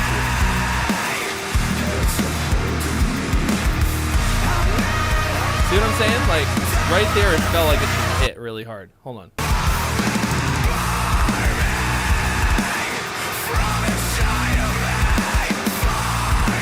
So this is like the pre-chorus.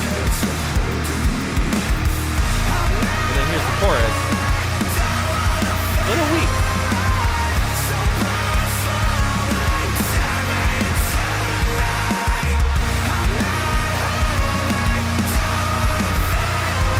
Yeah, not a ton of definition in the vocal. Maybe that's what it is. Hard to understand what you're saying, even though it's not like harsh vocals. Well, some of them.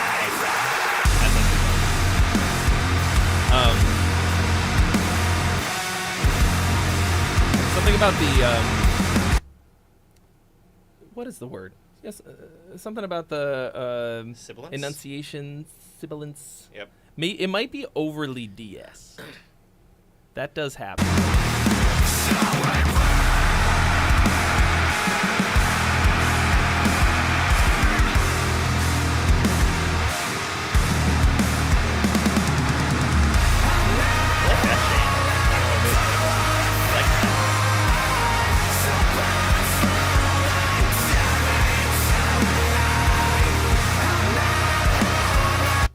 There's a sound in the background that has a. It's some ambient thing.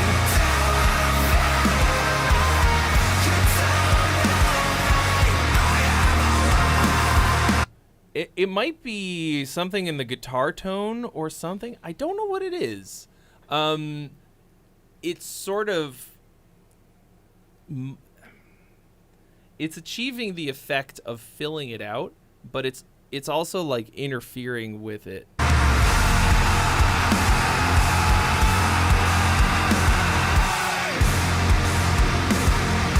It might be a lead guitar. It might be that that ambient lead guitar thing. You hear that?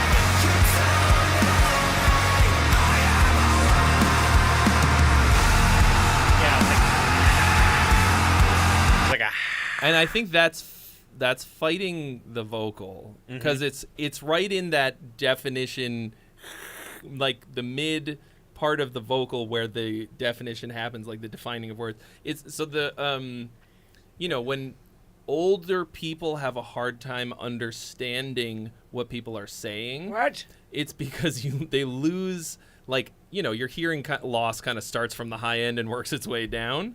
And once it gets to this, like, one particular part of the mid-range, I don't know what the frequency is, or whatever. It sounded to me like a 3 to 5K area for them. Could be. I don't know. I'm not a good enough engineer to know.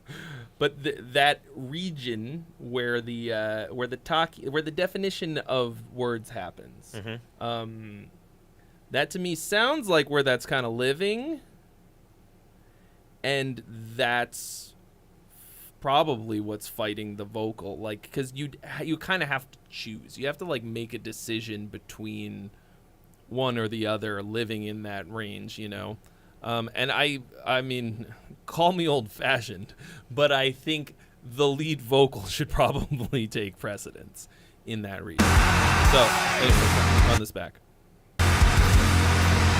It's very heavy.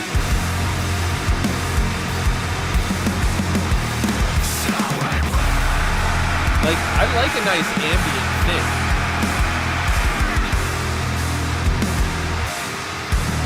See, now it's mostly gone there. Again, now it's coming back. I think he kind of needed to. Well, I say you are the singer. The band / producer needed to kind of.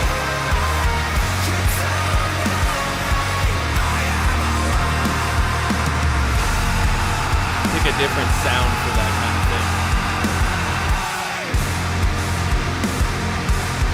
thing, because it's a cool sound, but it's fighting everything. Maybe like some parallel compression just in that area. Yeah, or it could be that you had to carve out some frequency space. I don't know. I really like this song, and this is not normally like my style, I'll say, but damn, this is good, and the music video is fucking killer. 110% on the music video, and man, what a vocal range you have. Way to go, dude! Like, holy shit.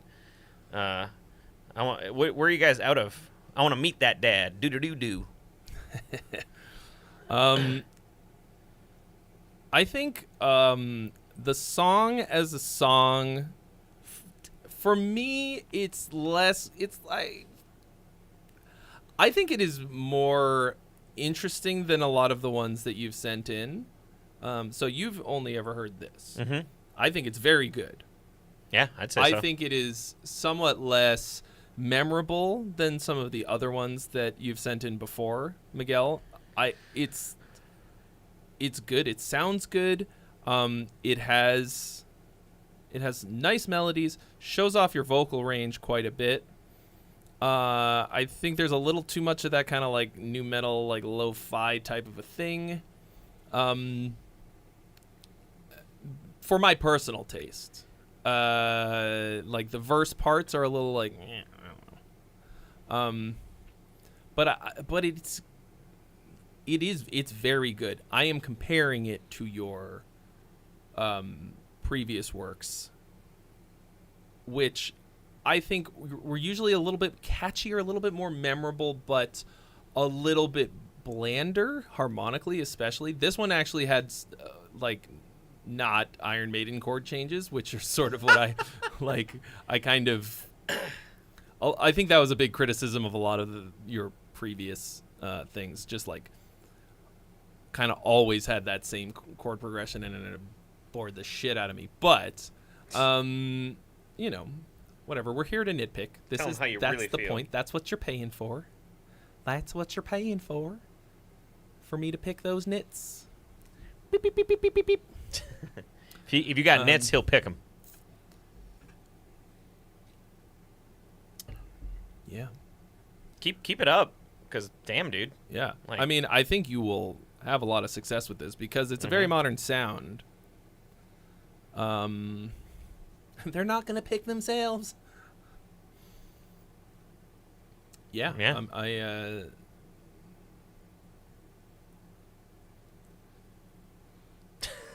I got nothing else to say. It's very good. I might be getting a little hungry. I don't know why I always look at my watch to decide if I'm hungry or not. Am I hungry? Yeah, if you want, we could do a Trey Xavier only early drop of a music video that you could nitpick me live, if you want. Of yours? That hasn't been released yet, and we can do it live on stream right now if you want, and then I'll feel bad the whole rest of the night. It's gonna be great. Good, great. Yeah, you know? Let's do it. So but do we have anybody? We don't have anybody else in the queue right now. Currently, no. No. Okay. Well, let me send you the secret link. Nobody write this down. I'll know.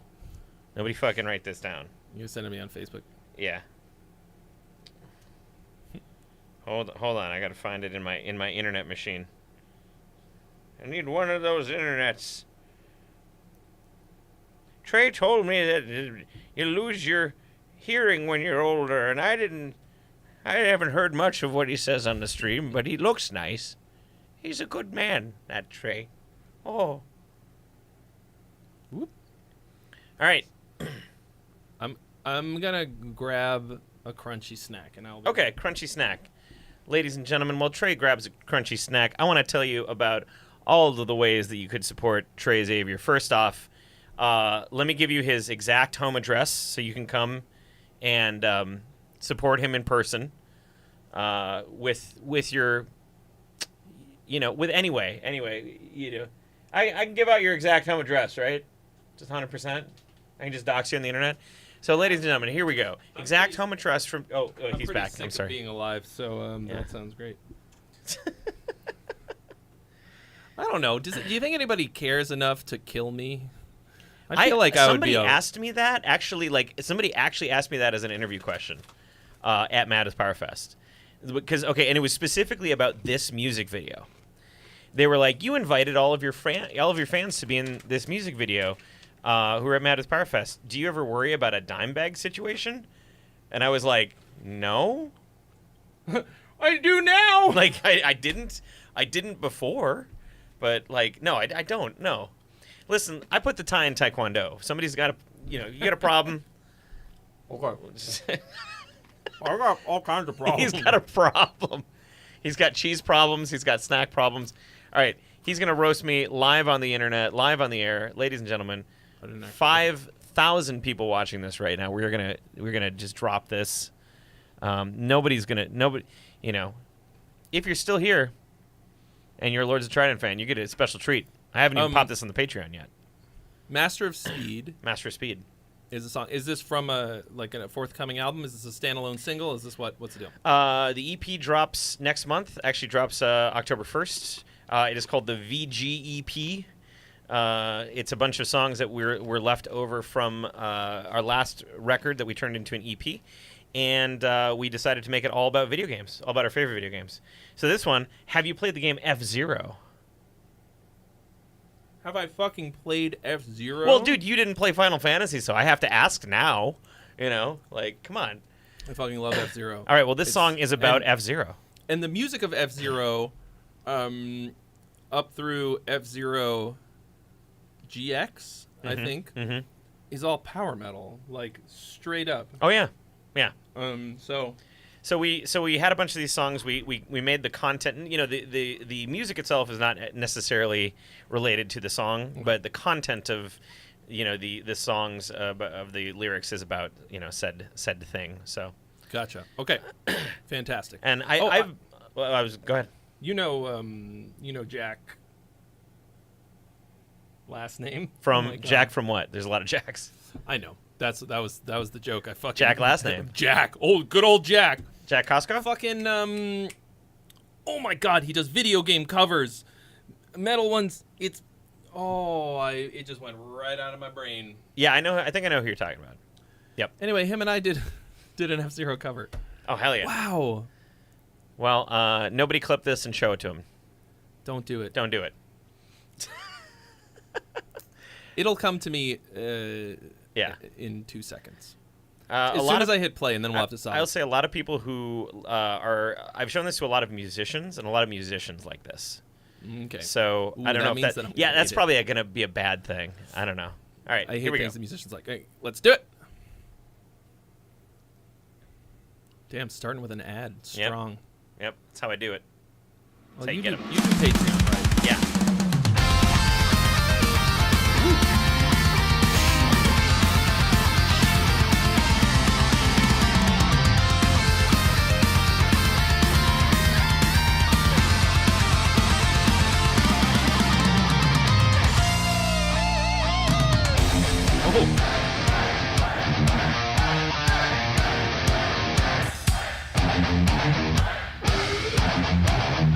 The double intro.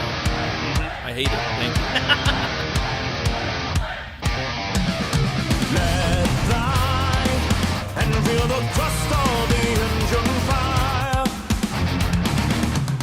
Searching by the path to glory will take you higher. Oh, they're out to tear you apart if they can catch you.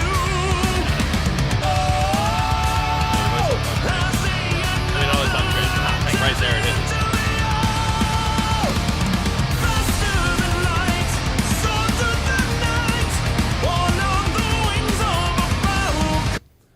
You know there are other things that go really fast than light, right? Nah. You had me until that moment. That was the only...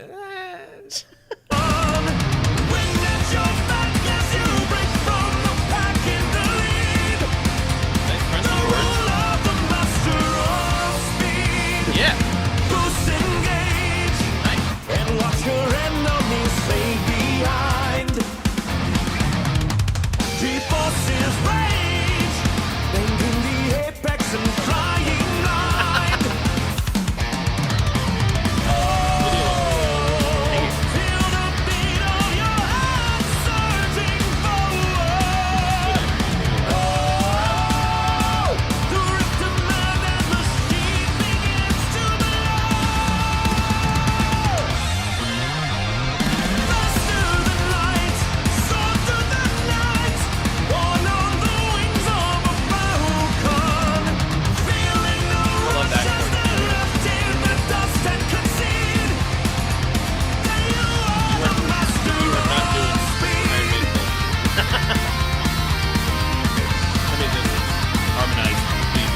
That's Iron Maiden. but harmonically.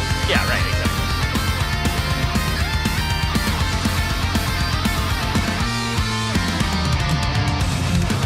Nice.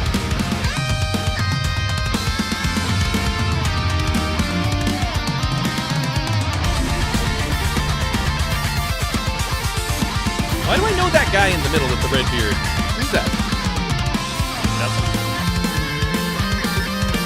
Hold still, bro. Where is he? Where is he? That guy there. Yeah, he looks familiar.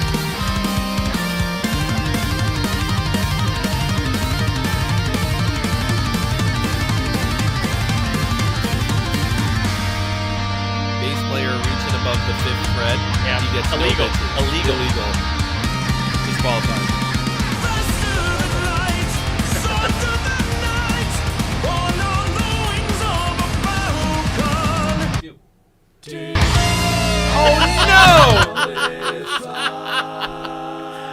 I just ruined everything just to get. You ruined the whole thing. What else did it? Why did it do a bunch of other things? Yeah. Oh well. Now no one will ever be able to complete the Master of Speed music video. Well, you know what? It's like it's piracy protection, you know, because they can't screen cap it. Exactly.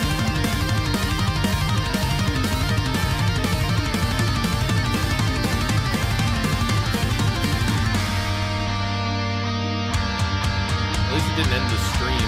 Right.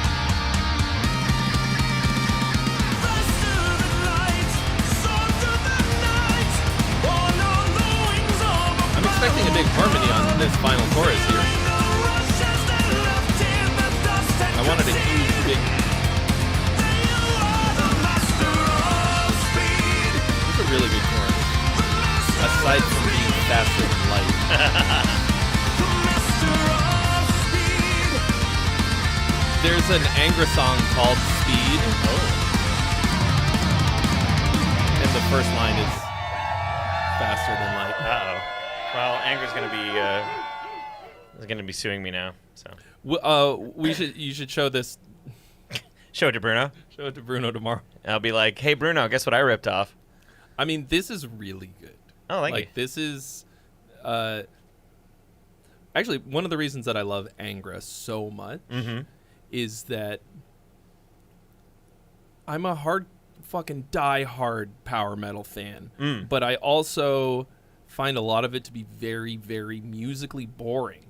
And Angra is really interesting. Super interesting. Like flavorful. Yeah. Like kind of jazzy. Compositions are like all over the board and really cool. Like music for musicians. And the problem with a lot of power metal is that especially a lot of American power metal, is that they just like do this like sad parody of Iron Maiden, they're not doing anything new or interesting. It's like just getting worse. Yeah. But like this had like some fucking solid, good dramatic chord changes. Not even too spicy, but just fit and like took it somewhere, you know? Yeah. Like I want to hear the chorus again. Oh, and also, like, you... Here... Oh, my God, what the fuck is going on? Just... You have one job! Oh, my God. Oh, my God. Oh, my God. We're just going to reload it. Okay, We're just going to do a quick, clean...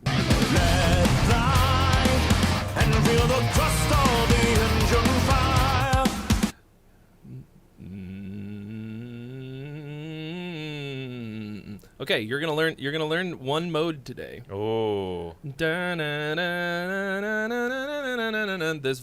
This part of the verse is in Mixolydian, the Mixolydian mode. Hell yeah, I've heard of that mode before. Boom. 5th mode. I got it, baby. Scale. I'm in Berkeley now. Woo! Major scale with a flat 7. Hell yeah. Searching by the path of glory will take you high. Not a lot of modal shit in a lot of power metal. And then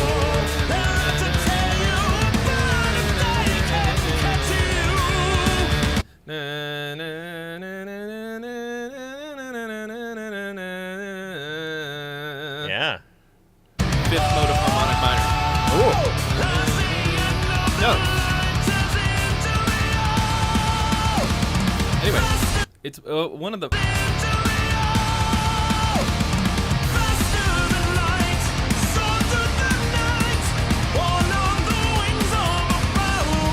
That one. Yep. Tasty. Yeah. I When love it, he dude. came at when he was like writing that, and he showed me the demo without vocals on top of it, of course. I was sort of like, oh, what the fuck do I do there? Because it was all this like, I knew where it was going, and then there was that little spicy chord. I'm like, ooh, and so we ended up, yeah. I love for that shit. I live for that shit. Yeah. Man. Definitely not enough good power metal coming out of the U.S. Well, follow Lords of the Trident. Come on. Yeah, there you go. What are you doing? We both got caps. You got a cap. You got to get a cap. No cap. No cap, as the kids say. Um, No hair metal screams. I can do it. I just didn't do it in this EP. What are the best US. American power metal? U.S. US specifically. I guess we can include Canada. If we were including Canada, then Unleash the Archers, Seven Kingdoms, Seven Spires. Seven Spires is more like symphonic-y metal. They skirt the line a lot. Basically, go to madwithpowerfest.com and then look at the band section, and there's an entire list of all the bands that have played Mad with Powerfest. That is the best U.S. power metal that's out there right now. And in case you were unaware, this is Ty's fest that he puts on. Yes. Because So they're all going to be there because there's not that many. There's really not. No, and I mean, like, what we're trying to do with the fest is we're trying to encourage more people to start power metal bands. Yeah. Ultimately, in the United States, because there's a lot in Europe, but yeah, you're right. There's not a lot in the U.S. So, and it's the best fest on the planet. You're right, Me Canary. Into Oh, Helium Prime. Oh fuck! How did I fucking miss Helium Prime? Oh, yeah. In that list, of course. Helium Prime. Every single Jason Ashcraft band, all 700 of them are the best power metal bands that are out there. I love Jason. He knows I'm kidding. Does Into Eternity still exist? Oh yeah, that's a good question. I don't think they do. Because Into Eternity is pretty fucking great. Is Dean Sternberg still in here? Dean was in Into Eternity. Oh, or yeah. at least he filled in or something. Yep. Shield of Wings. Shield of Wings has been on Mad with Powerfest. Yep, and they are awesome. We played with them a lot. Nova Rain from California here has been on Mad with Powerfest. They've been really great. Lots of really. We played with Nova Rain. Yep, Nova Rain kicks ass. The one show that we played with this lineup. Yeah. But They're yeah, great. go check madwithpowerfest.com. Look at the band's lineups and tell me that's not the best of the best of the best. The best of the best of the best. Yeah. Well, thank you for showing us that. Yeah. That's really fucking good. Yay. And I'm a picky fucking asshole. I know. That's why I come to you for advice. Yeah, I mean, you should have brought it to me before so that I could shoot down the very, very, very Faster Than cliche Light. opening line of your chorus. Yeah. But whatever. Yeah. Hey, if it works for Unleash the Archers, it'll work for us. What works for Unleash the Archers? Faster Than Light. Do they also have They have a literal song called Faster Than Light. And the music video is great, but yeah. Man, they have one song. I think it was like their biggest single. I'm struggling to remember what it was, what it was called, but it's one of the most interesting, like harmonically interesting power metal songs. And was it recent? No. This was like when they first. Oh, became what Tonight We Ride? Was it the one that was Mad Max themed? No, I don't think so. Oh, okay. I don't remember. It's been a long time, but fucking, I was like, oh my god, what is that? I saw them play, and I was like, oh. It's very rare that I have that kind of a moment. People forget that harmony is how you make people feel things with music. Like, yeah. I think it sucks that so much modern metal has been reduced to like one fucking chord, like pedal tone shit. Because that's a great way to make something heavy, because the more you change the root of the chord, the less the production works. Like the lowest note on the guitar is the one that's going to make the production hit the hardest, but you are sacrificing everything else that's important. Look, we can't all be Godsmack with that one chord song. Get back! Get back! You know what? I charted I pulled up a spreadsheet and I charted the number of times that Godsmack said "get back, go away" or "get away" in every single one. The first album that's every one. Yeah. Well, but here's the interesting thing. There's a direct correlation between the album sales and the numbers of times that they've said "get back, go away" or "get away," and it is like a direct line. As they make more albums, they say it way less, but it doesn't go away. It goes away gradually, right? And so does their listen. So I'm pretty sure "Get Back, Go Away, Get Away" was the thing that was driving their album sales. Oh my God. I'm pretty sure that's it. You fucking cracked the code. I did. Also, like, what? Why did you do that? I was bored, okay? I'm sorry. I love spreadsheets. I mean, Who I would doesn't? never deny a man his love for spreadsheets. Yeah. That's a little weird, but great. It's But, strange. It's now we strange know. Mm-hmm. Things you didn't need to know. But holy shit, yeah. I only listened to their first album, but I listened to it a lot because right when Yeah. it came out was right at the perfect time for me to be like getting into rock and roll music, Yeah. heavier stuff. And of course, at the time, I was like, "This is the heaviest thing I've ever heard in my life." Yep. I also want people to go away. I can relate in a sense, and of I'm course, a teenager, and I they're want also you to from get 'em, go away. Go away. They're also from Boston, Boston area. Boston. Actually, Sully. I mean, his fucking name is Sully. Fucking Sully. Like 80% of dudes in Boston are named Sully. Sully Erna, and he's like one of the few rock stars that's still got a proper Boston accent, I think. Which is probably the other reason they never made it. You can't. You'll never sound cool doing be in Boston in an interview. Park the car Park in the the car. yard. Park the car and then go away. Go away. Yeah, it's just I even as a like 14-year-old or whatever, I was like, man, this guy really wants people to go away. Like he wants to be alone. Yeah. He should probably be a solo act. Probably. Good times. Good times with times. Godsmack. Yeah. Ghost of the Mud is here. What up? I and it's not. Nintendo asked. That's a great name.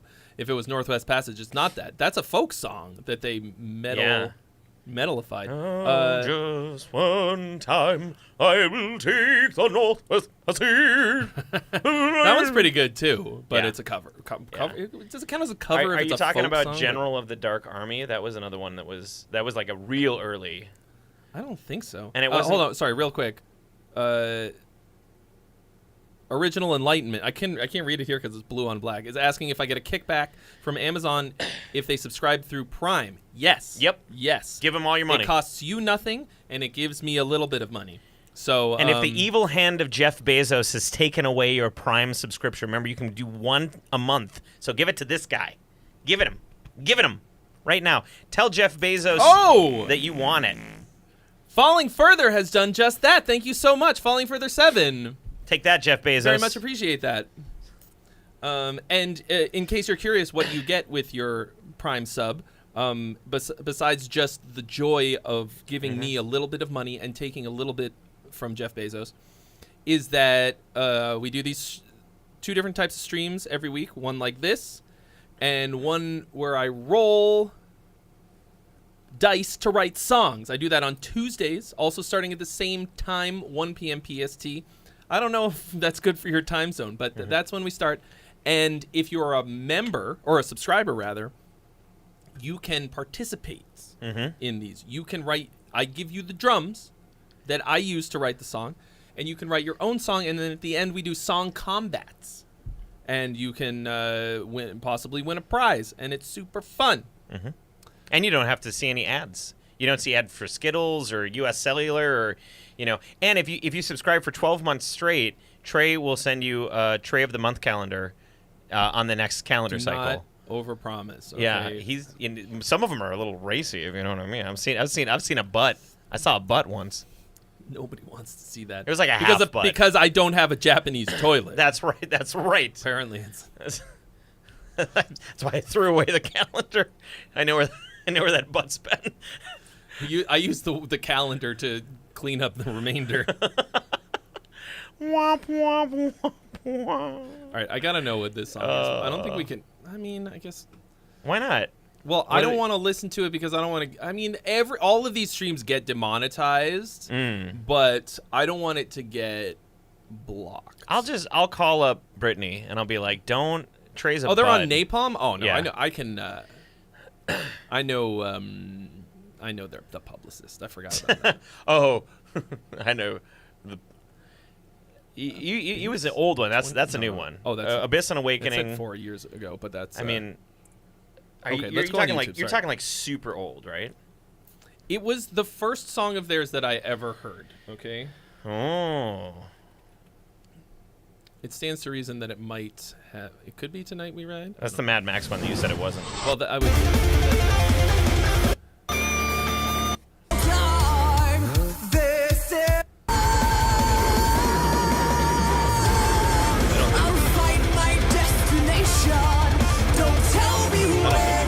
Okay. From the 2 seconds worth. This one, I apparently watched. Mm-hmm. That one's really good.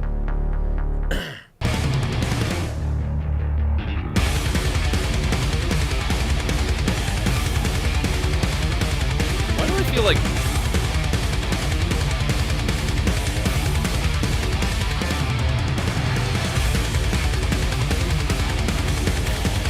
This might be really fun.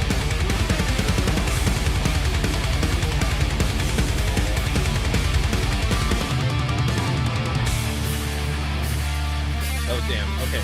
I thought maybe we premiered this or wrote it up or something.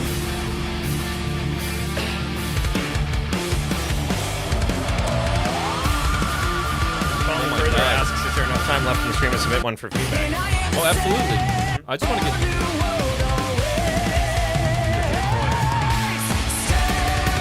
Yes, this is it.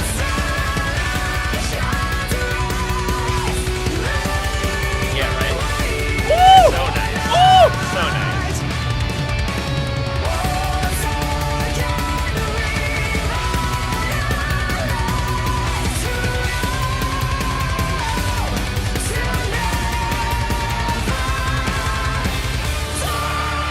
Okay, so the song is Awakening. And that is very apt because I am awake. I also had, this I can definitely play. I had Brittany on one of my dice rolling songs. I remember, yeah. I just had it up on the when I searched Dear Gods. Let's just go back to there. I mean, we've got... Oh, and Ghosts of the Mud, thank you for your donation. Well, when we hit a lull, we could listen to that. Just because it's... Mm-hmm. Let's get that Muddy Ghost going. So, Ghosts of the Mud won the contest 1 month last year. Okay. With the song Ghosts of the Mud. It was fucking great. One of my absolute favorites from the contest for Sheezy. I think it was the only like death metal song that won. I'm not sure. But like why can't all metal have interesting chord changes like that? I know. Like it's really interesting, really spicy, but also very epic. It didn't feel extremely like approachable. jazz, you know, it didn't approach exactly like it. You know, you were saying earlier, Japanese pop music has all of these interesting, weird chord changes, but it's still like pop music, right? I feel that same way. It's like this is a great example of that. It's like it has very interesting, spicy, you know, stuff. Oh, Falling Further. Shit! Oh my god! Oh my god! Falling Further dropping a 40 banger, I presume, because you want to jump the line, which you may do. I will allow it. Oh, and we have blasted past another hundo, which means it's time for some new hats. Uh-oh. The Coachella hat. Okay. Which is this one. And then we'll have to we might have to Rochambeau. Do it again. For who's going to wear the other one. Uh-oh. And the pirate hat. Well. Hat me. I'm going to give you the pirate hat. Yar. You have a not enormous dome. That is true. I do. Welcome Okay. to the stream of Pirates in Coachella. I paid $700 to get in here, and now there's no bathrooms to be found. In Coachella, I don't know what kind of accent I'm doing. It's somewhere between pirate and Irish. It's Pirish. Why are all pirates like Irish, though? I don't know. What the fuck did Ireland do? It's Pirish. I mean, is it Irish or Scottish? I don't know. It sounds... They have a little bit of both. Okay, they don't want to jump the line. Just happy to contribute to someone I've watched your videos for a very long time. Thank you. I appreciate that. You're paying for my dinner tonight. Oh, Black Kitty is staring at you and putting a paw on her face. Hi, Okay, Kitty. so Ghost of the Mud says old song riff salad. Okay, getting that right out of the way. It's gonna be riff salad. Whoa.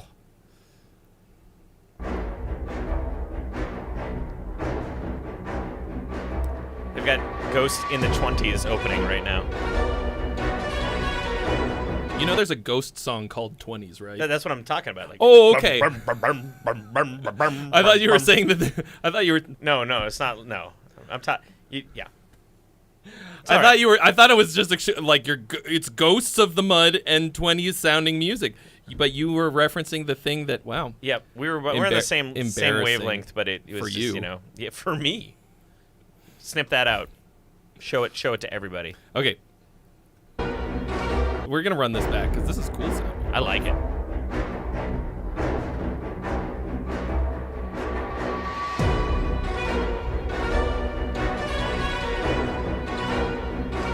That's what it sounds like right now. It sounds like... Yeah, creepy. Meat Canary says their cat is staring at him.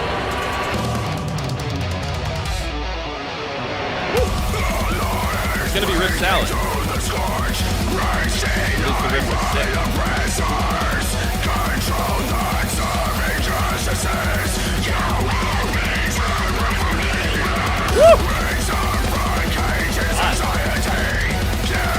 I love the vocals. I love the vocals.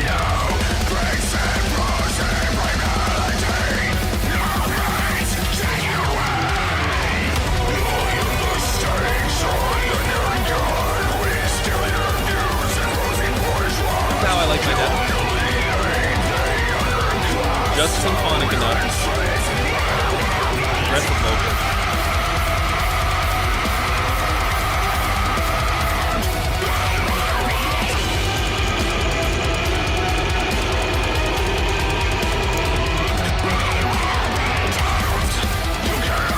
Wild riffs.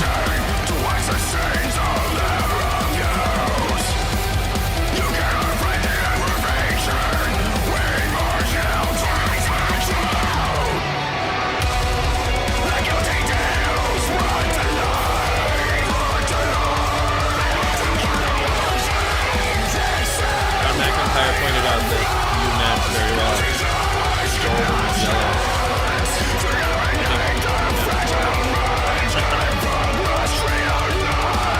This shirt 3 years ago would have matched the hat, but now I've lost it until this right?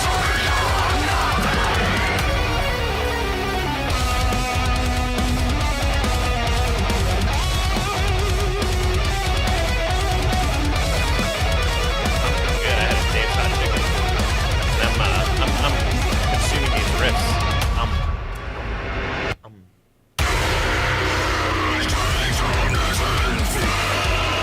I agree. It doesn't feel like Riff Salad so far, but we're not even halfway through.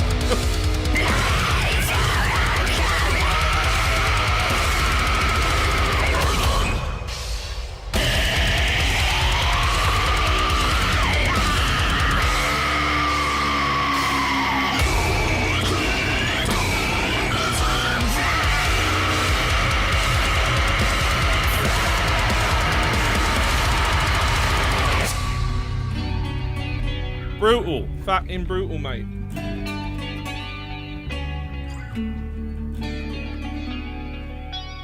I didn't even notice.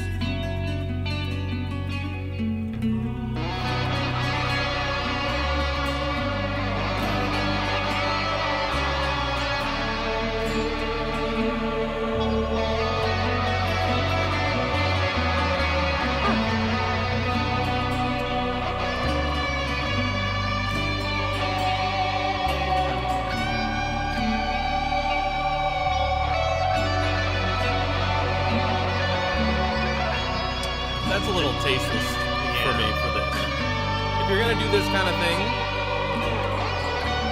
this has got to be tasty as fuck. Also, the tone is a little. That's a big tone. Like, this is better. This is better. Like, these were mid. That was very.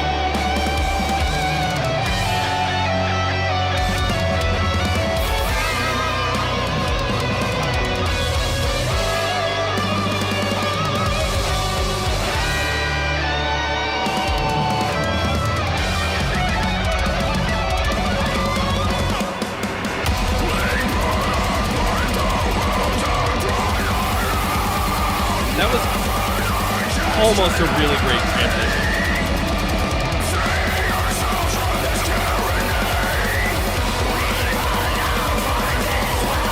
I think that could have fucking killed.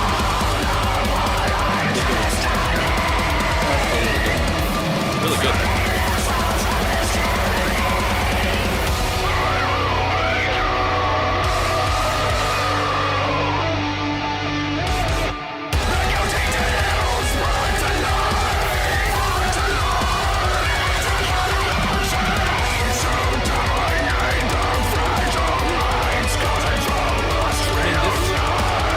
Scratches so many itches. In terms of sound and like the moodiness.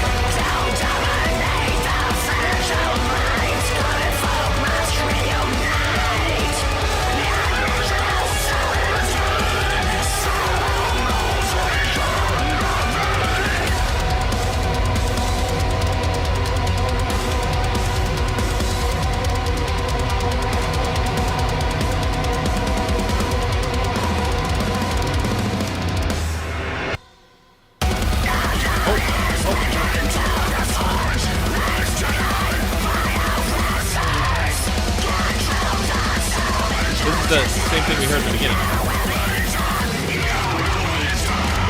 Ooh, a little bit of a fake out ending. Okay. So like, obviously, it does share like a little bit of DNA with like a Lorna Shore.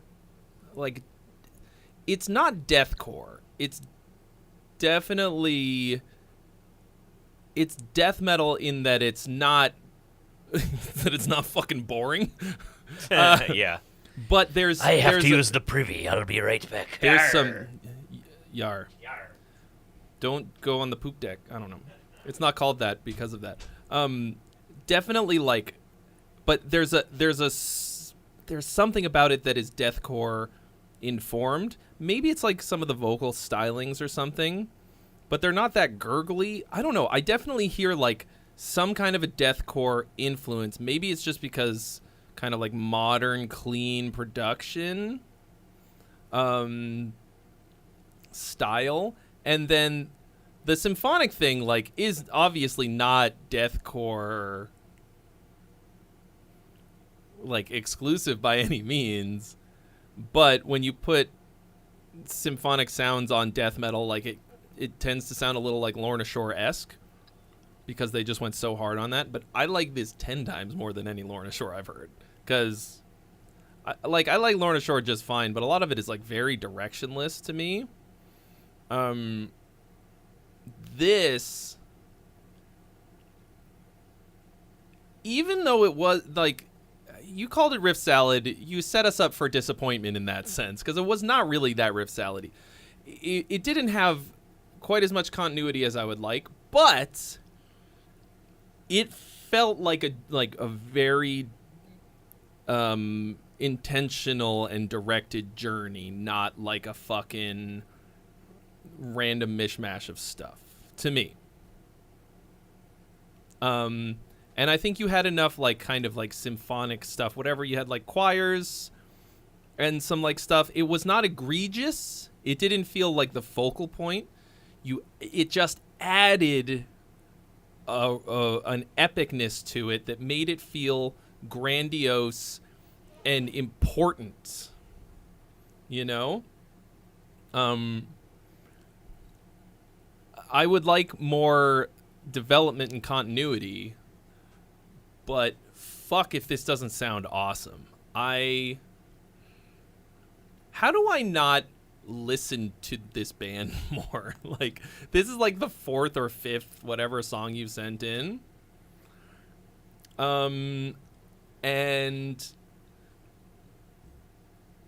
there have been a couple that I wasn't like incredibly stoked on, but I always love this fucking sound. Like, those like fast, crazy riffs are so exciting to listen to. I love the fucking sound of your voice. The phrasing of the vocals is also really good. It's exciting. It's fast.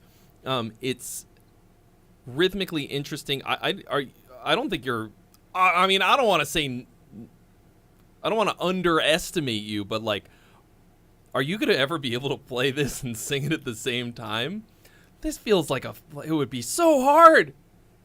Everything about this sounds incredibly difficult. Oh yeah, and I love this intro. Like,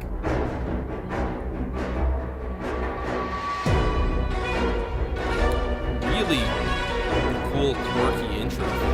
I want to just get to this. I'm gonna skip it before. Feels like cinematic.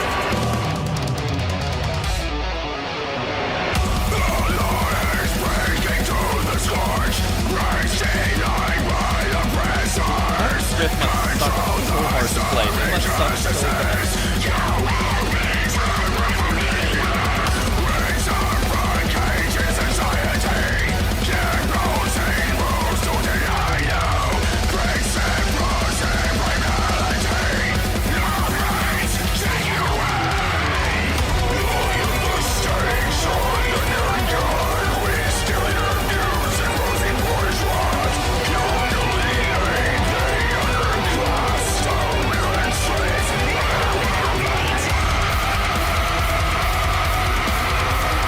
That moment was really good. Okay, so I want to go to the thing that I thought was a bit of a botch.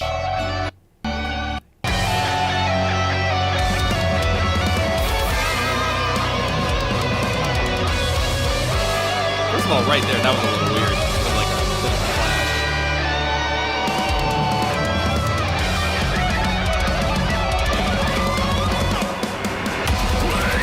Count-in fucks it up. Yeet that shit. Mm-hmm. Like,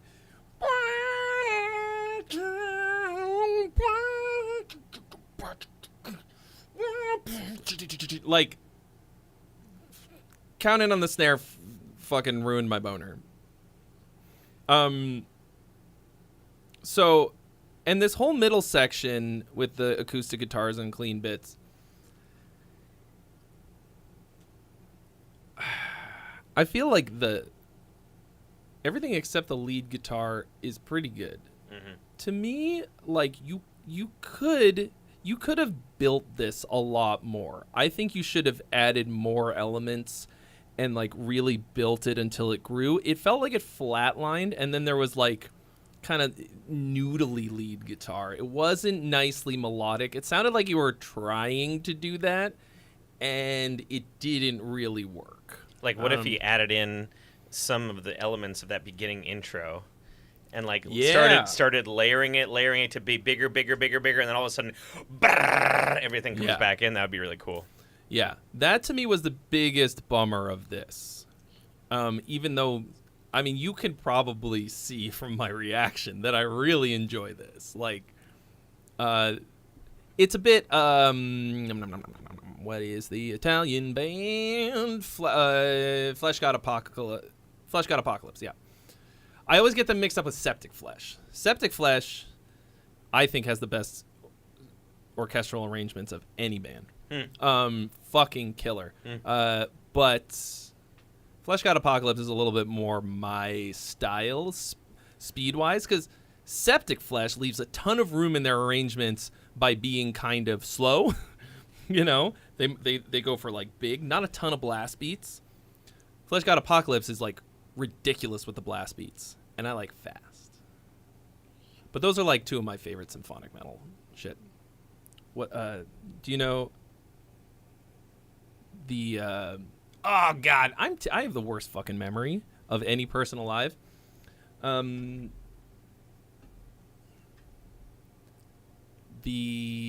my god, it was like their first single where they're all classical composer looking and they all kill each other. Anyway, Their first big single. It's like one of the best symphonic metal songs ever written. Whatever. I'll look it up later and find out, and then I'll scream it into the void for you. There were a few, so like vocal-wise, there were a few moments, and it was like, I would say like 93% of everything was like dead on the beat. There were a few moments where it was just a little ahead or a little behind, and it's not like the end of the world, but if you wanted to tighten it up even further, you can sort of, slice and sort of shift those vocals so that they land like dead on with the snare and the kick or whatever, and that typically makes things sound a little bit tighter. I do that a lot with a lot of my vocals because I tend to either come in a little before or a little after sometimes on recordings. And it's, it's a small thing, but sometimes it makes a bigger impact than you think. I think, like, if it's a matter of how if it's taking away from the impact of the moment. Yeah. That's to me, like, make sure that it lands. You have to make the moment really land, and if that's not happening because the vocal's not tight or whatever, that is a bummer. Like, I think that a certain amount of looseness in a vocal can really give something a lot of sauce if it's gonna otherwise be too sterile or something, but it's a very fine line, because if it's not tight, especially in something this fast, it's really it's really easy for something to be, when it's this fast, if it's a little bit off, it feels a lot more off. Yeah, I'm talking like a 5 to 10 millisecond kind of a thing. Yeah, like we're not very off, but just like a skosh, a smidge, Yeah. So this is fucking killer, dude. Like, good job. I'm looking forward to more of this. He said this was an old song. It's from last year. Oh, throw it away. Throw it in the garbage. Delete it. Yeah. So, like, personally, I think what you said about, you said take some elements from the beginning. I think you should have taken the intro whole hog and put it in that middle section. Like, if this was my song and I had written it, I never would have put in that clean section. I would have just had the intro again, but a bigger version, a bigger developed 40-person choir, full symphony, Yeah, but everybody. Anyway, it is quite fucking sick. Okay, good. Catharsis RVA. So he says local band first release. Not only is it a local band, now we know where they're local to because it's in the name. RVA, Richmond, Virginia. Oh, I did not know what RVA stood for. I'm pretty sure. All right. Anyway, Chasing Echoes. Here we go. Oh, we got a photosensitivity warning, folks. Very nice of you.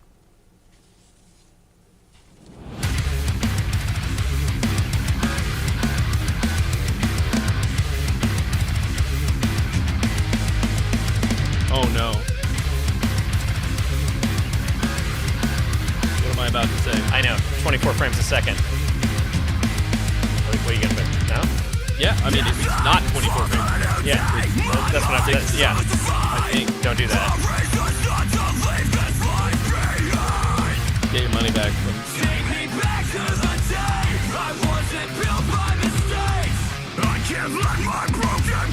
Chunky.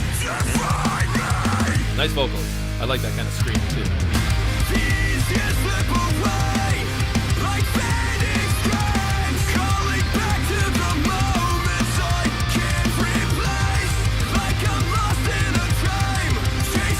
Nice melodies.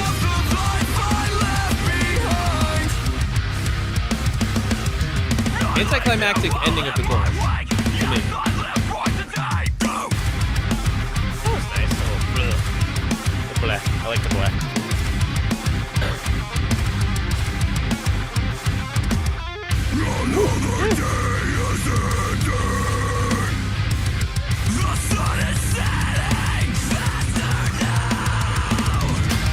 Bro, I'll shoot your music video. I just got a gimbal.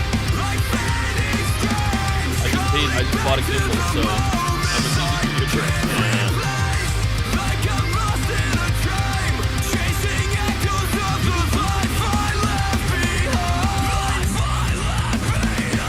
Oh, that's cool. Dramatic walk down thing. Yeah.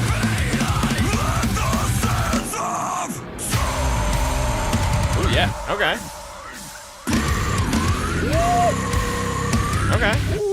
Okay. That is a nice guttural vocal. So clean and woo. Yeah. I usually do not give a shit about a breakdown. That breakdown was That good. would hit me. That breakdown was good.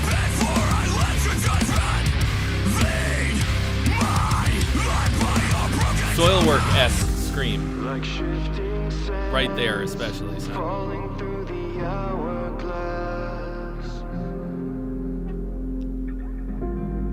Reaching for the memories that I can't get back. I can't get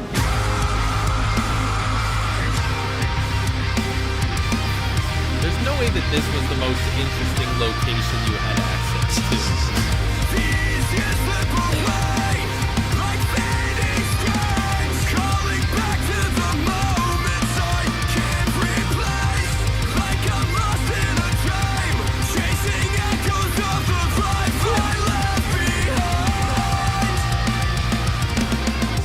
Yeah, I mean that's a good chorus. Like, all of this is a bit like metalcore cliches, but it's all done very well. I don't think that that's a good music video. No.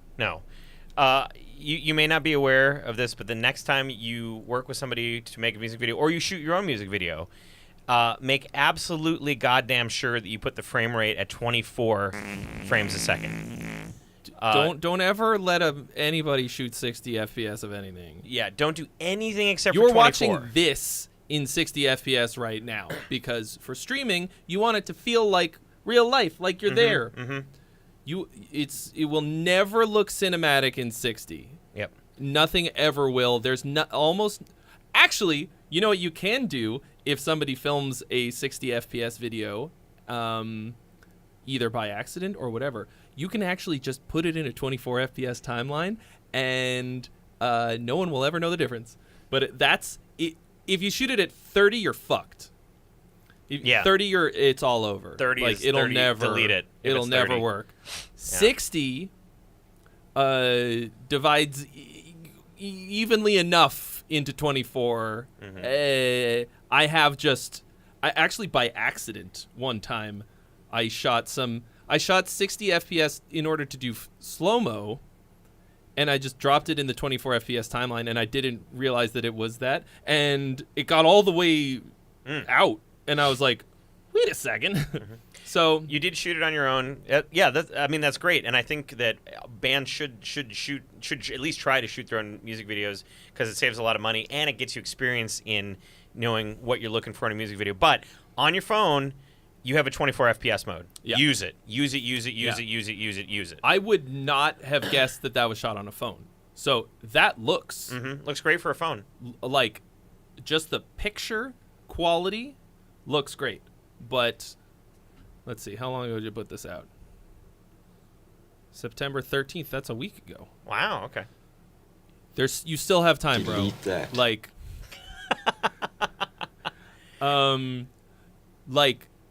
just literally take your whole ass music video, whole hog, in Premiere, make a new.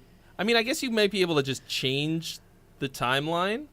You can to try 24 it and see, and then do some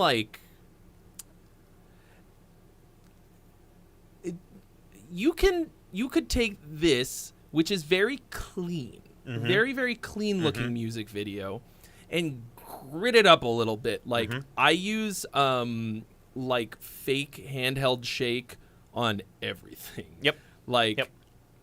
It's very stable right now. Like, all the shots look really smooth, and sometimes you want smooth and sometimes you want shaky. You can straight up add you can get presets. What is the one I use? It's called like Earthquake something. And then like give it some more effects and you know, to make up for the fact that you're just a bunch of dudes shooting in a very clean, boring room. Because the actual fidelity of it is good, but it doesn't really match the vibe of the song or anything. And the song is good. Like I want to go back and listen to it again. Yeah. Also, never stand this fucking close to the wall. Okay? Like having all of this stuff so close to the wall is a big problem because you're getting music video and music feedback now. Yeah. It's because we're like fucking video dorks, that's why. Yeah. I mean, because there's not a whole lot for me to say about the song. Like the song's good. Checks the boxes. It's a little whatever. Like it's a little like I said, a little cliche. A lot of metalcore basic cliches, but it's done really well. And it has a really good chorus. I thought the production was pretty good on it too. Oh yeah.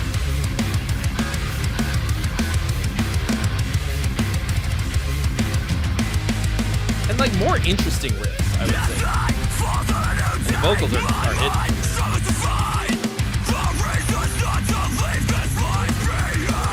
Behind the cameraman at the balcony. Okay.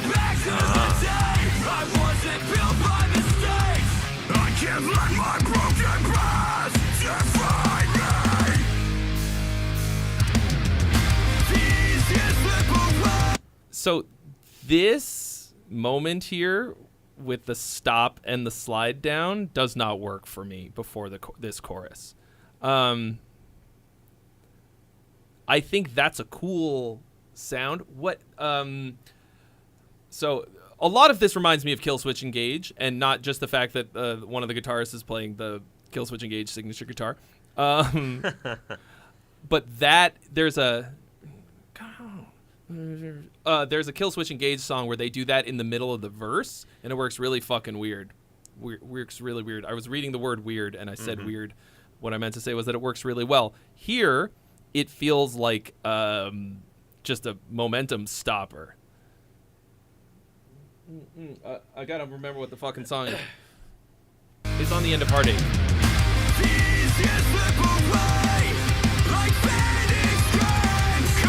It almost felt like they were trying to do that, but just did it badly. Lost in a train.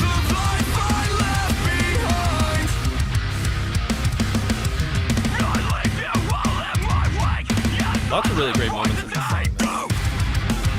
Go. You guys are not rocking out hard enough either. Like I would be yelling at you to do more than just. Yeah. Oh, yeah. I mean, if it's their first music video, though. Like, the first music video, that's pretty good. Oh yeah, there's a little fake. Yeah, you got the big shake. Also, a lot of the framing. Like you got to learn more about framing for your video. The thing is, like, if you're gonna do it yourself, that's fine. Like if you're trying to save some money, whatever. Like great, but like learning this shit is free. Like on the internet these days, you can get so. I mean, that's where I learned literally everything about lighting and camera shit is just on YouTube. Same. I'll never be a pro, but there's so much. Like I've shot and edited a lot of our music videos, and they're not masterpieces,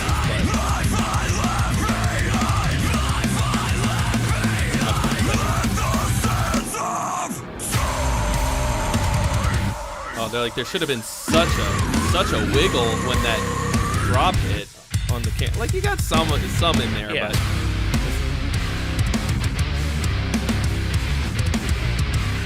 that's a groovy riff. You hit him with the rhythm wrench. Another semi-pro tip: do a couple of takes in slow-mo, and just add in a few little slow-mo like things here and there. Like especially you can be like, you ready for this? Yeah. They already did that. They shot the whole thing in 60 FPS. They did. You can do it right now. You can just take it and say, "Oh, put it in 48." Or wait, I mean 24. Like, but slow it That's not down. slowing up. You know what I mean? Like, shoot it in 48, slow it down to 24. So, if you're editing this in Premiere, what you do is you right-click, and then it's interpret footage, and then assume a frame rate of 20. Once you've got a 24 FPS timeline, okay, it'll probably be 23.976. Okay? Well, I mean, let's not get too in the weeds. But then you take your 60 FPS footage and you put in, assume the frame rate of 23.976, and then it will magically be in slow motion, and then you can drop those clips. And non-shitty slow motion. It'll look good. Yes, and it'll look good. Yeah. Because if you try to slow down 24 FPS footage, it looks bad. Real shitty. Yeah. And that is a bummer. Wait, was it slow-mo just then? Oh, wait a minute. I wasn't looking closely enough.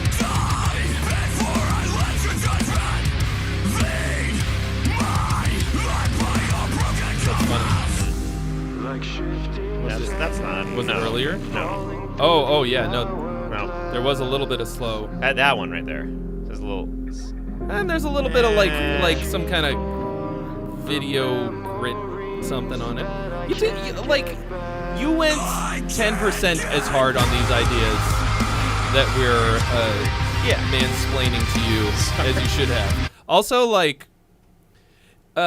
you can upgrade the price of your drum kit just by blacking out the logo.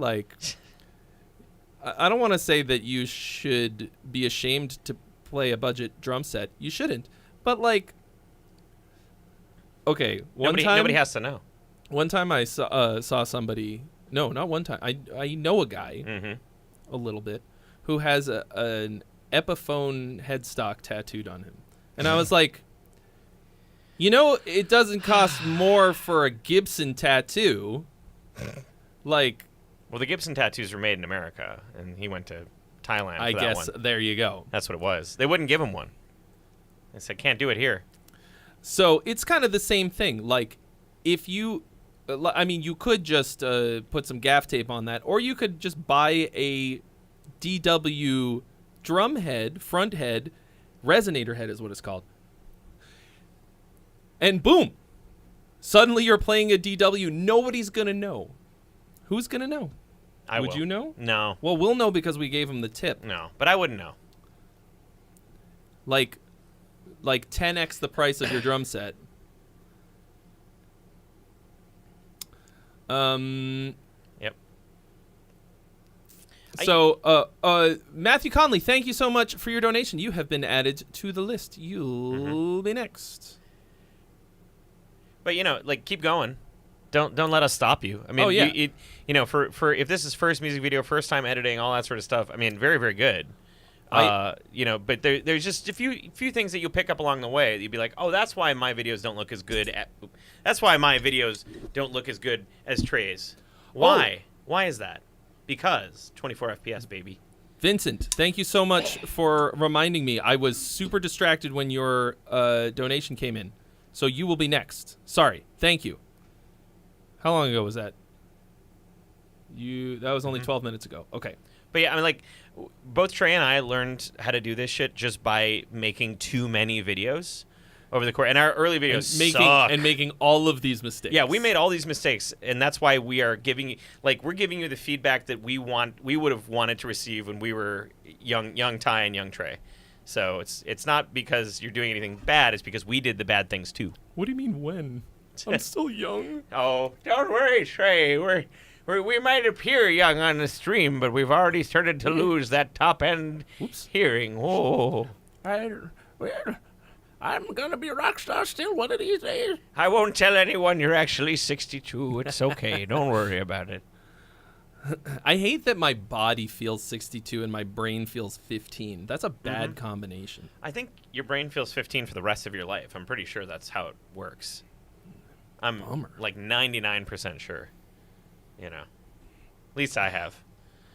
I mean, Fuck, man. I'm like flying around singing Sonic the Hedgehog music. I still feel like I'm 15 years old. Well, what's great is that, like, what we thought of adulthood as children was, you know, us looking at adults in the 90s, whatever. Yeah, yeah. And, like, big hair, shoulder pads. We never considered, like, we thought, we just go, like, oh, well, when we become adults, that's what we'll be like. We never considered that we would just grow up and, like, this is what I look like at 40. Like, I'm wearing a silly hat and streaming this shit, and, like, welcome to your 40s. That's awesome. Yeah. I'm fucking cool. This is the coolest version of myself I've ever been. I mean, I've never been properly cool, so I don't fucking know, but, like, you know, it's great. It's awesome. It's this. I didn't think that being old could also be cool. Like, I have always tried to be the version of myself that, like, 10-year-old me would have a heart attack learning about. I mean, and it seems to be working. It's working. It's like you've got an arcade in your basement, and you travel around and you sing songs about dragons, and you fucking play Sonic the Hedgehog. Like, my internal child has already died from a heart attack 40 times over. Dude. Yeah. Same shit. Like, when I thought about that when I was interviewing John Petrucci dressed as John Petrucci. Like, I had no time to meet him beforehand. Yeah. We had 15 minutes to shoot this interview, so I had to already be in costume and in character. And I met him, and I was like, my life fucking rules. And it's been all downhill since there. All right, anyway, so Vincent Emerald, sorry I almost skipped you. Evil Eye. I'm so distracto. Evil Eye is the band, and Malevolent is the song. All right. And Vincent Emerald is the guy who paid us to listen to the song. And play is the button you're about to hit. Here we go.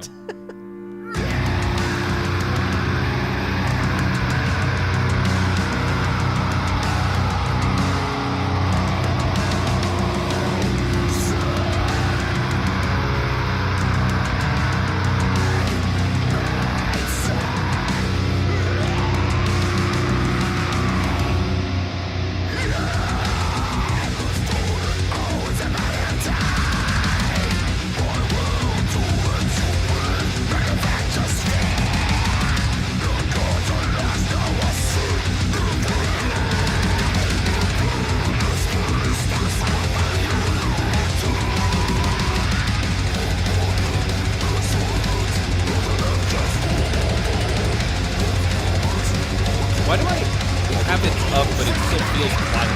Yeah.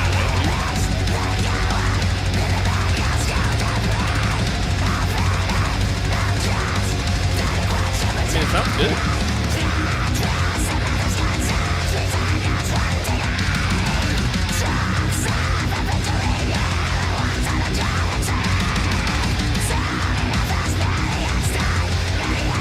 John, please don't do that. You knew what I meant. But the internet won't. Also, this is like one of my least wacky hats, so it'll knock me off. It'll be like, my wife's boyfriend bought me a Switch. That picture.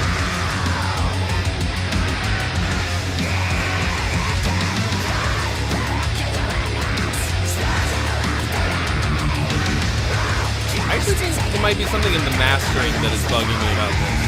Because it's mostly good. These are really evil sounding witch vocals. High screams. This part is the same as the intro. Really dissonant. Like really gnarly dissonance.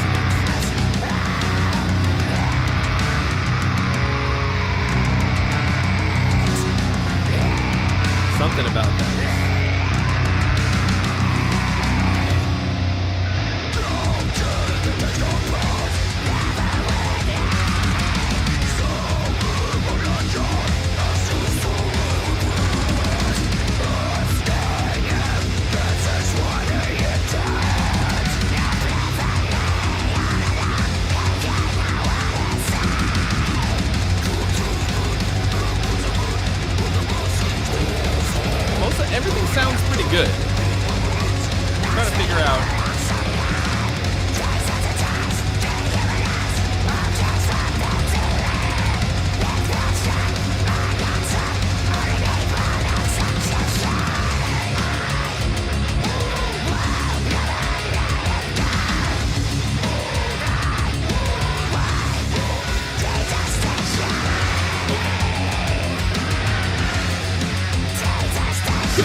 So right here, I figured out what it was. So here where... Oh, I got to talk into the microphone. At this spot, it's double kick.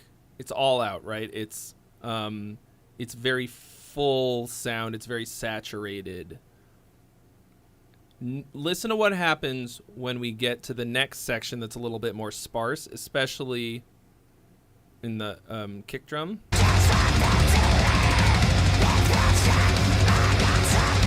Jim Winters, are you sure you are caught up on this moment? I don't think this sounds like Killswitch Engage. You might be behind.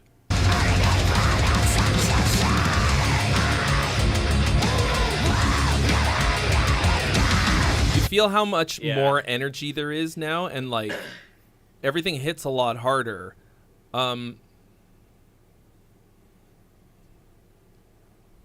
I think that the hits too, the moments where like there's a big kind of downbeat or like the beginning, they don't hit quite as hard as they can. You know, it's losing a little bit of that oomph on those real big parts of the hit. You know. Yeah. I think that's just the mastering. And it's something about the way that the whole thing is interacting with, I think, probably either the bus compressor or like the mastering. Okay, so you actually do think this something in here sounds like Killswitch. Okay. Sorry to question. I was just like, just because the last one was very, very, very Killswitch Engage. So I just, you know, I don't want to. Mm-hmm.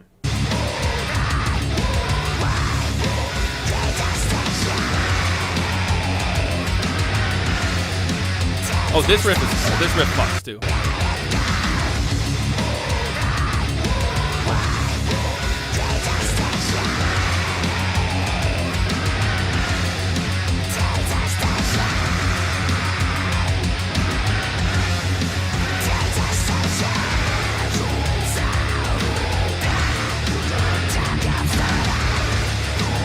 So I don't know specifically what it is that is causing this, but the parts that are a bit more saturated with stuff going on, right? Lots of double kick.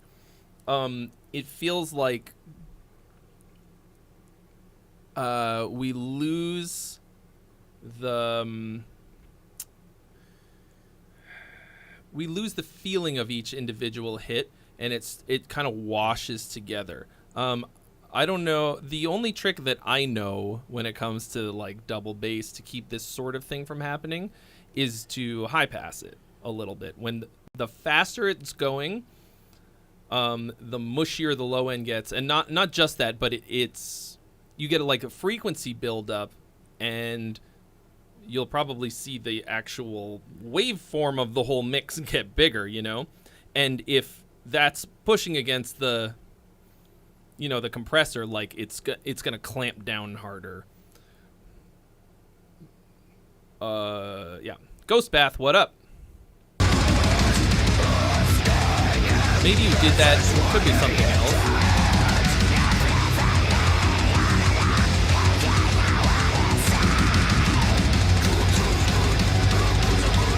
Like we lose a lot of impact. It might not be. They don't sound like woofy though on the kick. I don't know. It might be something else.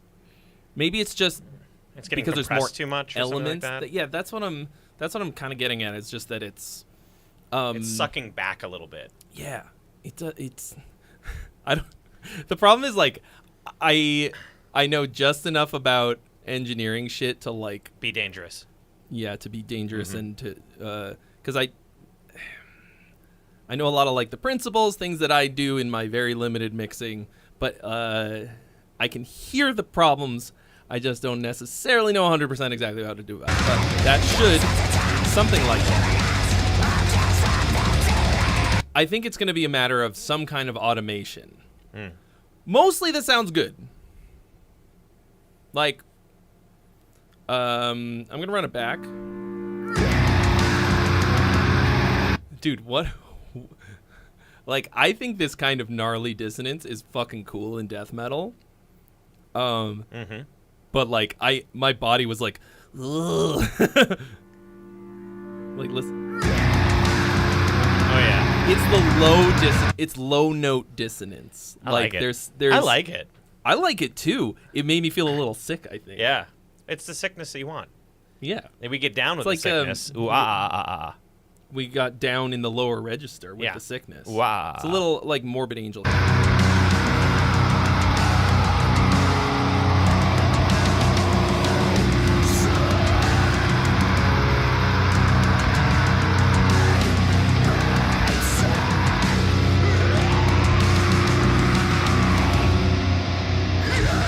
like right there. I wanted a big fucking slam, and I got nothing.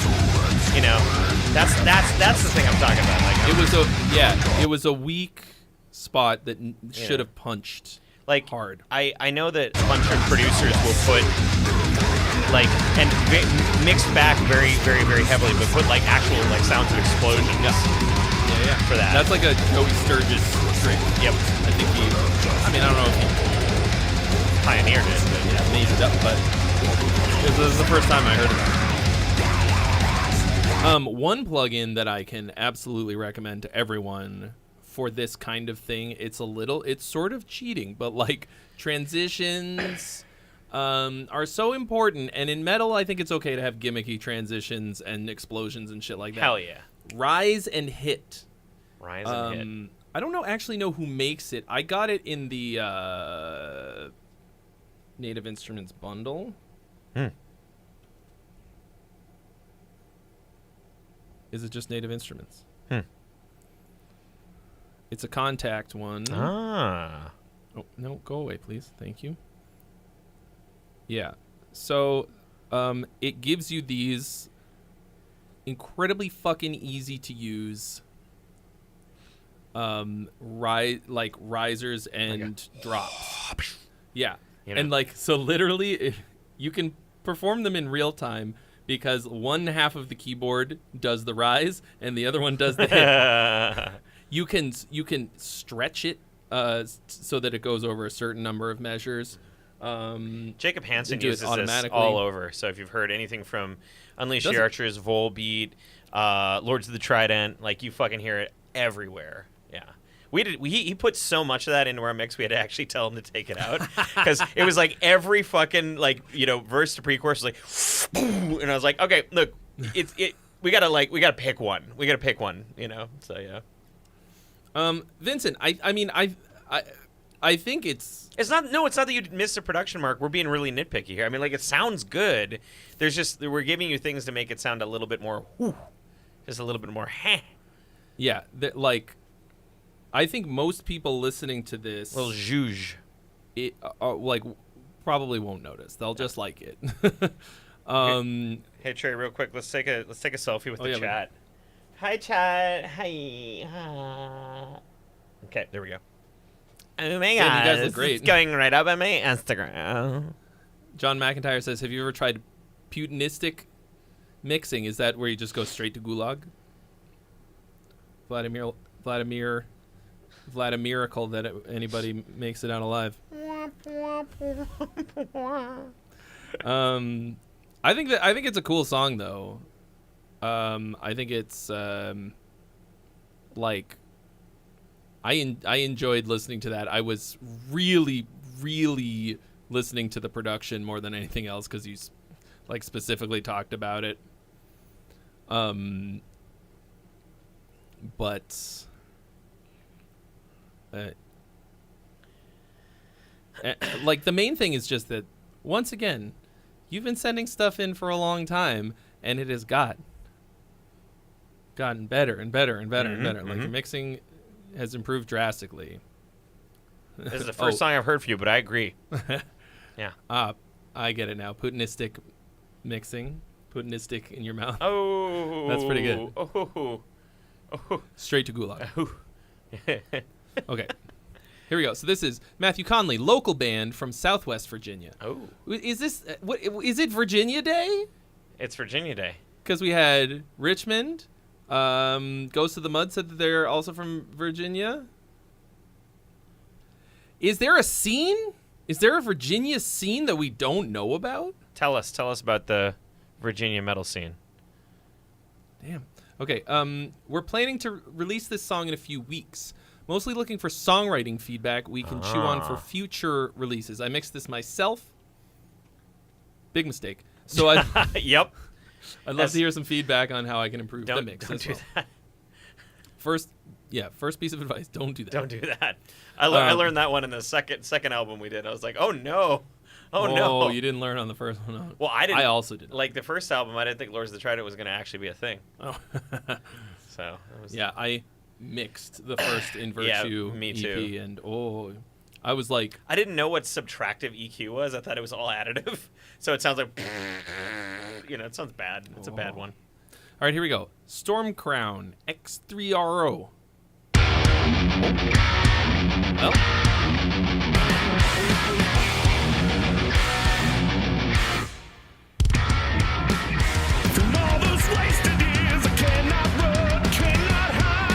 I mean, not bad. This mix is not trash so far.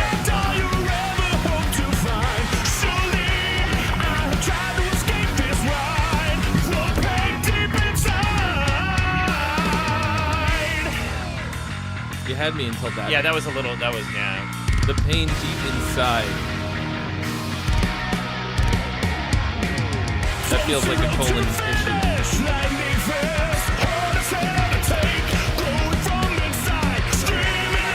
A lot of sibilance in the vocal. A lot of mouth noises.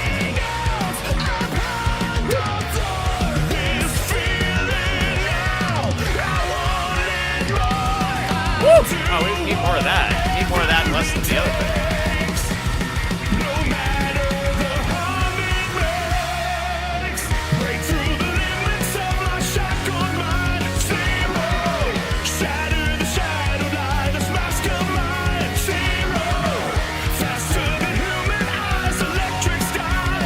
You're about to say faster than light.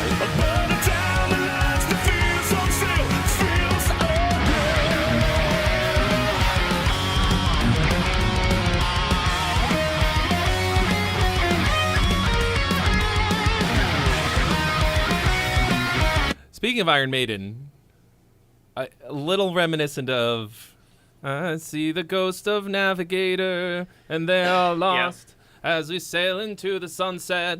And count the cost. That's the best Iron Maiden album. Fuck Number of the Beast. Okay.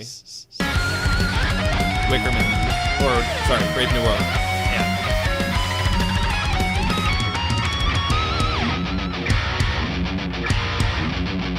Oh. He does. His voice does have a little bit of that Howard Jones. I mean, it sounds good.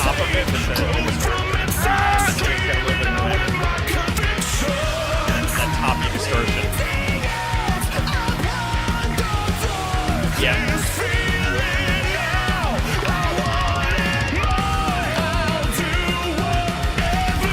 voice. We call that low Laurential position. Low Laurential position.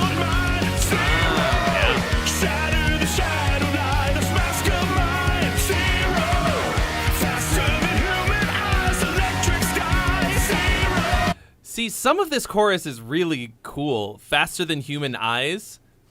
Mm-hmm. Another thing that can be fast. You know faster what? than. Listen, Light's pretty fast, and I don't think anybody got that. That what? What's that? I'm sure. Faster than Ty. Faster than Retorts. Ty. But then you followed it up with something kind of awkward here. Yeah. Electric Skies. That's not as cool.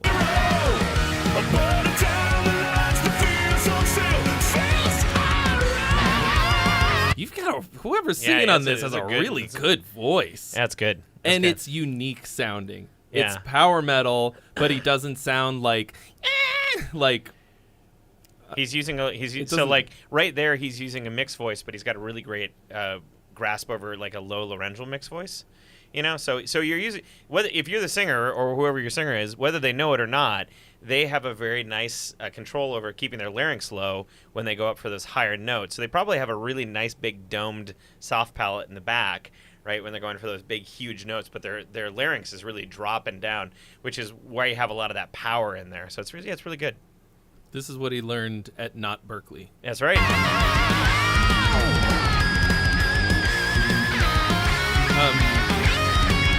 It's really nice to be able to hit high notes and keep it warm sound and not shrill. I can't do that. I'll teach him.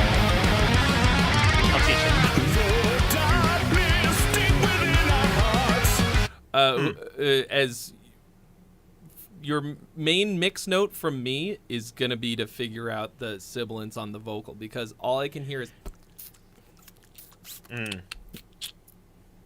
Chose this rest, there was nothing left. Spirit away beyond this plane. We are still lost within our thoughts. We chose the old love we read. Take it away beyond the blocking sky. Holding on to memories like faces in the sand. That's what it's meant to do. Somewhere we'll land. Unraveling the mystery. We must understand.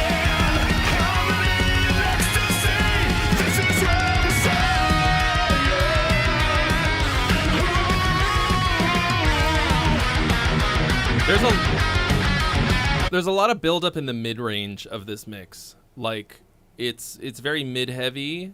I want to say, like, normally I am anti-scoop, but I think this needs a little bit more of a smiley face on it. That's what I'm hearing.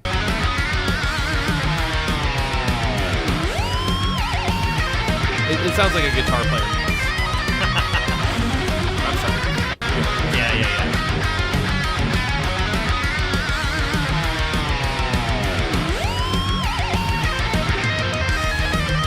That was kind of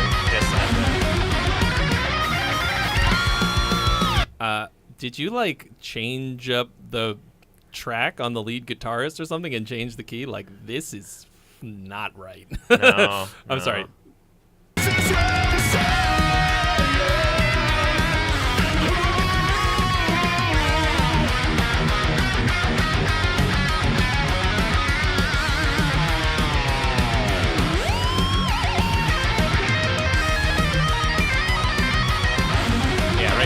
Right after comes out of that little bomb thing. It's kind of fucking. It's somebody wrong. like sneak up behind him and hit him in the head with a brick while he was recording the solo? Like, what the fuck? Yeah.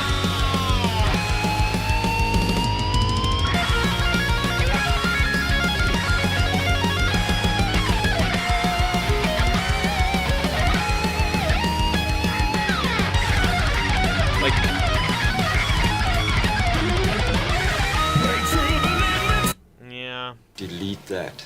Yeah. Delete that. You can't let that happen in this song. No. That is the rest prohibitive. Of the rest of the song is good, and it's just like if you run into the like, yeah, we will hear that right away, and we'll be like, oh, that's the wrong key. I mean, most of these guitar solos sound fucked up, and it would be 10,000% better to have no guitar solo at all. He has technical ability and no musicality. Oh, that's you.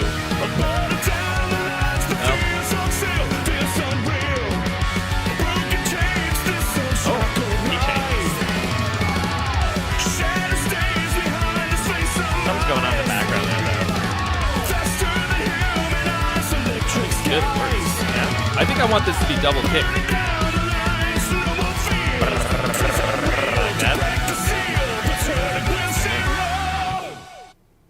Cool. I love a key change. Your singer slaps. Your singer's really good.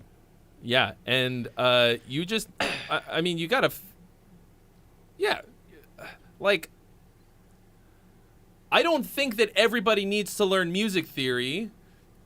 This guy has look at this moron admitted to not knowing the Locrian mode. I don't know shit.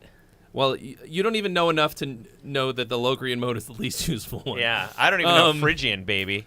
But you have to either not either have an ear. You have to have an ear, because all the fucking music theory on Earth is not going to fix your ear. So you kind of have to do both at this point. It's okay if you don't know the names of what you're doing as long as it sounds good. In this case, it sounds like you have neither. What you have is some technical shredding ability, and so far I haven't heard you play in the solo. You've got like the rhythmic phrasing, but there's no it just sounds like a tone deaf guitar solo. It sounds like an okay solo that somebody just didn't hear the backing track while they were playing it. Like it just sounds like it's in the wrong key. Like it sounds like, you got like bumped the record player and it started going faster or whatever. Like, I don't know. So my guitarist is he's absolutely insane, and he's got a master's in composition. So he's like, he knows what he's talking about. The thing that he said that I still talk about to other guitarists when they're having troubles like this, when they're dealing with I don't know what to do with the solo. Two things. First, it's a lot better to play less notes but have like a story in your solo, right? So don't try to wow me, but try to like tell me something with your solo. And yeah, second, like if anything sounds off to you or any of your band members, it probably is. Try to rework it. So, when you come to your next solo on your song, think about like, okay, if I had to tell a story with music during these 8 bars, how would I do that? Do I start fast and go slow? Do I start slow and go fast? What exactly am I trying to say with this passage? Rather than just like, like, it's more interesting to me to have somebody take me on like a melodic journey, even if it's a couple of notes, rather than sweep me into oblivion. Because I think we've heard all that before. We're fucking power metal guys. We know everybody can do that. But yeah, like make me feel feelings, man. I am more or less completely unimpressed with good shredders anymore, only because like you interviewed John Petrucci's like as John Petrucci, so it's nowhere to go from there. It's just that there's so many people who can fucking play so good now that even if it is really, really ripping, I mostly don't care unless it is also part of a really good story of a solo, like you're saying. Real quick, Steven Stallings asks, when my songwriting course is going on sale again, have you taken the Riff to Song Challenge, Steven Stallings? Because not only is it a great free time, once you're done with it, you might get a nice surprise. Who knows? Who sex knows? Massage. You get a sex massage. It's not a sex massage. Hey. Sex massage? Sex massage? Please don't touch me. I'm gonna fucking beat up this guy right now. Worst sex massage ever. I just get my ass kicked. The real sex massage was the friends we made along the way. Oh, you have, Steven Stallings. Did you not get a coupon at the end? Anyway, just hit me up. Just DM me on Discord, and we'll work something out. That sounds weird. It's not going to be that weird. So actually, what Dark One Illustrations just said is more or less sums up what I was going to say. Like, write a melody. Don't write, don't sit down and go, I have to write a solo. Okay? Mm-hmm. A guitar solo is not anything like special in terms of like what instruments it's on or whatever. Like if it was a kazoo or a fucking trumpet, okay, like write a melody and then zhuzh it up. Mm-hmm. Like knowing knowing what scales and stuff to use, like that's also very important. take a little more time to work it out. Understand what chords you're playing over and what notes are in those chords. I think if you can't think of anything, old trick is to just take the vocal melody and start there. You don't have don't use it in the end, right? But if you wanted to so in this case, like, do do do do do do do do.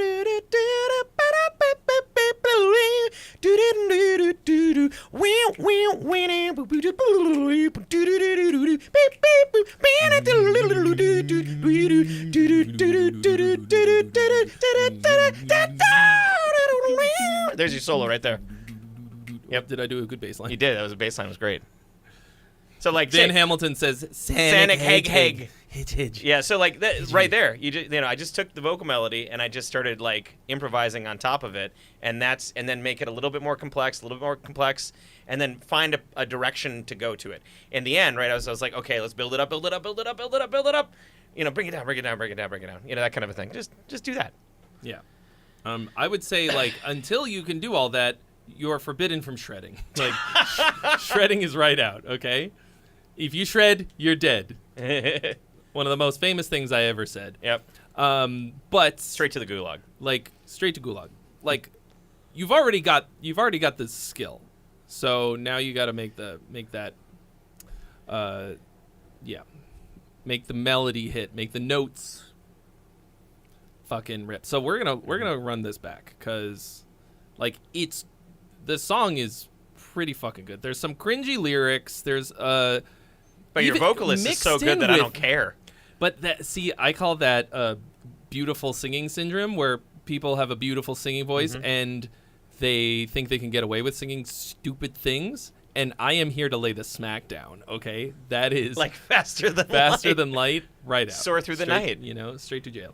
Straight to. Only because why? Well, you could just write something better. I know. Okay. It's a clanky, nice bass too. From all those wasted years, I cannot run, cannot hide. That sucks. All those wasted years, cannot run, cannot hide. Yeah. That doesn't mean anything. Towards the gates of hell, I find myself. That's a nice phrase. Still sounds a little bit like that Iron Maiden song. But anyway.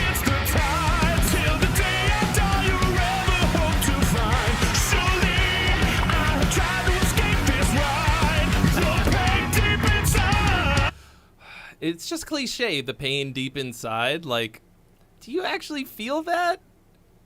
That just feels like Baby's first lyric.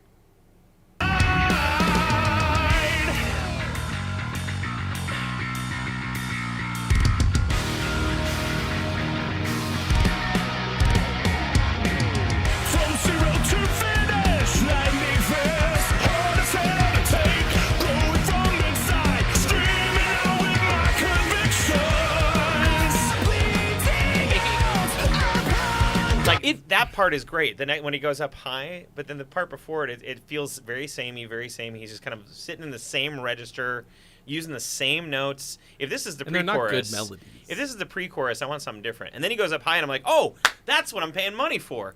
Yeah, and but it's not just it has almost nothing to do with the register. It's just that when he sings up there, all of a sudden the phrasing and melodies are way better. Yeah.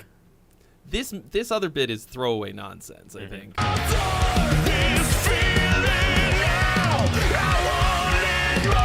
It feels like he's alternating good and shitty phrasing and melodies. Right, and right. It's there's something really good and then something that sucks and then something really good. I'm like, what are we doing here?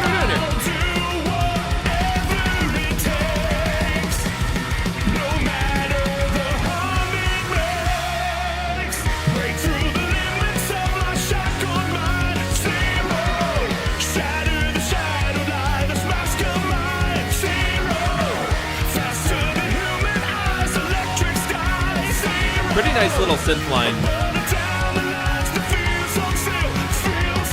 It clashes a little bit with the melody at a couple spots, but mostly I like that.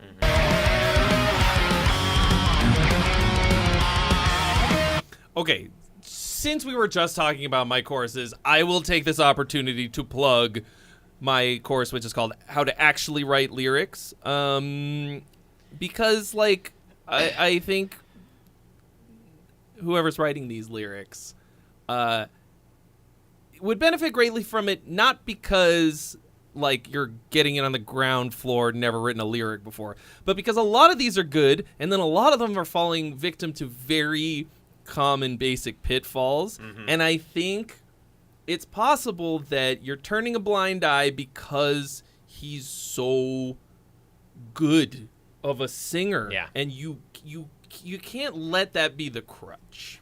Yep.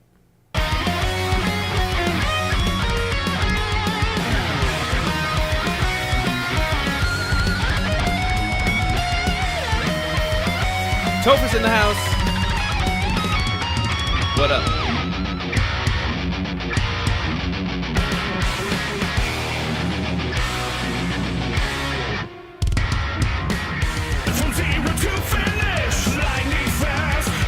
To finish? What did he say? Wait. Can't do that.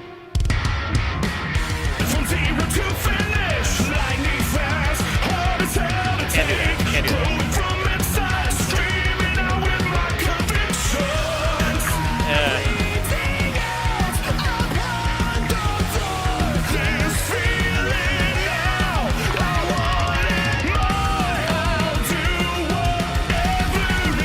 What band did you see, Topher?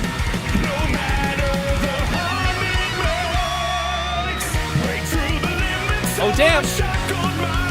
That away. Thank you so much for your donation. You have been added to the list. I said you in a second.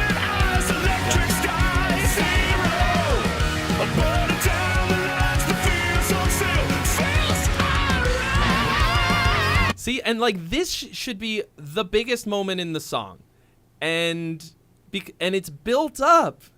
Like I'm expecting the fucking hammer drop here, and the vocal phrasing suddenly goes really wonky.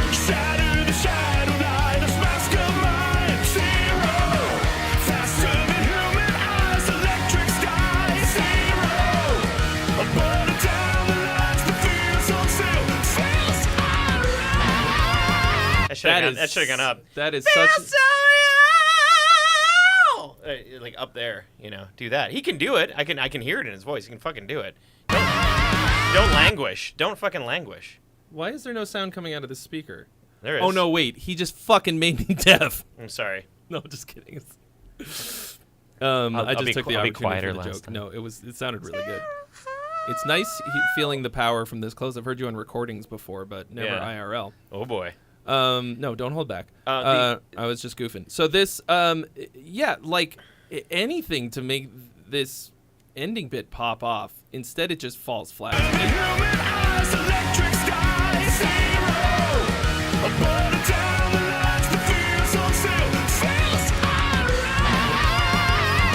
that note you sang might not have fit, but it's just that he like sputtered out at the end.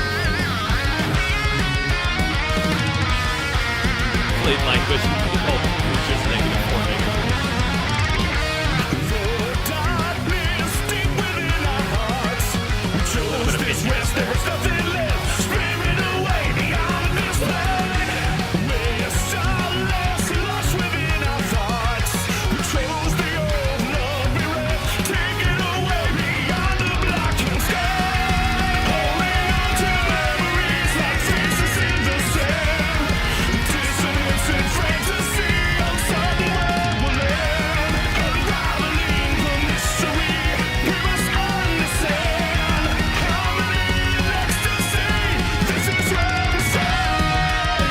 See, like that landed much better.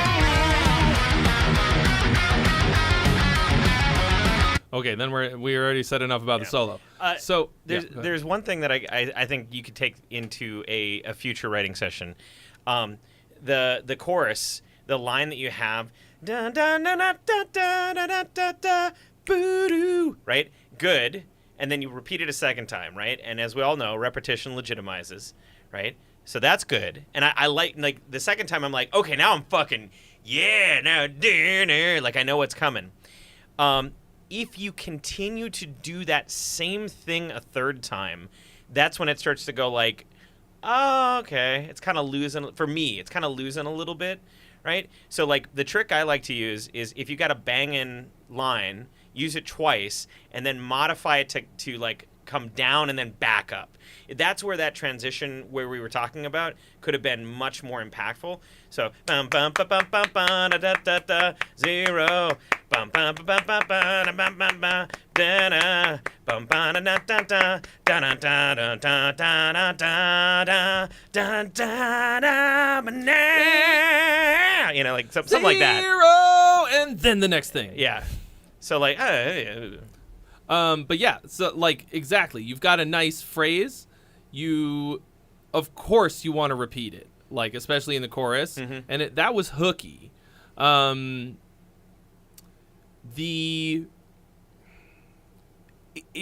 have that gives you a motif, like a phrase that has a shape, that has its own rhythmic identity, which I think is one of the most important concepts in making unique music, unique songs, and things that are different from each other. Like, you can have the exact same chord progression. You can have a lot of things that are very similar. If there's unique rhythmic phrasing, you will have something that is different from and recognizable, that has its own little fingerprint. And then I think I strive to take those things and take just that one thing and develop it into more or less all of the ideas within a song. That is very ambitious. I have done, to a degree, I have done that. Like, you'll never, I don't want to say never. For example, like the Fifth Symphony, okay? Like, he did exactly that. That's hard. That's really fucking hard. But if you take that thing that's the best thing in your song, that best phrase, and then use that to build everything else as much as you can, you'll have the continuity. You have your fingerprint all over everything, like I said, and you'll have better continuity because you'll develop that idea even within the context of a smaller chunk, like your chorus, like he was describing, right? So I think, like the guitar solo, you could start with that same idea and play around with it, and you could like more or less create a whole guitar solo out of that phrase if you're really clever. And I think I'm not, but you could be. You could be very clever. Part of the hard part is recognizing when you've got something like that. You've got it. You must have known it was good because it's in the chorus, right? So you already identified that. Just don't feel like you have to make a bunch more stuff. Anyway, most of this was very good. Your mix is actually like okay, like not bad for homemade. I forgot it was homemade. Yeah, that's pretty good. Yeah, that's not bad. Way better than my first and second attempts. Yeah. Holy shit. So way better than my current attempts. I think it's not going to take a whole hell of a lot to turn that into really good. It might not be amazing, but it's a lot better than I could do. Hell yeah. You can basically hear what's going on. It's guitar. It sounds like a guitar player mixed it. Watch the build up in the mid range, and good luck, because if this is just like, you know, this is where you're at now. If you take all of this stuff and apply it, like, you could wind up being fucking amazing, like something that I would really want to listen to. There's a lot in there that I really enjoyed. Okay, that was a rant and a half. Should we do one more and get a little hungry? Yeah. Well, we gotta wait. Are we going till 8? What are we doing? So I'm waiting. I'm not waiting. We will only have to wait till a little bit after 8 because my lady will be joining us then. Ooh, the lady. And then a lady. A lady. And then we've got this guy smoking the finest weed in the Shire. He says, howdy, Fang. Howdy, Isaac. That away. Run. Just says, general review. General review.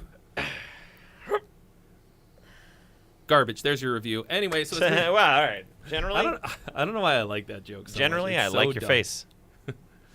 Hold on a second. Yeah, take away the hair. This guy could be my brother. Yeah, wow. Holy cow.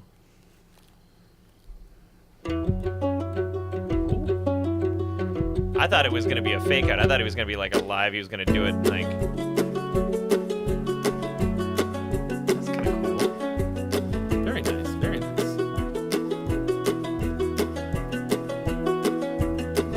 A lot of the time I hear ukulele and I just assume that it's a corporate training video or something. Like this is much nicer than that. I like it. It's rootsy. All my life laid out to see.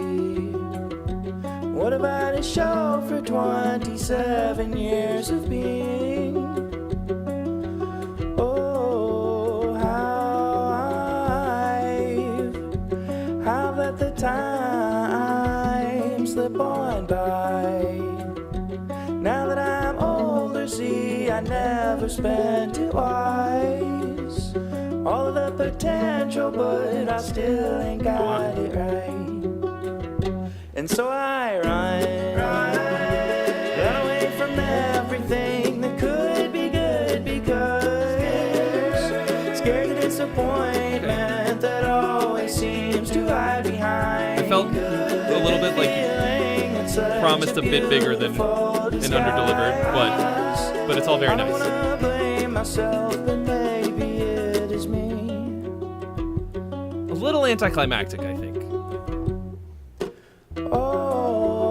Really nice vocals. Nice crunchy harmonies. Like little bits of crunch. Overwhelmed by choices I don't really want to make. Why is it so? I want your verse to build a little bit more. Why is it so hard? And we gotta roll for new hats. We blew past another hundo. Where to place my effort so one day I come to grow. Well, you already wore the wizard hat. So, All the opportunity, but still nothing to show. Chill voice curse. No, we already had a And so I run away from everything that could be good because scared of disappointment that always seems to hide behind the good feeling and such a beautiful disguise.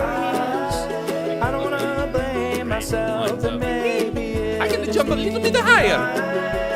You're a floaty boy. But I'm a fucking coward. And you're a floaty boy. Oh. Scared of disappointment that always seems to hide behind. No, I think your voice is great. It fits the style. It's the arrangement that needs to build. And I don't wanna blame myself, so I run away and hide. Hide away from all really nice background vocals. my hopeless mind. Wish that I could just give up and let it all unwind. Cause I can't stand to stop and think about it twice. And isn't it much easier to turn my back and run? Run away from everything that could be good because scared of disappointment that always seems to hide behind the good feeling that's such a beautiful disguise. I don't wanna blame myself, but maybe it is me. oh, I didn't read the thing that he wrote a different thing in the donation. I didn't read it. So the your choral vocals are really, really nice, really well layered, really well mixed. All of them are going high. They're all going, like, almost all of them are going up. And I think in the chorus especially, that first one is great. Run away from all the things that make me mad. And then it goes up again. I think if you took it, like, from up to down, that would differentiate it a little bit. You know, instead of like kind of like that would probably help out a little bit in making it seem less samey. This is why I need to have guests more often, because I did not notice that in the slightest. Yeah, every single choral vocals else. was either or it was all up or same motion. Try changing the motion of the directionality, and that alone will help move things differently, I think. Boom. Also, some of your legato runs, I think you purposefully add in a breath stop in them, which is not necessarily, you know, that could be like a style choice, and that's fine. Keep talking. I'm gonna move back Yeah. real quick. For my ear, some of those breath stops sounded like maybe it wasn't on purpose the first time I heard it. I think the second time I heard it, this is another one, like, repetition legitimizes, right? The second time I heard it, I'm like, oh, he meant to do that. I think it was in the verse, and it was on a D. You're like, da, you know, like, da, da, instead of like going through it. I think the first time I heard it, it sounded like a mistake. And I mean, I'm using that very broadly. It did not sound bad. It did not sound wrong. It sounded like you intended to do a full unbroken legato run, and you didn't. You see what I'm saying? Right? So just maybe think about that, and think about how it might sound a little bit different if you connect all those notes in a fun way. I really like the mix of the uke, and I love a lot of the percussive elements that you're putting into it, with the kind, like the stop with the kind of, I think probably thumb right on where, you know, really just it really keeps everything together. I'm guessing, I'm betting, if I had to guess, I'm guessing you added like a rhythm track where you're just like whacking it. Is that right? Let me. That sounded wrong. I'm guessing you added a rhythm track where you're just whacking it all day long. You're just slamming it and whacking it. Is that what you did? Did you just slam it and whack it? Trey's getting demonetized as we speak. We're turning this into a hot tub stream now. But no, I liked it. The only feedback I would get is the only feedback I would give is that near the end it was a little long. What the fuck did you do to my toilet? I opened it up and it said konnichiwa. Yeah. You're welcome. Man's here 3 hours. You're welcome. And he turned my toilet Japanese. I really think so. Do. That was a good one. Yeah. Sorry, I had to interrupt to make that joke, but so what he said. Next, I'm just kidding. I'm glad that you got to say all that stuff, because I had a lot of thoughts about this song, which was overall very enjoyable. Love the I love the vibe. I love the feeling, the sound. Your voice is really nice. All the different instruments are working together pretty well. There was a feeling of disappointment several times throughout the song. It flatlined in the verse to me. Like, I don't think that it needs to get like huge, because it doesn't have to be this big grandiose. Like, I am a big fat maximalist. I would put everything on everything. I am a slatherer. I could probably ruin this very easily. It still feels like it needs something more. It needs to go somewhere. that doesn't have to be like adding more things necessarily. It needs to go like a little bit more. You say I always feel like I have a good verse or chorus, never both. That's not the problem here. It's not about the parts themselves being good or bad. It's the arrangement. It needs to build like dynamically. You can do that without, like, I don't think you really need to change the notes that you are playing here. It's the dynamics, it's the, it's building and dropping and all of this. Steve knows that I am a slatherer. He says that he saw me at breakfast with Nutella in Germany on several occasions. This man over here, he is what we would call a slazerer. I'm a slazerer. Yeah, sometimes we go get the highway schnitzel, which is when you're on tour and you need to make a stop to go get some schnitzel, but the only place you can go is one of those seedy places, how you say in America, off of the highway. A dirty spoon. Yeah, and they don't give you very good schnitzel. It's probably 3 or 4 days old. But this man, he took sauce and slathered all over. He's been slathering the whole time. I'm a schnitzel slatherer. Yeah. It runs in the family. Yeah. The slatherer people. It's true though. The breakfast in Germany, they give you these little Nutellas. I mean, at the hotel, right? Mm-hmm. The hotella. And I'm like, right to jail. And like this delicious fresh bread Brötchen. Mm-hmm. Okay, and the fat American assholes opening 3 of these things to get enough Nutella to slather 1 Brötchen's worth. To slather. You also tend to be a maximalist. That way. You've been trying to keep it simple. Well, the thing is, like, I think it's not going to take much.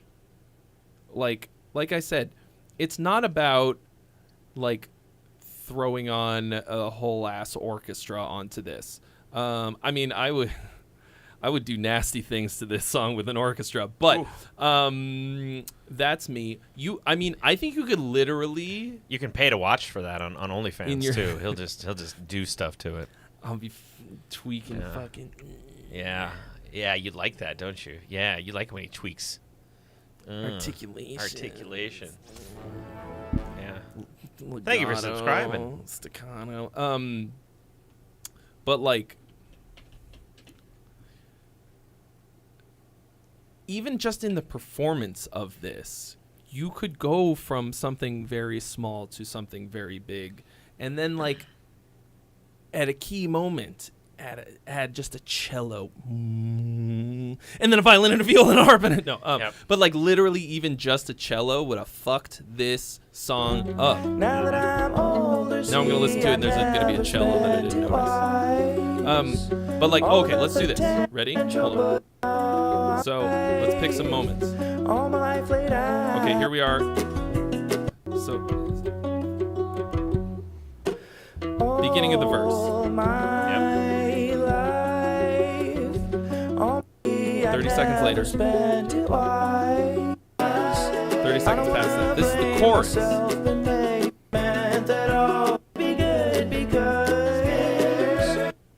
The verse doesn't go anywhere, almost at all. So the most reliable trick that I have found, I don't want to call it a trick because that makes it feel like you're manipulating people, but all art and music is emotional manipulation. So that's okay. It's not a bad thing. People love it. Everybody loves it. Yep. I say it, like if I phrase it as manipulation, it feels like bad or something, but that's literally what we're doing. You could call it something else if you want, but we are trying to get people to feel certain emotions. So the most reliable way to do this within a song, especially when you don't have especially when what you have is already good.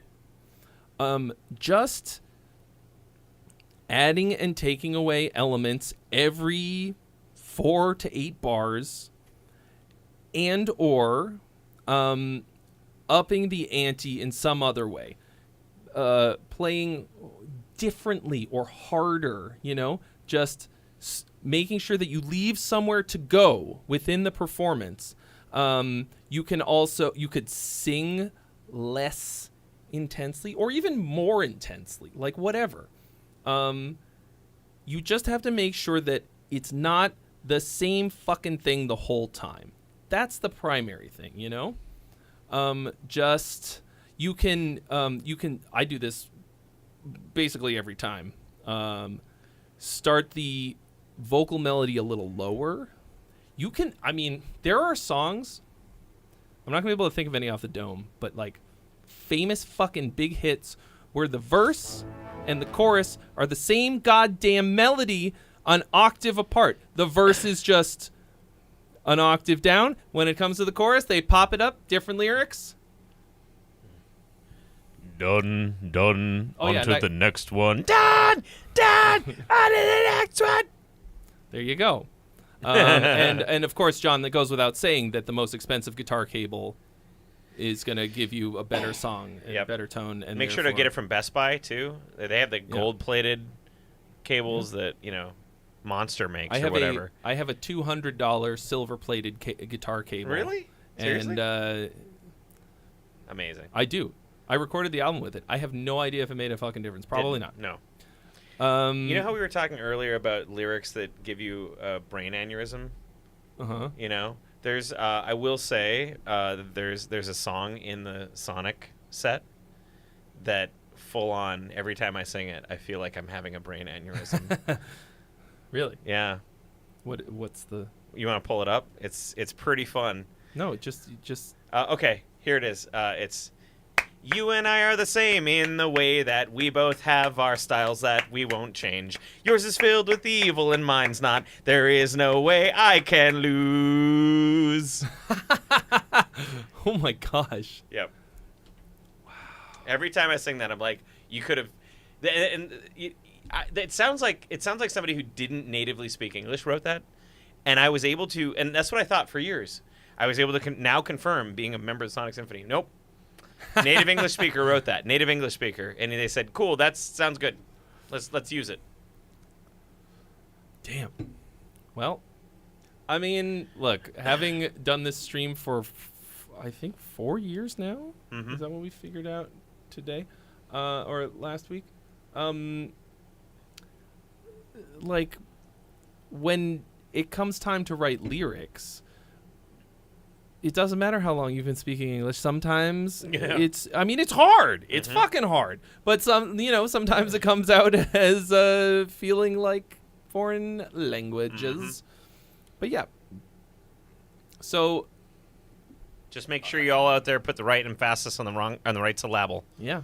That's a whole ass chapter in my lyrics course about how to avoid the cringe. Mm-hmm. And primarily it's that. Like, it's forced syllabic accenting, like forced syllable. Oh God, what? Well, I can't remember. I hear there's a course that I can take to learn. Yeah, hey, there's a course out there. Forced syllable stress. Yeah. And how it makes you say things that you would never say in a sentence. Nope. Say in a sentence. Like, it's. I wouldn't say that it's easily avoidable. Only that you should be thinking about it a lot more if you're writing lyrics. Mm-hmm. So this song, I think you could completely transform it with just a bit of performance dynamic shifts and adding and subtracting elements in ways that make sense for the journey of the song. And you will have a much more powerful song on your hands. This, the actual content of it, I don't think really needs much. I will say that you tend to sort of come back to like the one over and over again. The chord progression feels a little too grounded, and it doesn't feel like it takes off. But that's a nitpick. Always seems to hide behind the good feeling. It's such a beautiful disguise. I don't wanna blame myself, but maybe it is me. And you got some like anticlimaxes like this. Miss Crystalline asks if I will be on for another 15 minutes. Sure will. Yeah. I suspect that we will go about another 30 tops. Because then we're going to drop dead from hunger. Mm-hmm. But if you got something to send in, I will take your money. Just a second, my wife needs a meme. Oh yeah, so anticlimax. This to me. BRB. I don't wanna blame myself. Girls need their memes, bro.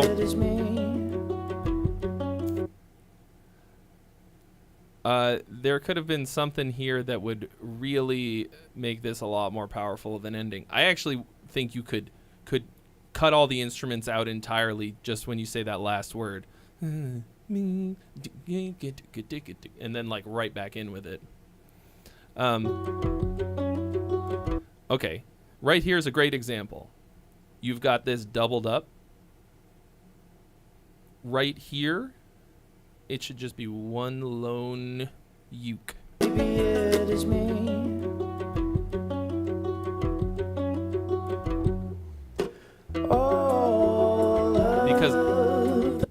Because you don't have a lot of elements, you have to be a little more, treat them like they're scarce, you know? You have to be very judicious about when you're bringing things in and out, doubling them up. Simple stuff like you can kick a verse into absolute overdrive just by adding an octave down vocal halfway through. Like, all the many paths to take, overwhelmed by choices I don't really want to make. Why is it so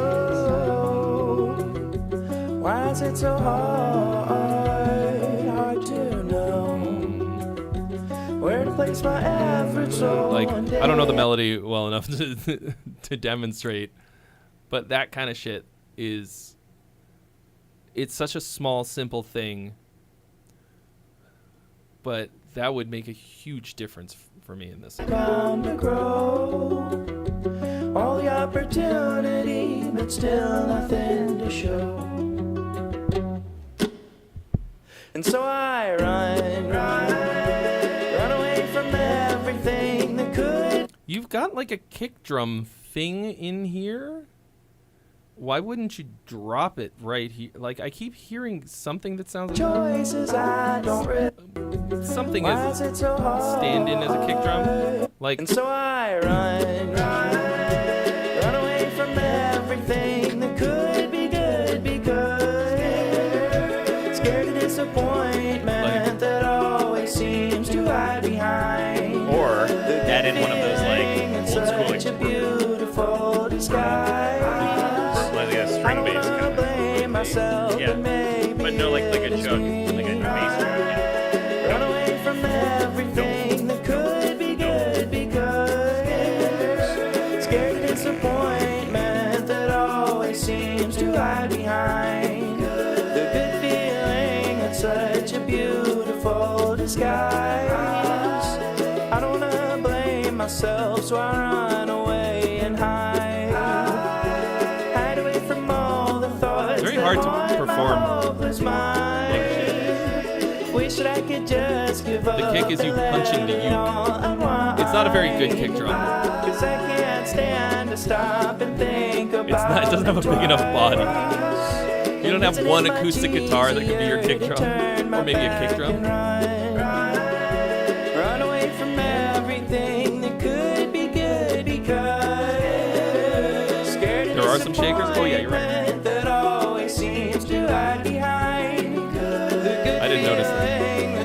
such a beautiful disguise. I don't wanna blame myself, but maybe it is me. I once had a drum set with a 20-inch, no, I'm sorry, a 16-inch kick drum. The ukulele is the equivalent of that size. Actually, it sounded pretty great. Too bad I suck at the drums. So I think the takeaway here is just never, ever let your song flatline. Like, it doesn't matter how simple or whatever it is. The, like, harmony, melodies, lyrics, like, even if it's incredibly repetitive in that regard, it should never be static. You can, I think you could do the same thing to a degree. You could pull off the same idea, even if it was just a live performance, one take of you and just the uke with dynamics alone. It's not gonna quite be the same. Like, I think of course it would be much more powerful with adding and subtracting other layers of things. Oh yeah, hammered dulcimer would crush on this track. I fucking love the sound of a hammered dulcimer. Oh, so good. So this to me is like is a lesson in dynamics. Like, gotta always be considering that. It sucks a little bit. Oh, also, thank you so much for your donation, Beast Baden. Beast Baden. Bruce Badenson. I always knew Biden was a beast. I knew it. Now, the beast. Twitch has just confirmed it. The beast spoken of in Revelation. Oh, my God. Trance many ones. No, the queue is not currently closed. The beast spake of in Revelations. God damn. And lay. And lo, behold, it is Trey of Xavier, who cometh down the mountain to giveth his advice. Let he who have reckoning understand the number of the beast, and it is 3, because that's what Trey is short for. That's is right. What it means. That's is right. a 3 number. Cool. Excellent. Good to hear you for apparently the second time that way. So, because apparently he sent in a weird mathy folk song a month or 2 ago. Which I don't specifically remember off the dome, but I really liked this. I'm as always just want it to be what I know it could be. So thanks for sending that in. And also, Trance Many Ones, thank you for following. I mean, actually, I usually remember songs once, like if I heard a little bit of again, I'd be like, oh yeah, this one. People have witnessed this. I'd be like, oh yeah, I remember this one, and it's like from 2 years ago. It's cool because, first of all, I can't remember shit. Like, I literally couldn't remember. Do not let them eat. Everyone get in here. No. I'm hungry. Time signature discussion. Hungry. Yes.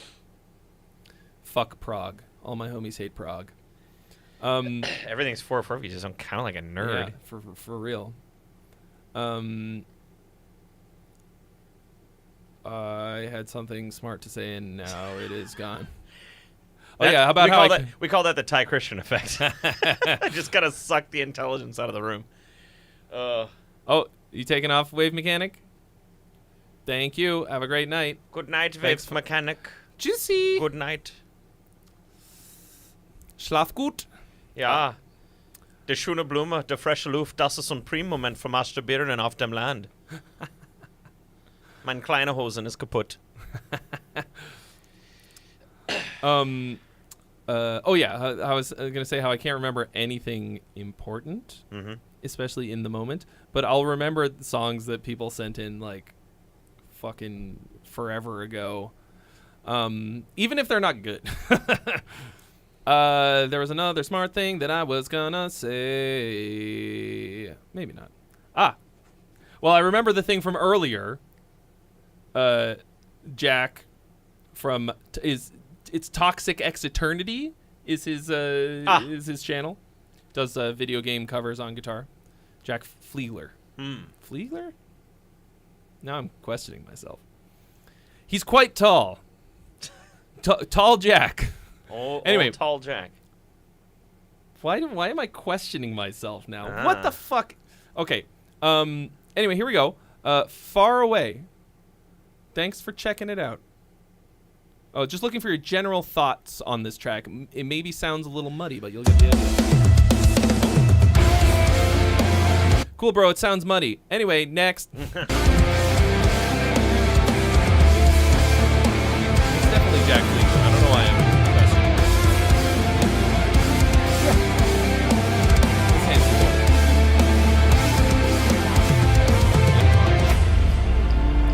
Reaching out to cope, holding on for hope, broken and bound to feel myself.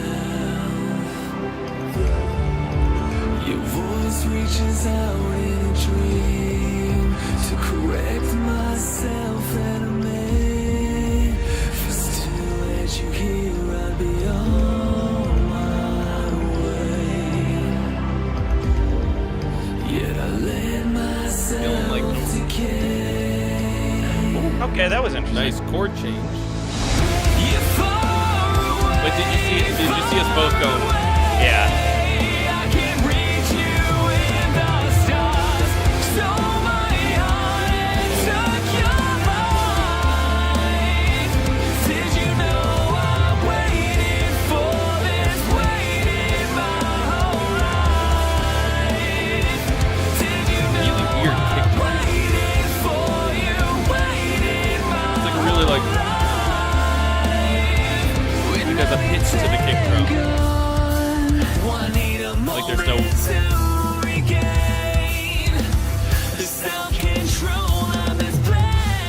Yeah, I guess maybe it's the bass.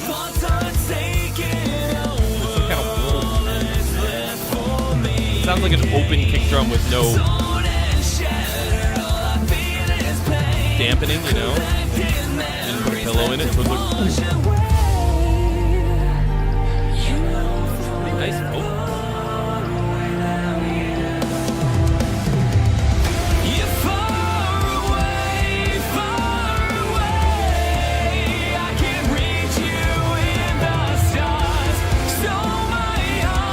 Really unique vocal sound. I like it.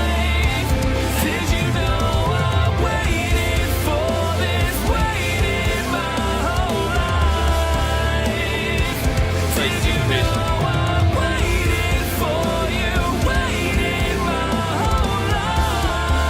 And a nice little variation.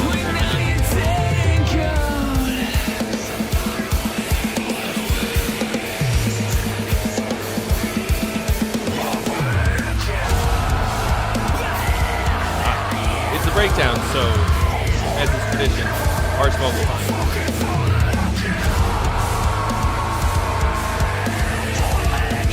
Time for Phrygian mode. I don't know what any of that means. But you just heard it, so now you do know. We've already established this. Phrygian mode and screaming. Really nice melody. This fucking.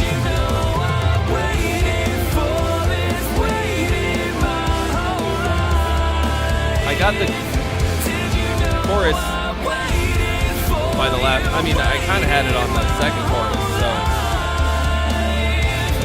good, memorable writing. Simple. This melody in the chorus is fucking good. Hold on.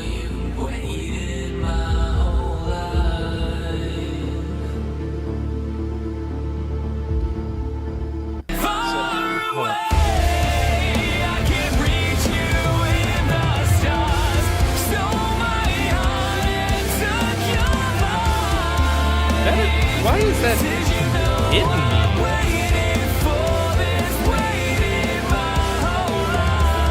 It's literally Iron Maiden chords. I should be bored by this. Like, it's literally da-na-na, fucking, like, bro, Iron Maiden chords are a fucking epidemic in metal. Like, of all the things that I rail about in my videos, in my stream, like, it's like riff salad, which is sort of the opposite problem of Iron Maiden chords. It's the same three fucking, you know, E minor, D, and C back and forth, more or less. But this shows that you can take something that's that boring, or those are the ones that piss me off the most, or that I could, if I could obliterate them from the fucking earth, I would do it. Mm-hmm. This is an example of how you can take something that's sort of bland like that, and if you have a really fucking killer melody, mm-hmm. I won't even fucking notice.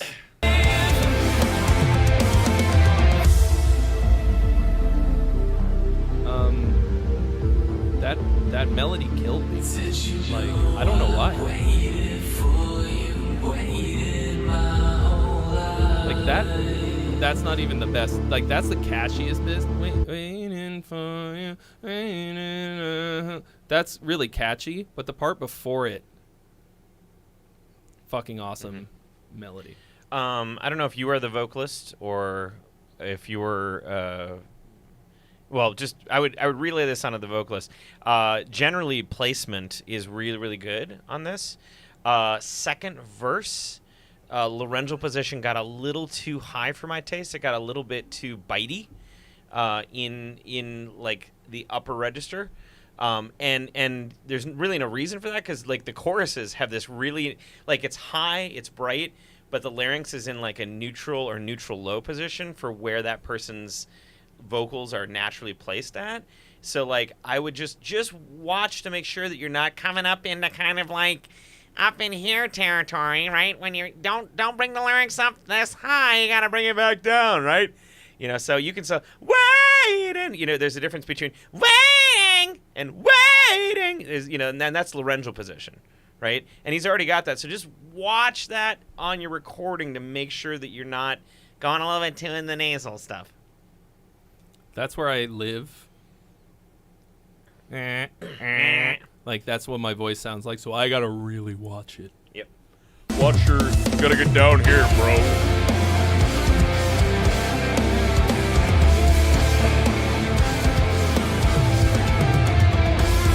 You merely adopted the high laryngeal position.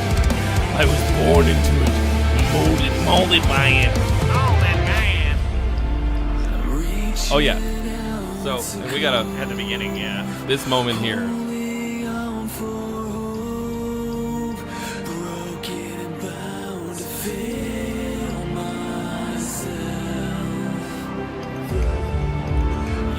See how they just added just a little synth, added little synth, and it was really nice, and it cranks up the heat. Yep. I think you should take this next thing that's about to happen and put it right here. Yeah, 100%. Because instead it feels like we're about to go to the next thing, and instead we have to like wait longer. Yep. Even though the really cool spicy chord thing happens, I still want to kill you.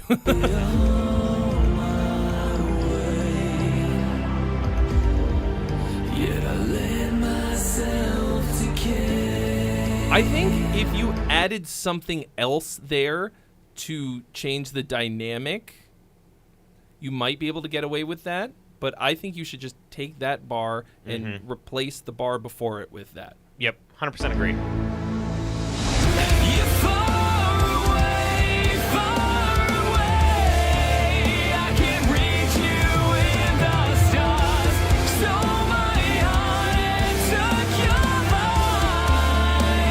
You fucking got me with that. You little sneaky guy. Like, you little sneaky guy. Bypass the chest bone. Right into the heart, the right ventricle. I don't know why. Doesn't matter. Found a thing. See, listen, right there. You hear that? That is a change in laryngeal position.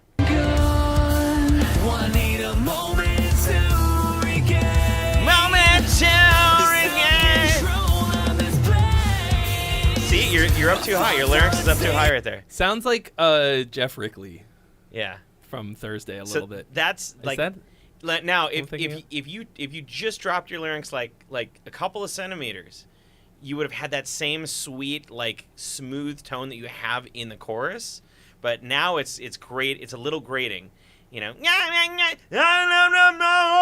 right. You don't have to go down this slow. But and then you have a nice sound instead of up here, instead of up in the top of the larynx, right? Howard Jones, like the last one. Yeah, right. Go all the way, just fucking. I want you to feel the bottom of your larynx, like in your belly in your button, balls, in your balls, Just balls to larynx, or balls get the to fuck out. larynx.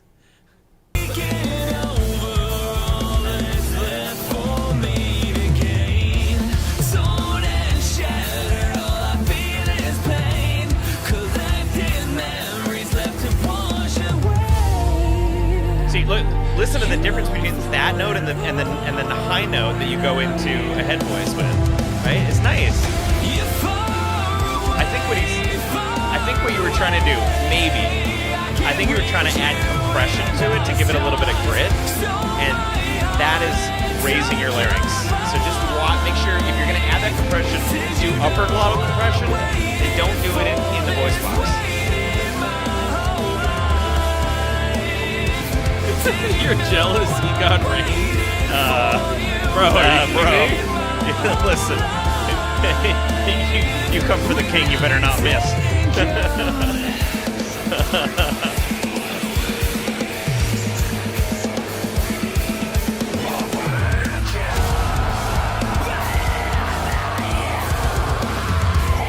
This breakdown is actually pretty good, but it feels obligatory in this song to me.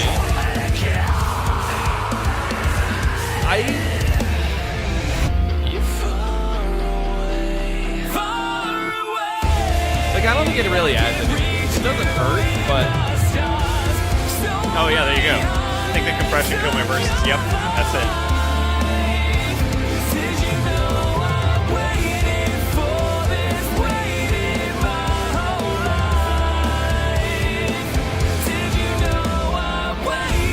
Like, I don't know that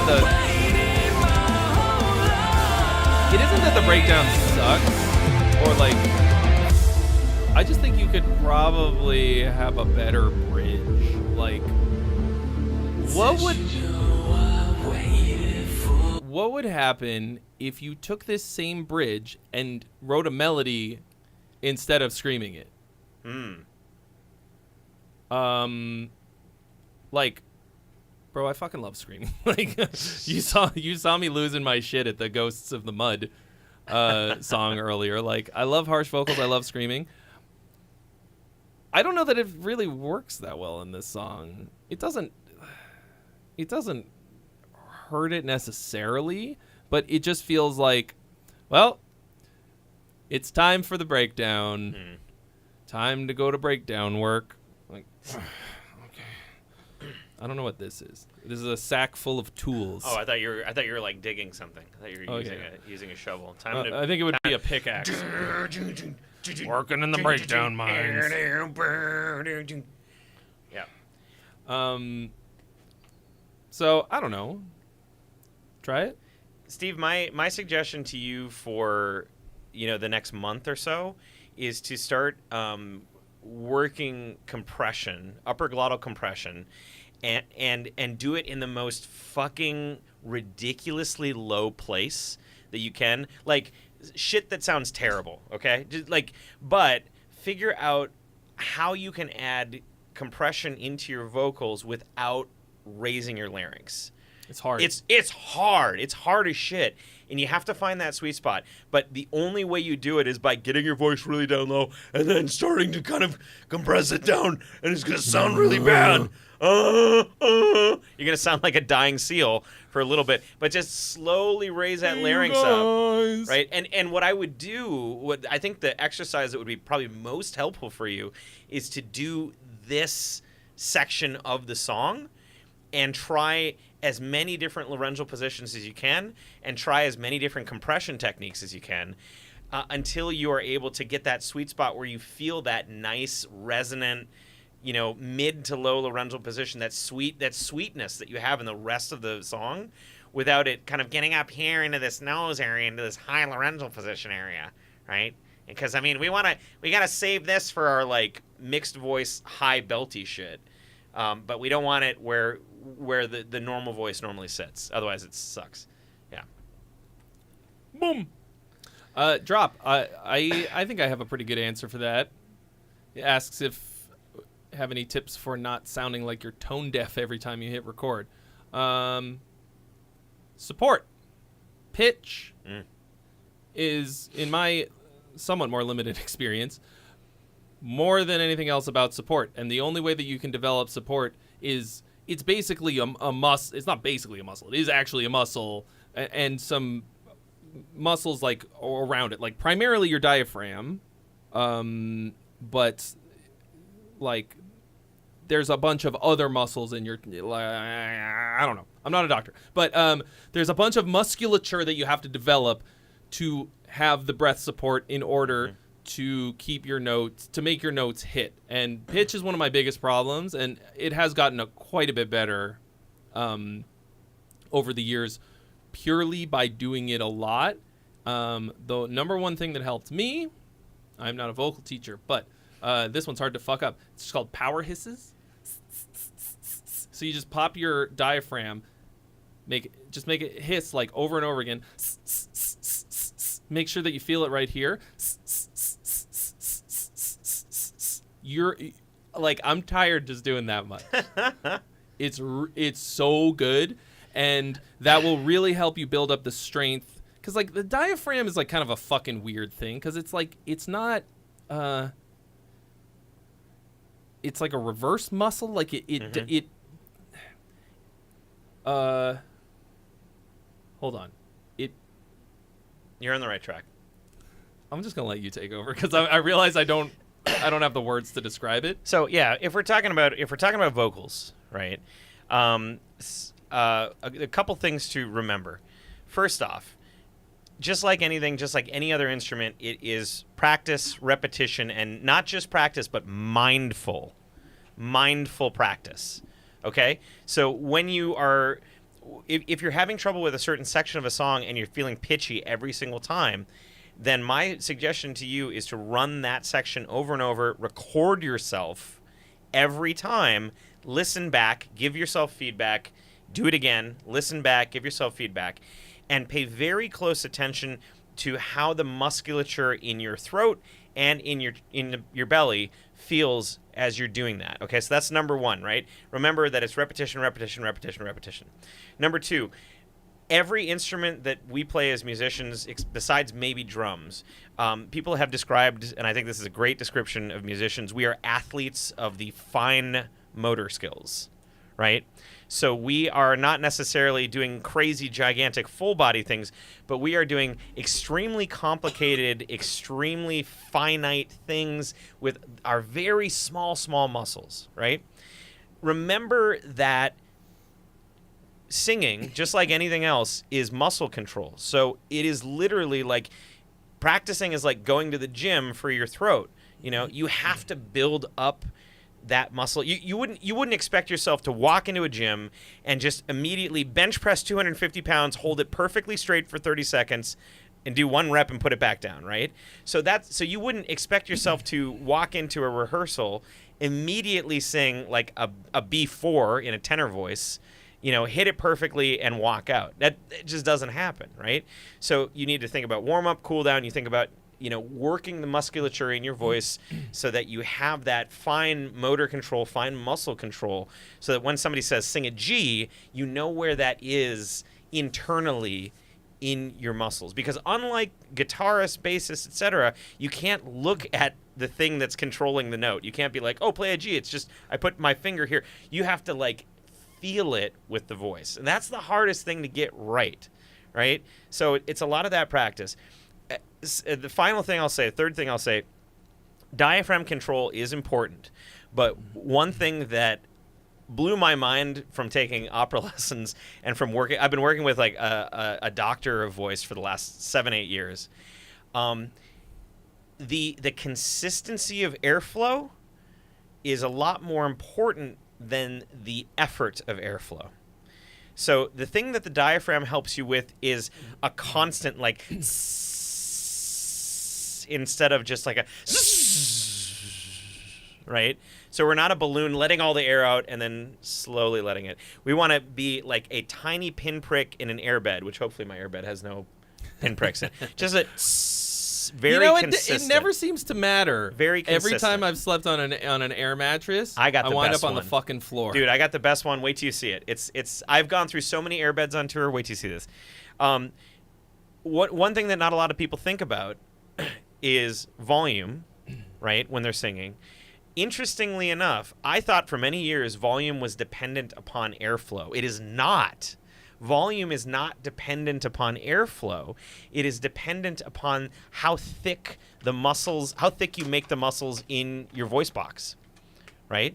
So you can do the exact same amount of air and sing an 8 out of a 10 volume or a 4 out of a 10 volume, and the exact same airflow will get you that. It's really just how much oomph you add in those muscles, how much you constrict those muscles to give you that amount of sound. So you can detach your idea of volume, your idea of control, your idea of compression. You can detach that from airflow. But the consistency of the airflow is the most important thing for a vocal performance. As long as your air is flowing and going normally, then you can keep singing. But if you put a lot of air in it, then you can't do it. So you have to just the long, slow squeeze. Very important. Yeah. That's also how you indicate to someone that you are interested in them. Oh, wait, no, sorry, it's this. And it's not you want sex massage? Do you want sex massage? Do you want a sex massage or the long, slow squeeze? But, for anybody out there who is doing vocals and wants to get better, the number one thing that I can recommend for you to try is just practice with 3 different laryngeal positions. Practice everything you do, and it's going to sound stupid. It's going to sound dumb as hell. But I guarantee you that this will help you. Sing a song like you're a super bro, And I will always love you. Then sing it normal. And I will always love you. Then sing it up into the high laryngeal. And I will always love you. Right? And then pay attention to how different notes feel physically inside of there. Once you've got that control, you can start taking those positions and changing the resonance chamber so that you have an easy time hitting high notes and a supported time hitting low notes. Laryngeal position is a huge game changer for everybody out there, and almost nobody is practicing with it, except for opera people. A lot of people get kind of turned off because singing exercises and warm-ups are incredibly cringy. Like, it's all awful and sounds so awkward and weird, and you kind of have to just push past it. Like, I've been doing more or less the same vocal warm-up for 20 years. It's the Zen of Screaming one, just because we'll get you on a new one. Because I have it on the fucking CD in my car, and it works fine. But it sounds fucking silly as shit, and it gets the job done. I'm sure there are better ones. But I'm going to turn you on to semi-occluded vocal tract warm-ups. You're going to fucking love it. You don't have to even be loud. You can do it in the straw. Oh my God, you're gonna die. That's all I do nowadays is semi-occluded. That's all I do. So yeah, it's gonna be great. Anyway, I got a vocal course out there if you want to check it. Yeah. Oh, that's true. I forgot that you did that. I got a vocal course if you want to check it out. It's at Spectre Academy. It's me and my opera teacher, Dr. Adam Shelton. He is a doctor of voice. He's really, really good. I've been with him for, like I said, 8 years. He's completely changed the way I sing. It's like 5 hours long too. It's great. So if you guys want to check it out, check it out. If you don't, that's fine too. I don't care. Keep talking about it while I put the link in the description. Yeah. So like, it is a really great. We go through almost everything that you need, both from the vocal technique, warm up, positioning side, but also the performance side. So obviously, sounding good is only half of doing a good performance on stage, right? You want to sound good, but you also kind of have to know what to do. So this course is designed to help people kind of get sort of like from the couch to the stage, or if you're on the stage and you don't feel good about your stage performance, this will probably help give you some additional tips and tricks on things to do, to look good, to sound good at the same time. It's called Own the Stage, and it's pretty fun. And you can hear me singing Highlander, the one in the in the fucking trailer for it.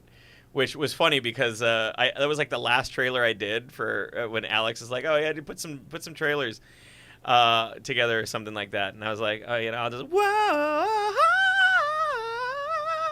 and I did it like full fucking volume, and he's like, "What the fuck? I didn't know you could sing Highlander the one. Why didn't you sing that earlier? Fuck." So I have now put the link in the description and in the chat. Yeah, go click on it and then do monkey flip. In case you want to check that out. Play that real quick because I don't know. I can't remember how good I did. We'll see. Yeah, let's Is it? Nope, go down. That one right there. Okay, let's see. Let me see if I actually did this okay. I don't even fucking remember. I want to make. I probably did.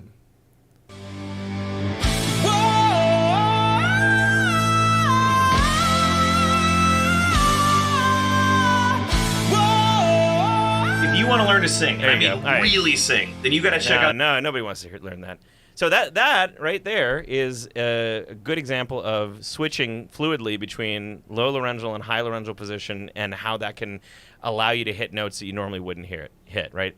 Whoa is medium laryngeal position, aka my normal tone, and then going up, I had to raise the larynx. Whoa! Right? So that's not it's right? Big difference between I just can't that. hit that note. That's yeah. very high. Anyway, but yeah, it's monkey flip. So if you like monkey flip, buy my course, I guess. I don't know. Ta-da! Done. Wasn't somebody else gonna send one in? Are we waiting on? I had heard for like 2 years that somebody else is making a vocal course, and nobody ever did. So I don't know. What? No, I'm talking about.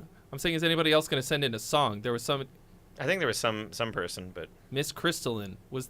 Is it's that 8:35? Is that the same person who's? We gotta meet ladies. We're going out to get ladies. Where it's like the Japanese Yakuza bar thing. They're gonna start. Yeah, we gotta go bringing get in sex ladies, massage. sex massage guys.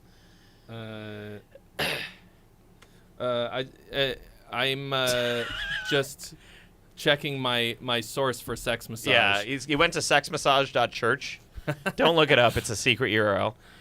You can go to lordsofthetrident.church, though. We did buy that URL. Also, don't go to lordsofthetrident.sexy. Don't do it. You're going to regret it. If you go to lordsofthetrident.sexy, I can't. That's 18 plus. I wouldn't recommend it. Don't do it. I did it. Oh! Don't do it. You're not going to like what you see. You're not going to be able to unsee that. That is a real URL, though. You can go to lordsofthetrident.sexy. It's fine. Trey's doubting me. No, I believe you. I'm scared. Well, go. You know what? This is fear. I want to see live reaction. You don't have to. Don't put it on screen, but just pull it up in the other screen here. Here we are, ladies and gentlemen. Live Trey reaction. Lords of the Trident. Sexy. Oh boy, here it goes. 3, 2, 1. Fuck it. And then scroll down a little bit. Oh yeah. Good Oh yeah. Oh Lord. yeah. Oh yeah. Uh-huh. I don't like it. You can you know what you can do? You can take that YouTube video and put it on the stream because I think people would like that. Okay.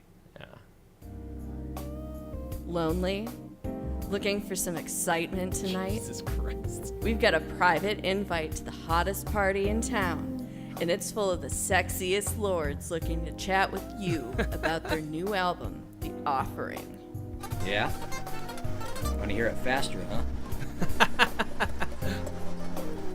This is incredible. Even faster, huh? This is good Like content. that? Yeah, you like it loud? Hold on, I'll let you hear it. Mm-hmm. Ooh, yeah, that's dirty, isn't it? Maybe you prefer the fast finger action from one of our steamy guitarists, or the pulsing and pounding of our sweaty drummer. No matter what type of fun you're looking for, it's all just a phone call away. Yeah? You want to hear me play with my G string? That's guerrilla too? marketing right there. The wood. Oh, let me tell you about the wood. 100% void-free Russian Baltic birch. Hello? Hello? Join the Patreon party line right now and get instant access to the hot new album. Oh my gosh. Joining the The moment fun when I starts realized at just $4.99.